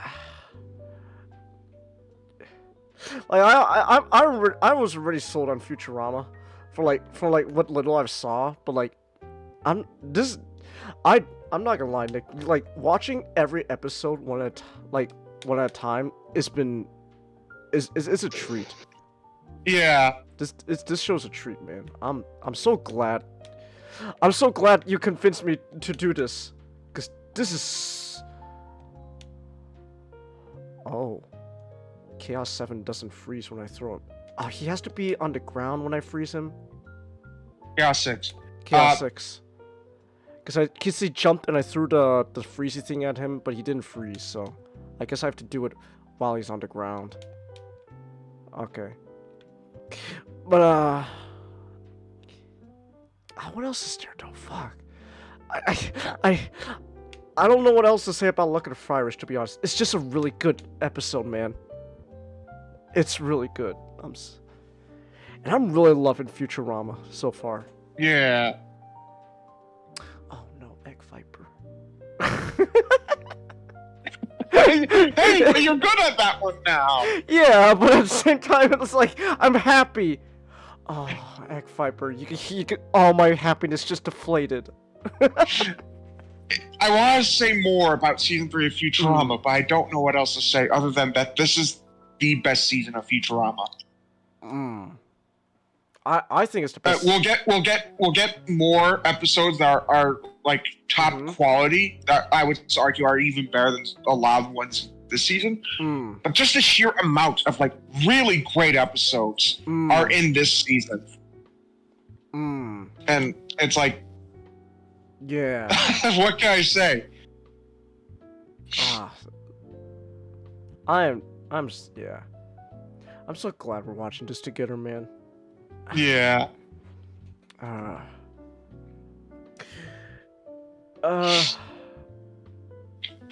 Alright. What time is it real quick? It is 11:21 where you are. 11:21 where I am? Okay. I guess then, in that case, here's what we're gonna do. We're gonna move, since Knott's now with us, we can move on to his topic for last. Woo! You guys could talk about it more than me, because I didn't watch the movie, and also I gotta use the restroom, so you guys can go ahead, talk about Invasion of the Body Snatchers while I go pee. Yeah! Take it away! I gotta go pee! Alright, so... I inspired you. You did. You did, Nick. Everyone give Nick a round of applause. No one can see that I am bowing. So originally, I was going to be talking about Ex Machina, but just recently, on Thursday, since Chang has postponed streaming for a second time, we didn't really have anything to do. So Nick, in lieu of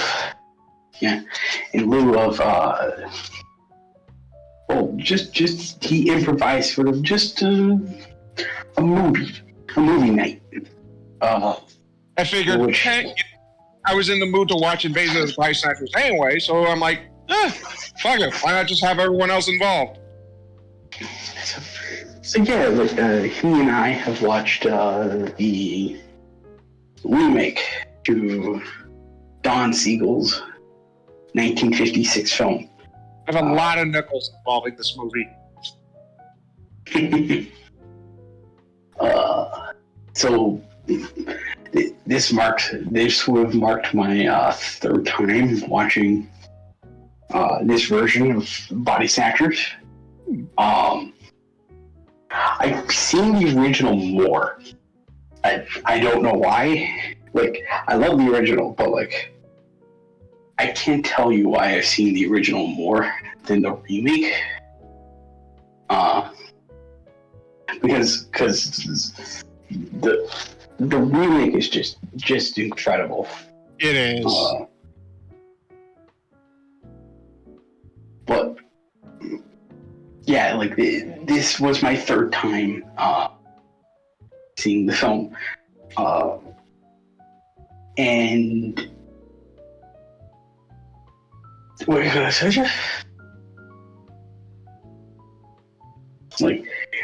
what a out of several 1950s sort of like science fiction horror movies. Invasion is one of Invasion of the Body Snatchers is one that even for its time it was very critically lauded. I think it's like the beauty of the 1970s, the beauty of like the time, the 78 film came out where you could the Hays Code, it was a thing, is now a thing of the past. So experimentation could be something that you could was something not only just reserved to it was something that the studios really relished, which is like I'm pretty sure Dong-seok was born maybe a bit, was born maybe like this was born a bit closer to the 70s. I'm sure he and a vast majority, a ton of filmmakers would have loved the freedom that was that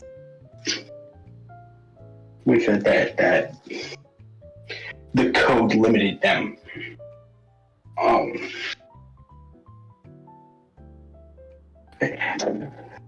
Is anyone still there? I'm still here. Oh, okay. Yeah, like I thought it was just for a second there. I thought it was just talking to an empty crowd. I was like, nah, that was just me. I can move on. Everything okay? Yeah, no, it's just I had a moment of dissonance because. Okay. I was listening attentively. Thank you, Nick. Like, to be honest, that was just me. That was me going through an episode. It's. Oh, all right.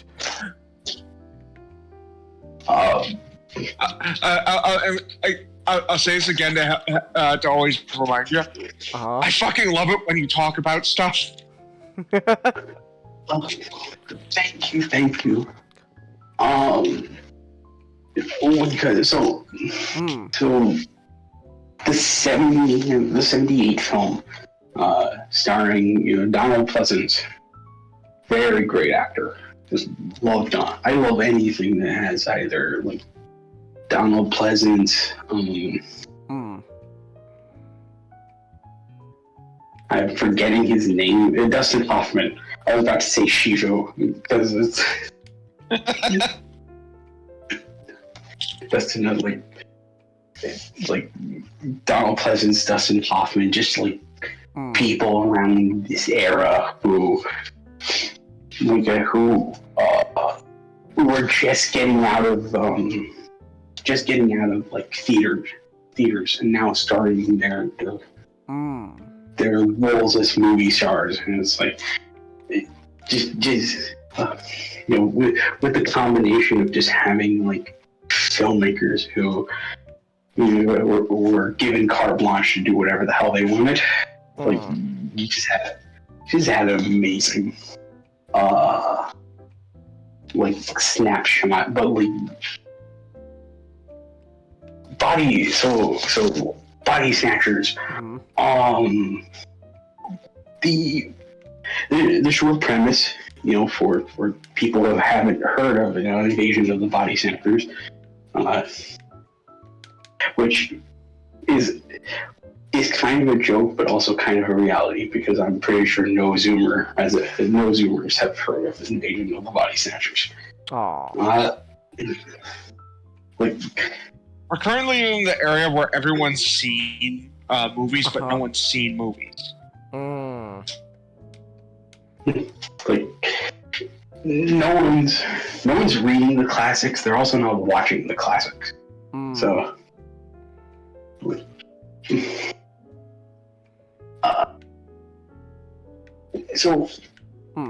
in mid-70s San Francisco, two health department agents noticed that there are moments around them where things are kind of going wrong. The female lead Elizabeth. Yeah. Thank you, Nick. I was also trying to I was also going to call her by her actress's name, but Elizabeth would do fine. Elizabeth notices that her husband is slowly kind of changing into just changes in the blink of an eye into someone entirely different from what he was before, and they're becoming distant. Like Pleasance. That's like I got my Donalds mixed up. Sutherland. Sutherland. Kind of just at first is kind of acting as the voice of reason of, oh hey, you were just stressed. Everyone's stressed. And so she tries to get him to talk to a psychiatrist, played by some know him as Spock, others know him as Galvin. Oh, Leonard Nimoy's in the movie. I didn't know that. Yeah, Leonard Nimoy. Leonard Nimoy is in the film because this was his attempt to try to escape from the start. Yeah.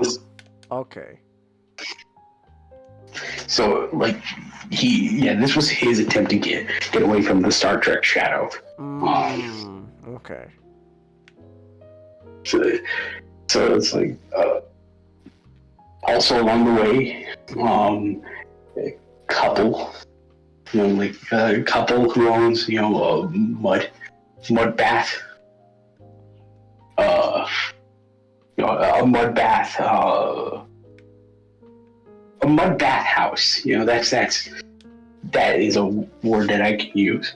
It was played by a very early Jeff Goldblum. And I automatically recognize that face. Veronica Cartwright from Alien. Oh. Yeah, Veronica Cartwright. Before she's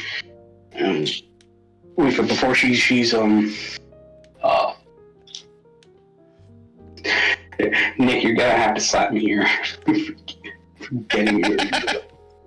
I want to say Palmer, but no, that's not the right name. Lambert, yes. Chick went crazy. Yeah, before.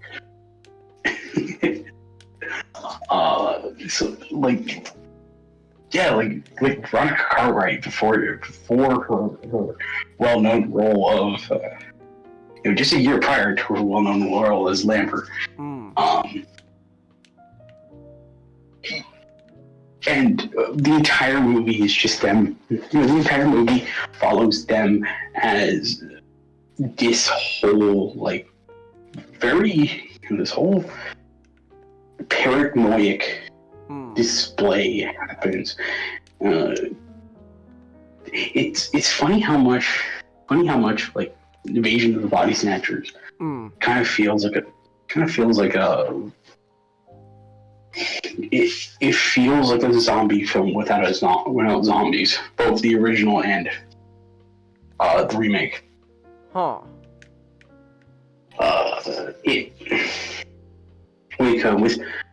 With how much it feels, the paranoia and the isolation that a lot of the characters feel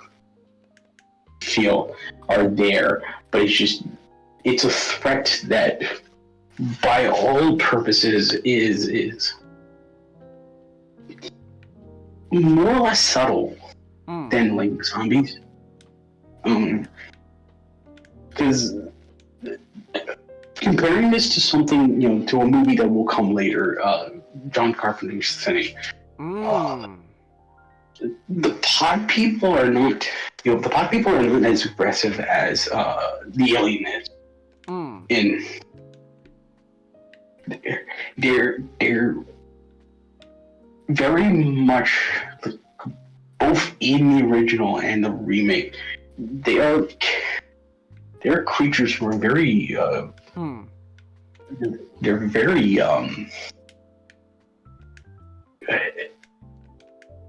they're very clinical with how they just speak to people.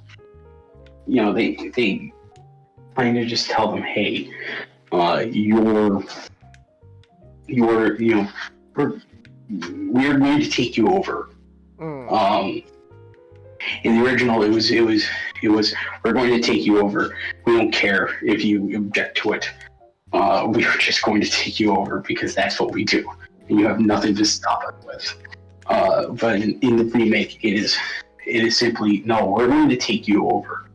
But it's good that we're taking you over because we're going to remove all the parts of your life that complicates things.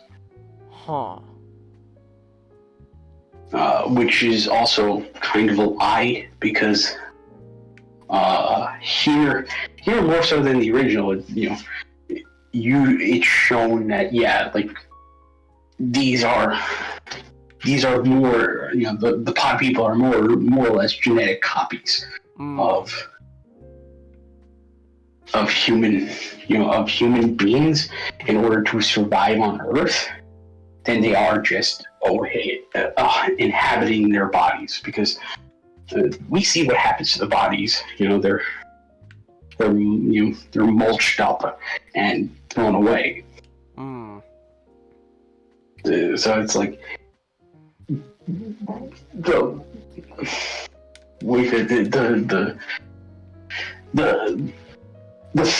parasites, the pod people in remake are a lot more manipulative and a lot more devilish. It's just from the sense of trying to convince everyone that, no, we're going to give you a better way of living. When in reality, Matthew, you'll like being a pod person. That's what they said about being a human.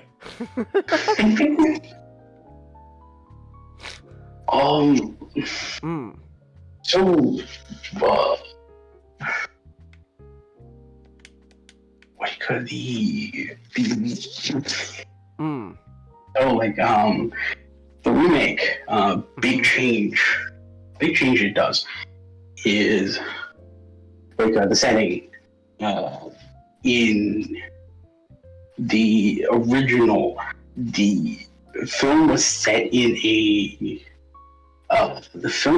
a small town in California that was supposed to be a very tight-knit community, because the way Dong-seok wanted to sort of write it was, there was this community of people who knew each other very well.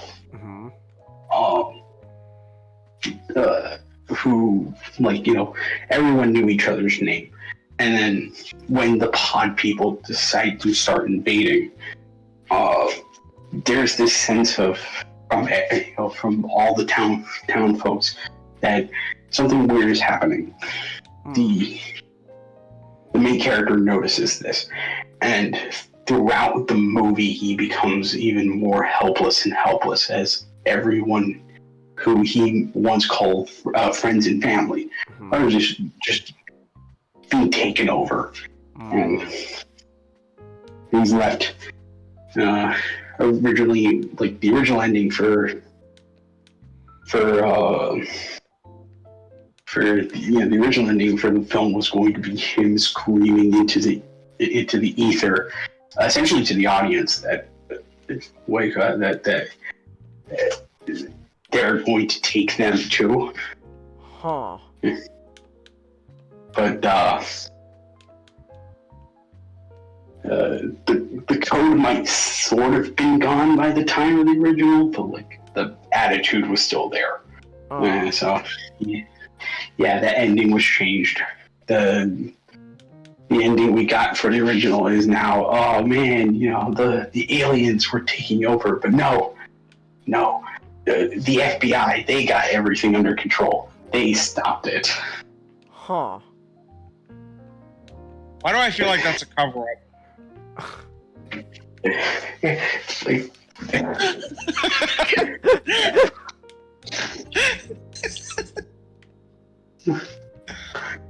as time went on, I kind of sort of loved that idea of the ending. It's just, I think the pod people are trying to gaslight him into believing, no, the FBI, they came in, they will wipe them all out.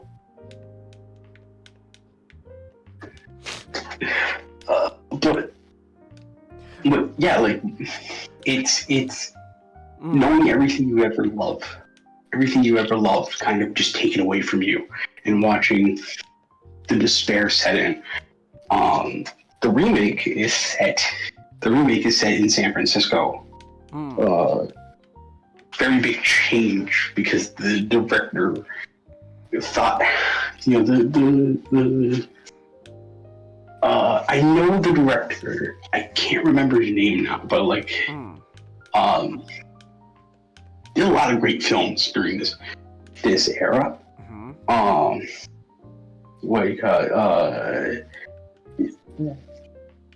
It's funny how Body Snatchers was the film that he made before he really got popular. So it's like it was a taste of things to come. But the way he described changing location from a very smaller, tight knit town to some big metropolis like San Francisco was kind of just coming down to this idea of San Francisco is a big city, and big city, or the big city itself already has a built-in feeling of isolation. There's a ton of people who live in cities like San Francisco and New York, but unlike smaller cities, you don't see a lot of people come together and be jolly with one another. It's interesting how you can live in a place with thousands of people, yet all of them feel like strangers. And that's what the remake preys on, that idea of what if just the little tranquility you had in your life,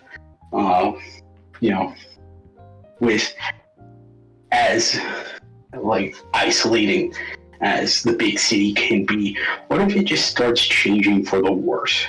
And what little thing you had there shifts into something much more terrifying and much more debilitating. And that's what the 78 film, its thesis is kind of played on.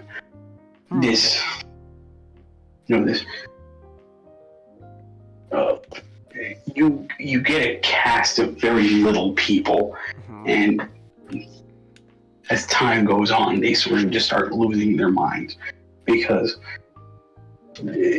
people, while their loved ones are just starting to change and start acting different in front of them. Even strangers are acting completely different. There's no sense of ever finding someone who is sane enough to make them feel safe. And one thing I want to mention, so the special effects, for like as great as they are, they don't have a lot of a big like back to the behind the scenes story as you would expect from like The Thing, or like Rob Bottin drove himself into sickness on The Thing, and you can see it throughout the entire movie where his genius just shines through.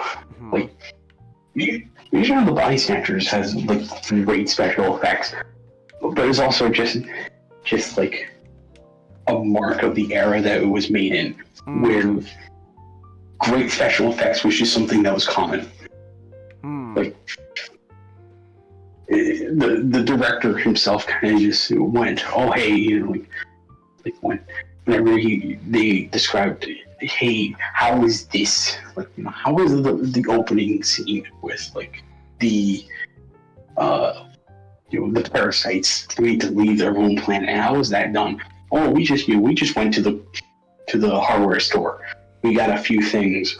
We slapped them together, and then we reversed the film, and that's how the effect was made. It's like, there's such a wonderfulness to how like to actor. It's like they're creating stuff that just looks so impressive nowadays, and just having them, having someone like him just go, oh, it was easy. We just slapped things together, and we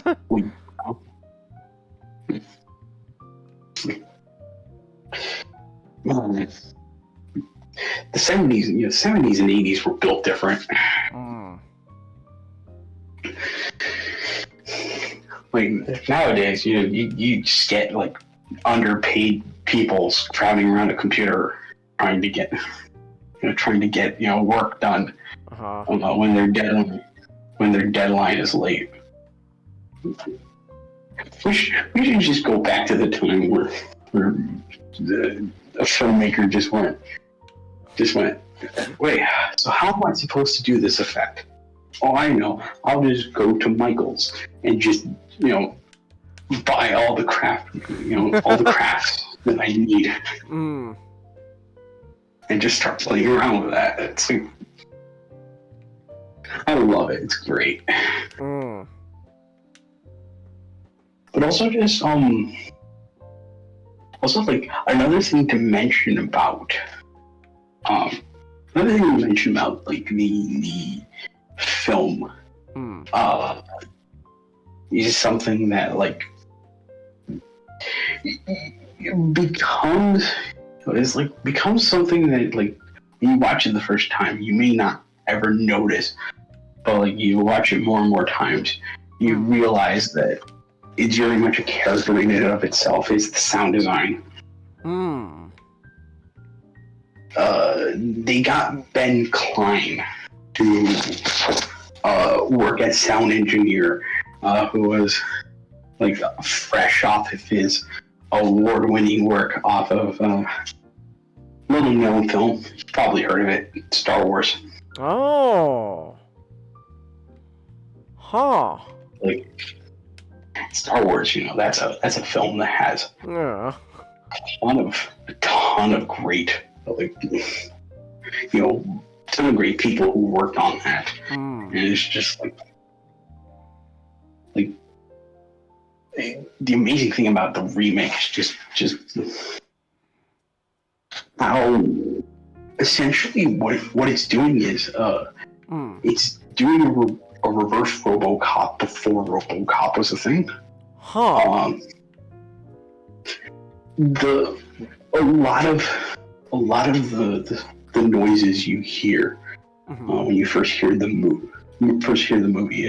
Is nature sounds. It's crickets. It's cicadas. You know, it's rushing water. Birds. As the movie kind of progresses, all of that just gets replaced with the sound of like cars and the trash compactor sound. You know, the sound of a trash compactor. And these are all like noises that, if you've ever lived in a big city, it's something that you just get used to. Like, it becomes the droning. You know, it becomes the droning noise of your life. You know, it's you know, you always hear just like the trash collectors, you know, taking trash and just putting in the machine, and you hear that grinding noise. Yeah, it's like, it doesn't bother you because it's like you're just used to it. But throughout the entire film, that noise just becomes even more distorted. And it's like, when you kind of realize, and then like when you fully realize that, throughout the movie, the husks that were turned into dust, they got rid of them by just compressing them into the garbage compactors. This really chilling, you know, aspect of noises that once kind of brought you of sort of comfort in your life is warping into just nightmarish sounds. It's like, to the point that, like, you don't feel safe anymore. You feel like you're in an alien world. And I want to mention, like, there is also a moment throughout the entire. There's moments throughout the entire film where heartbeat is pumping. Where it's used as sort of the sound of tension, as Donald Sutherland and Elizabeth are seeing things, you know, play out in front of them, and they just feel, you know, they feel like alien, essentially, to them. That sound, that heartbeat sound, was recorded from an ultrasound of Ben Klein's wife when she was pregnant. So it's like the heartbeat of his unborn child. Just playing during scenes of like okay.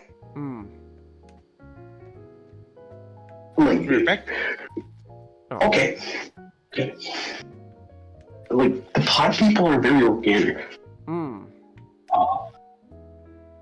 And it's kind of interesting because, you know, they're very plant-like, and they're very, you know, they're very close to,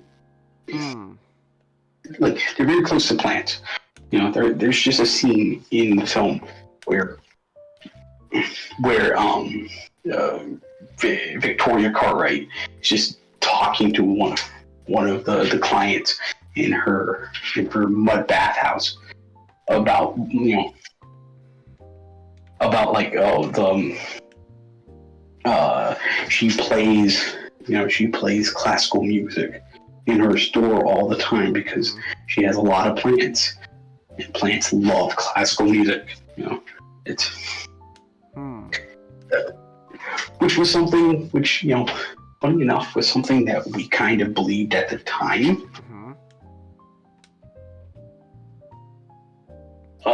Like, oh, why does, you know, like what is healthy for plants? What is healthy for, you know, plants? What is a great development for plants? Oh, plants respond to sound. You know,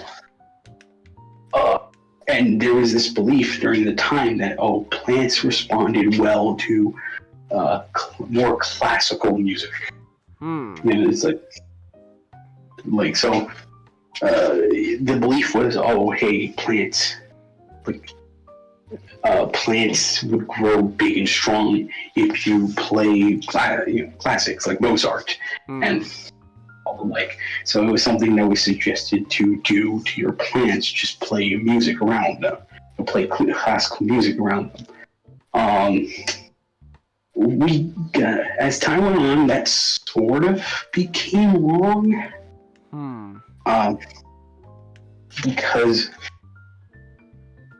Because there's a joke in Jimmy Neutron that kind of puts it into perspective. It's actually really like I think you would remember the joke, Genius, where Libby was showing the two plants she had. I think it was during a science expo or just a science project she was doing. She was just showing how two plants reacted to music. And, the plant that was listening to hip hop was growing, big and strong. The plant that was listening to classical music, was shriveling up and down.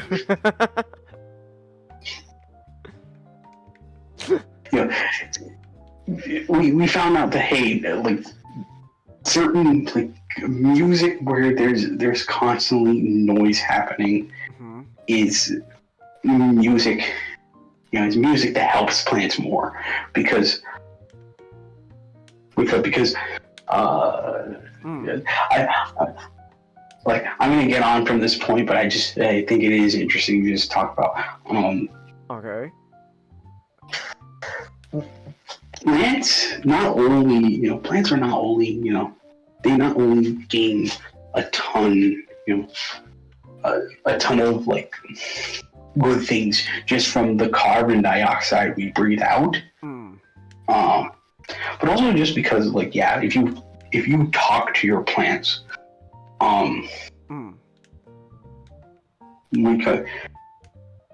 that constant stimulation from the plants taking in the noise and the vibration causes them to grow very well. So the classical music thing was a thing that we sort of got right. It was something we sort of got we sort of understand it, but as time went on, we realized, wait, maybe that's not the type of music that would help plants well. But there's a moment that that you can argue has aged the worst, but I still think it's a great moment that enforces the idea that the pod people, at the end of the day, they are plants. They're plants who have a higher mental functions as humans. That Elizabeth's husband, he's sitting down in his chair with his headphones, he usually just watches the game, the basketball game. And that's his favorite thing, to just watch the game when he gets home from being a dentist. It's man, I can't believe this is a movie that involves intergalactic plant people. And one of the characters is a dentist. What do they mean by this? But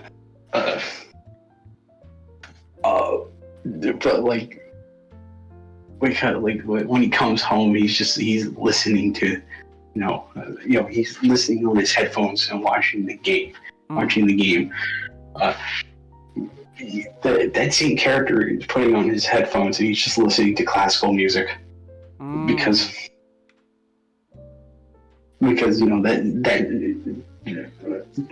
we just got an insight. Yeah, that's just what they love to do.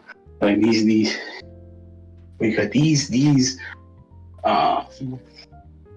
the pod people are scary, not just because they're taking over our lives, but they're wearing our faces. They don't act like us, but they don't act like us. They just are wearing our clothes and our faces, and they're talking with our voices. They're not acting like us. Because there's something completely different, and it speaks to the dehumanization throughout the entire movie. That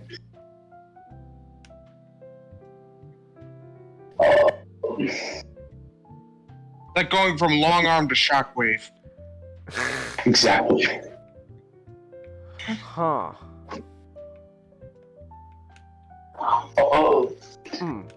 I also want to mention really quick the iconic scream of the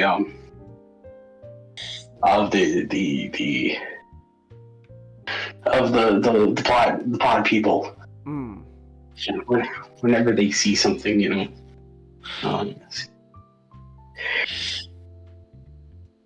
there's an interesting notion that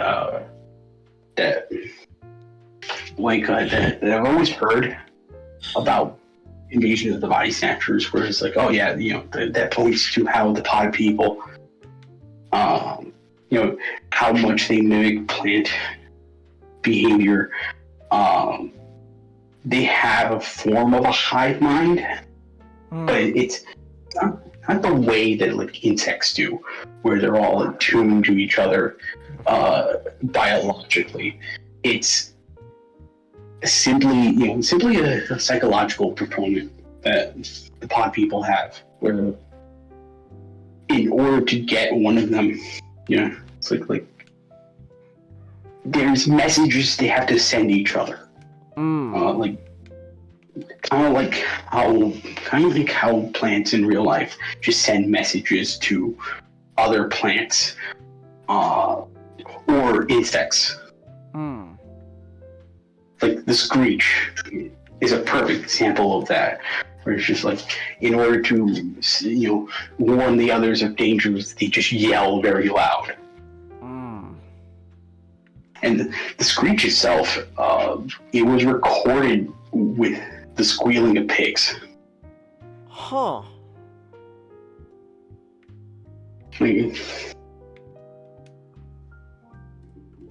Just the pig squealing right next to the death rattles of rabbits has got to be one of the most terrifying things ever. Because this is good. I have to mention the iconic moment. Okay, so I guess spoilers for a movie that you should have already seen, because it's a classic. Okay. Donald Sutherland doesn't make it to the end. The entire moment where he he's just walking around is it's my favorite ending to a film. So he's just walking.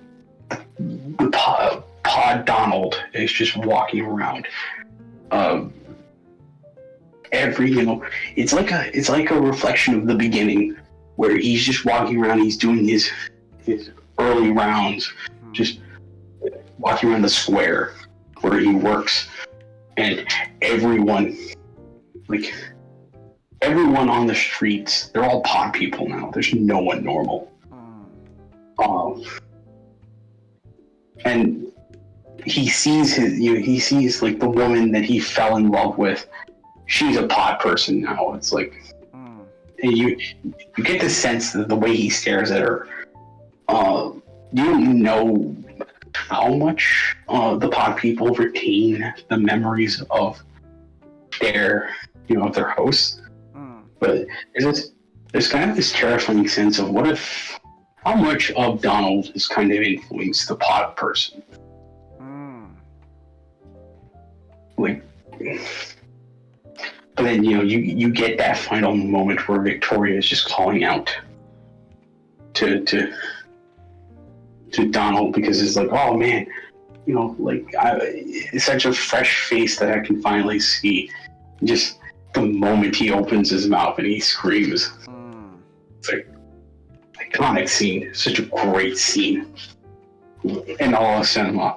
It's like, man, I would love to have been, the person sitting in the cinema as it was first playing and just seeing, oh yeah, that moment, that gives me hives every time I see it.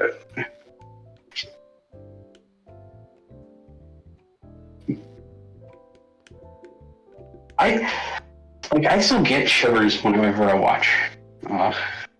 The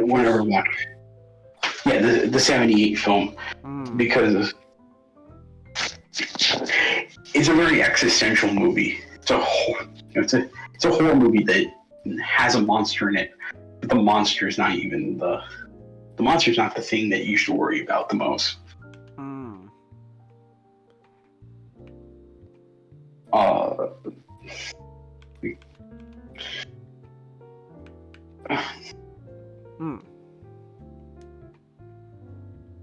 Another thing,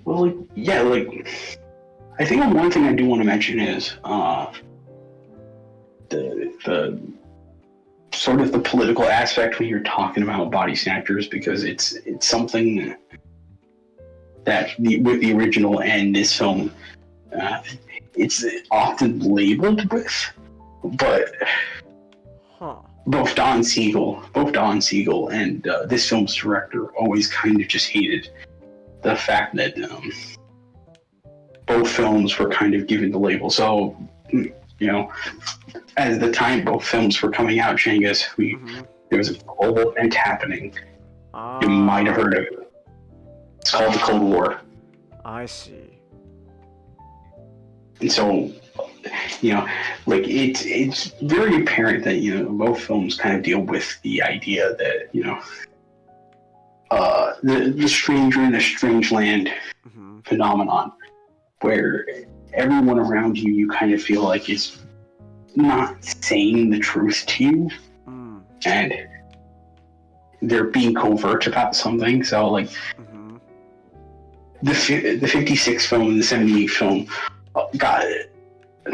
Were always films that talked about the dangers of infiltration, communist infiltration, or they were, decrying McCarthyism, when that isn't what the films were about, because both the leads of both films, they're not decrying something that it's like the modern satire thing that we're dealing with Warhammer 40K, where people want to refer to the Imperium of Man as a fascist state, when the Imperium of Man are not really fascist. They're authoritarian, yes, but the Imperium, when the Imperium of Man is waging war against chaos, they didn't make up chaos. Chaos is a real thing. They're waging war against a real threat. Likewise with body snatchers, the McCarthyism doesn't work because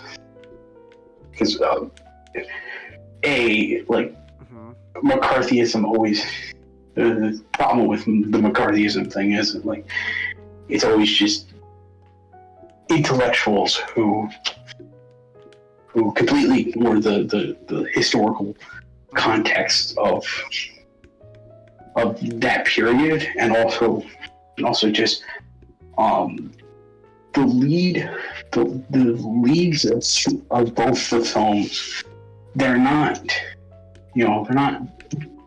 going on a witch hunt, pointing names at people that, you know, are very innocent. No, everyone throughout the film, you know, everyone in the audience knows that there are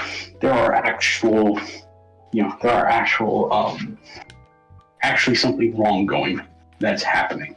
You know, there is an alien race that is infiltrating us, taking over our lives, for the sake of either, you know, you can say either food or survival. You know, this is something that happens in both films. So, Don Siegel hated the idea of the film being compared to McCarthyism, because both him and the director for this film wanted these movies to kind of reflect the idea that, more so the 78 film, kind of reflect the idea that America was changing, not in a way that feels great. You know, like, the concept of the neighbor was being thrown away because more and more people were just being closed off to each other. We weren't talking. And like with the original film, it became a sort of scare that like eventually, you know, the entire film kind of just came to this whole idea that eventually the people you once say hi to every day and once shared drinks with, you're not going to be friends with them anymore. There might come to a point where you even just treat each other as perfect strangers. There will be no community anymore. There's no camaraderie. The 78 film just goes into that, you know, as the Cold War in the 70s, you know, went on, and we were all kind of the fear of dying, you know, because of you know, nuclear proliferation. The 70s was like a lot of the theme of films in the 70s kind of just came out of that idea of alienation. Just you no longer the idea of a community is just a foreign concept now. There's no one you can call a neighbor anymore because in the cities you have no neighbors. You just have people who live near you. And, you know, with films like Taxi Driver and this film that, you know, points to that as a very horrific idea.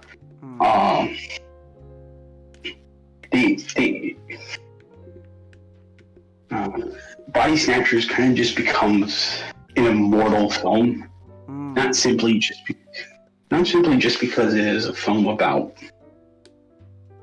people coming in and taking over your lives, which, you know, there's a Body Snatcher film that you can make nowadays with AI that I don't trust anyone. I don't know, there's a possibility you can make it, but like, the writers are too stupid to do it.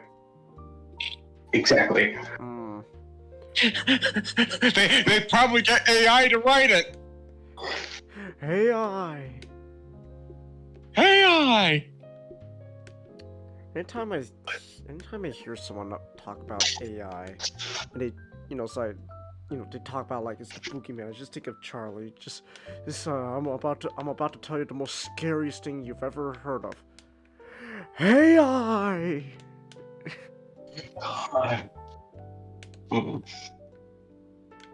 But yeah, like Body Snatchers just is a chilling film because it's really the best alien invasion stories.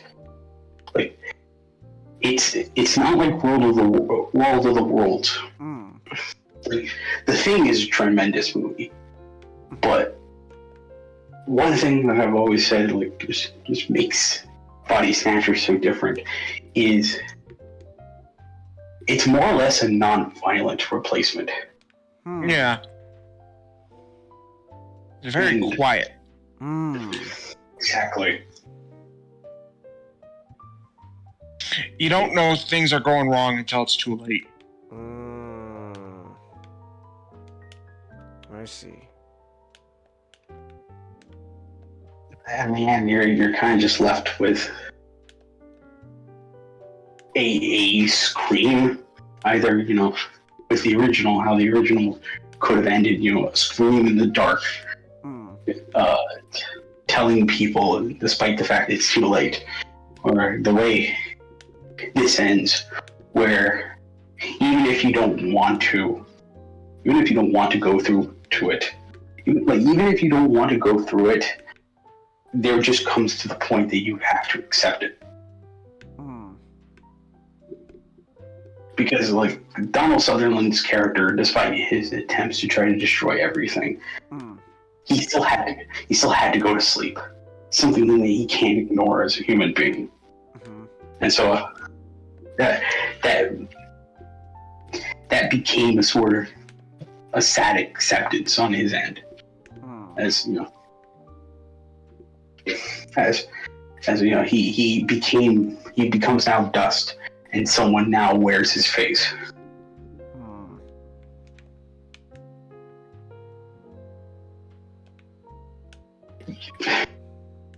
Yeah, go watch Body Snatchers.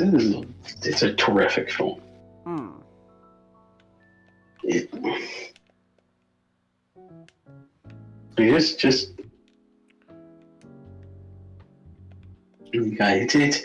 a film that, like, that I can always proudly say this is a film of its era, because we will, like, it's rare to ever see a film that's just so well made and is destined to become immortal.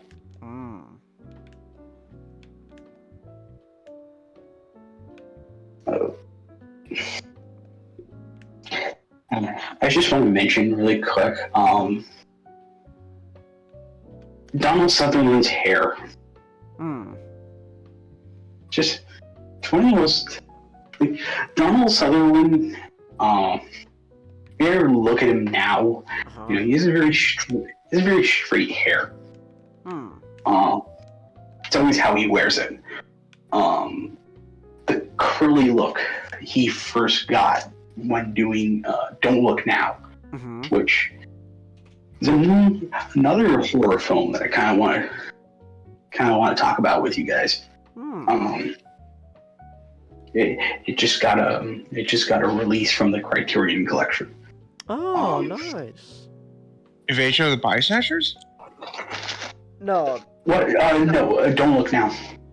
I wish Invasion was part of the Criterion Collection. At least there's Arrow. That's true. At least there's Arrow. Like, what do you call it? It's funny how there was a period of time where, like, Donald Sutherland didn't want to change his hair. So when he was finished with Don't Look Now, like, there was honestly, really, I could just say that this was sort of like a period of time with Donald Sutherland where he was trying to go for a look, and that was really just the look he had around this time was really simply just came down to the fact that he was lazy and he didn't want to change his hair, like, because you could see it sort of coming into, like, the curliness, but not yet with, like, Clute. And then it becomes the curly, the full curly with Don't Look Now. And then this is when it peaks in Invasion of the Body Snatcher, where every time he goes on set, he has his makeup. You know, he applies rollers into his hair so that he can just maintain his hair. I'm like, it reminds me of really quick. It reminds me of what was his name? Who? Like the main actor for Eraserhead. I should know his name because. Oh, did how you Eraser movie? No, Eraserhead. Oh, Eraserhead. Oh, I don't know what I'm talking about. I think I'm getting tired. Fuck. Sorry. Forget what I was saying. I don't know. I'm being retarded. No, it's fine. I understand exactly. But it's just like, how Eraserhead took 6 years to be made. So as the movie went along, the main actor had to keep his hair that way for 6 years in order to keep continuity in the entire film. There was a sense, Keanu kind of just keeps the John Wick beard around, simply just because it's now become a trademark of his. Anime guy rated us. Hey, how come there was no notification for that? What the hell? Stream Elements, why are you like this?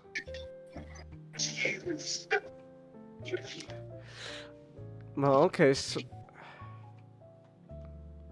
Oh, Anime Guy doesn't know what Eraserhead is.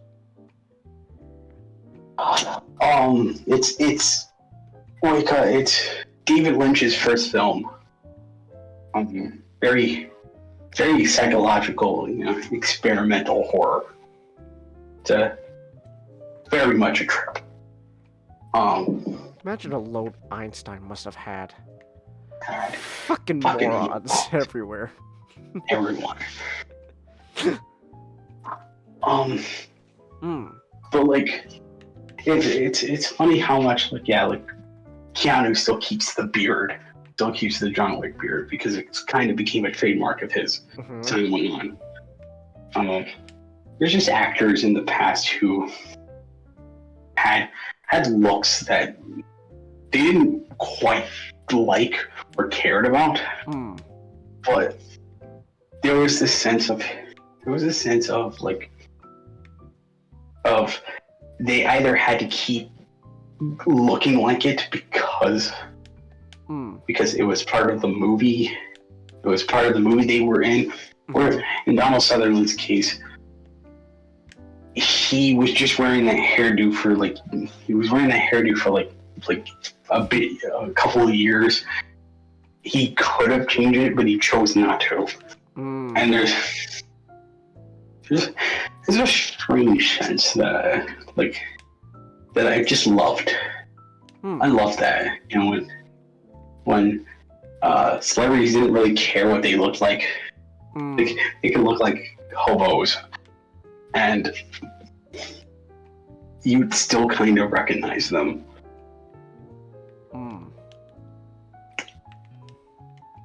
I think the last time something like that happened was No Country for Old Men. Javier Bardem had to wear the haircut that quote unquote Joel Cohen just said, "Yeah, you're not gonna have sex in this." This haircut is a repellent. Wow, what a...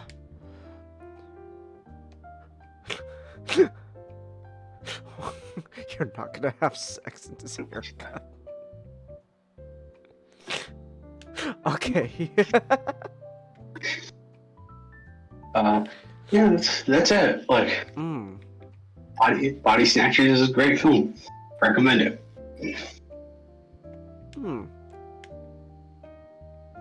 How did you find out about this movie, Nick? Since you were the one who, who wanted to watch it while I was sick. Well, it's a classic. Just felt like wanting to watch it. Oh. Oh, okay then. Did you like it? So it was free on YouTube. Then I'm like, all right, I'll check it it out. is? Oh, I didn't know that. Yeah. Oh. There you go. So I guess if you want an easy way to watch it, then yeah. Currently free on YouTube. Last I checked. Last you checked. Well, check again if anyone interested, and then there you go. Ooh, Invasion of the Body Snatchers. Neato. Oh, I'm saying. I think I'm getting exhausted now. All right. Yeah, it is. All right. What time is it? 12:25. Okay, yeah. It's past midnight my time. I gotta end the stream now. All right. What was it? Was that? Actually, I don't know what I was gonna. Never mind. Yeah. Okay. I'm gonna call the stream here. So, yeah. This was fun. Alright. Well, that's it then. Thanks everyone who came. I know you came in rated late anime guy. So this is probably kind of you came in and it's like, oh, we're about to end. So, but I'm getting tired. So, thank you everyone who came. Oh, I will say though, tomorrow's schedule, yeah, that's not gonna be Sonic Adventure 2, cause turns out when you practice a level when you're sick over and over again, and you don't record yourself, you go, oh, that's A rank. I didn't record it. I was gonna stream myself. Oh, so instead tomorrow. I guess I could say then, Nick. While I was sick, I got A rank on Escape from the City. Escape, neat. Yeah. So. You guys try an A rank any other level? No, not really. Really? If I do, I'm gonna be honest, it's probably gonna be my own time. I don't know. So instead tomorrow, I don't know, fuck it, we'll just do Snoot Game. Snoot Game Sunday. Snoot Game Sunday. Just because, I don't know, it's actually pretty interesting. Okay, so. Last time. Oh, was that not? Said we're making up for lost time. Yeah, we're making up for lost time. Alright, so thank you everyone who came. Until next time, good night.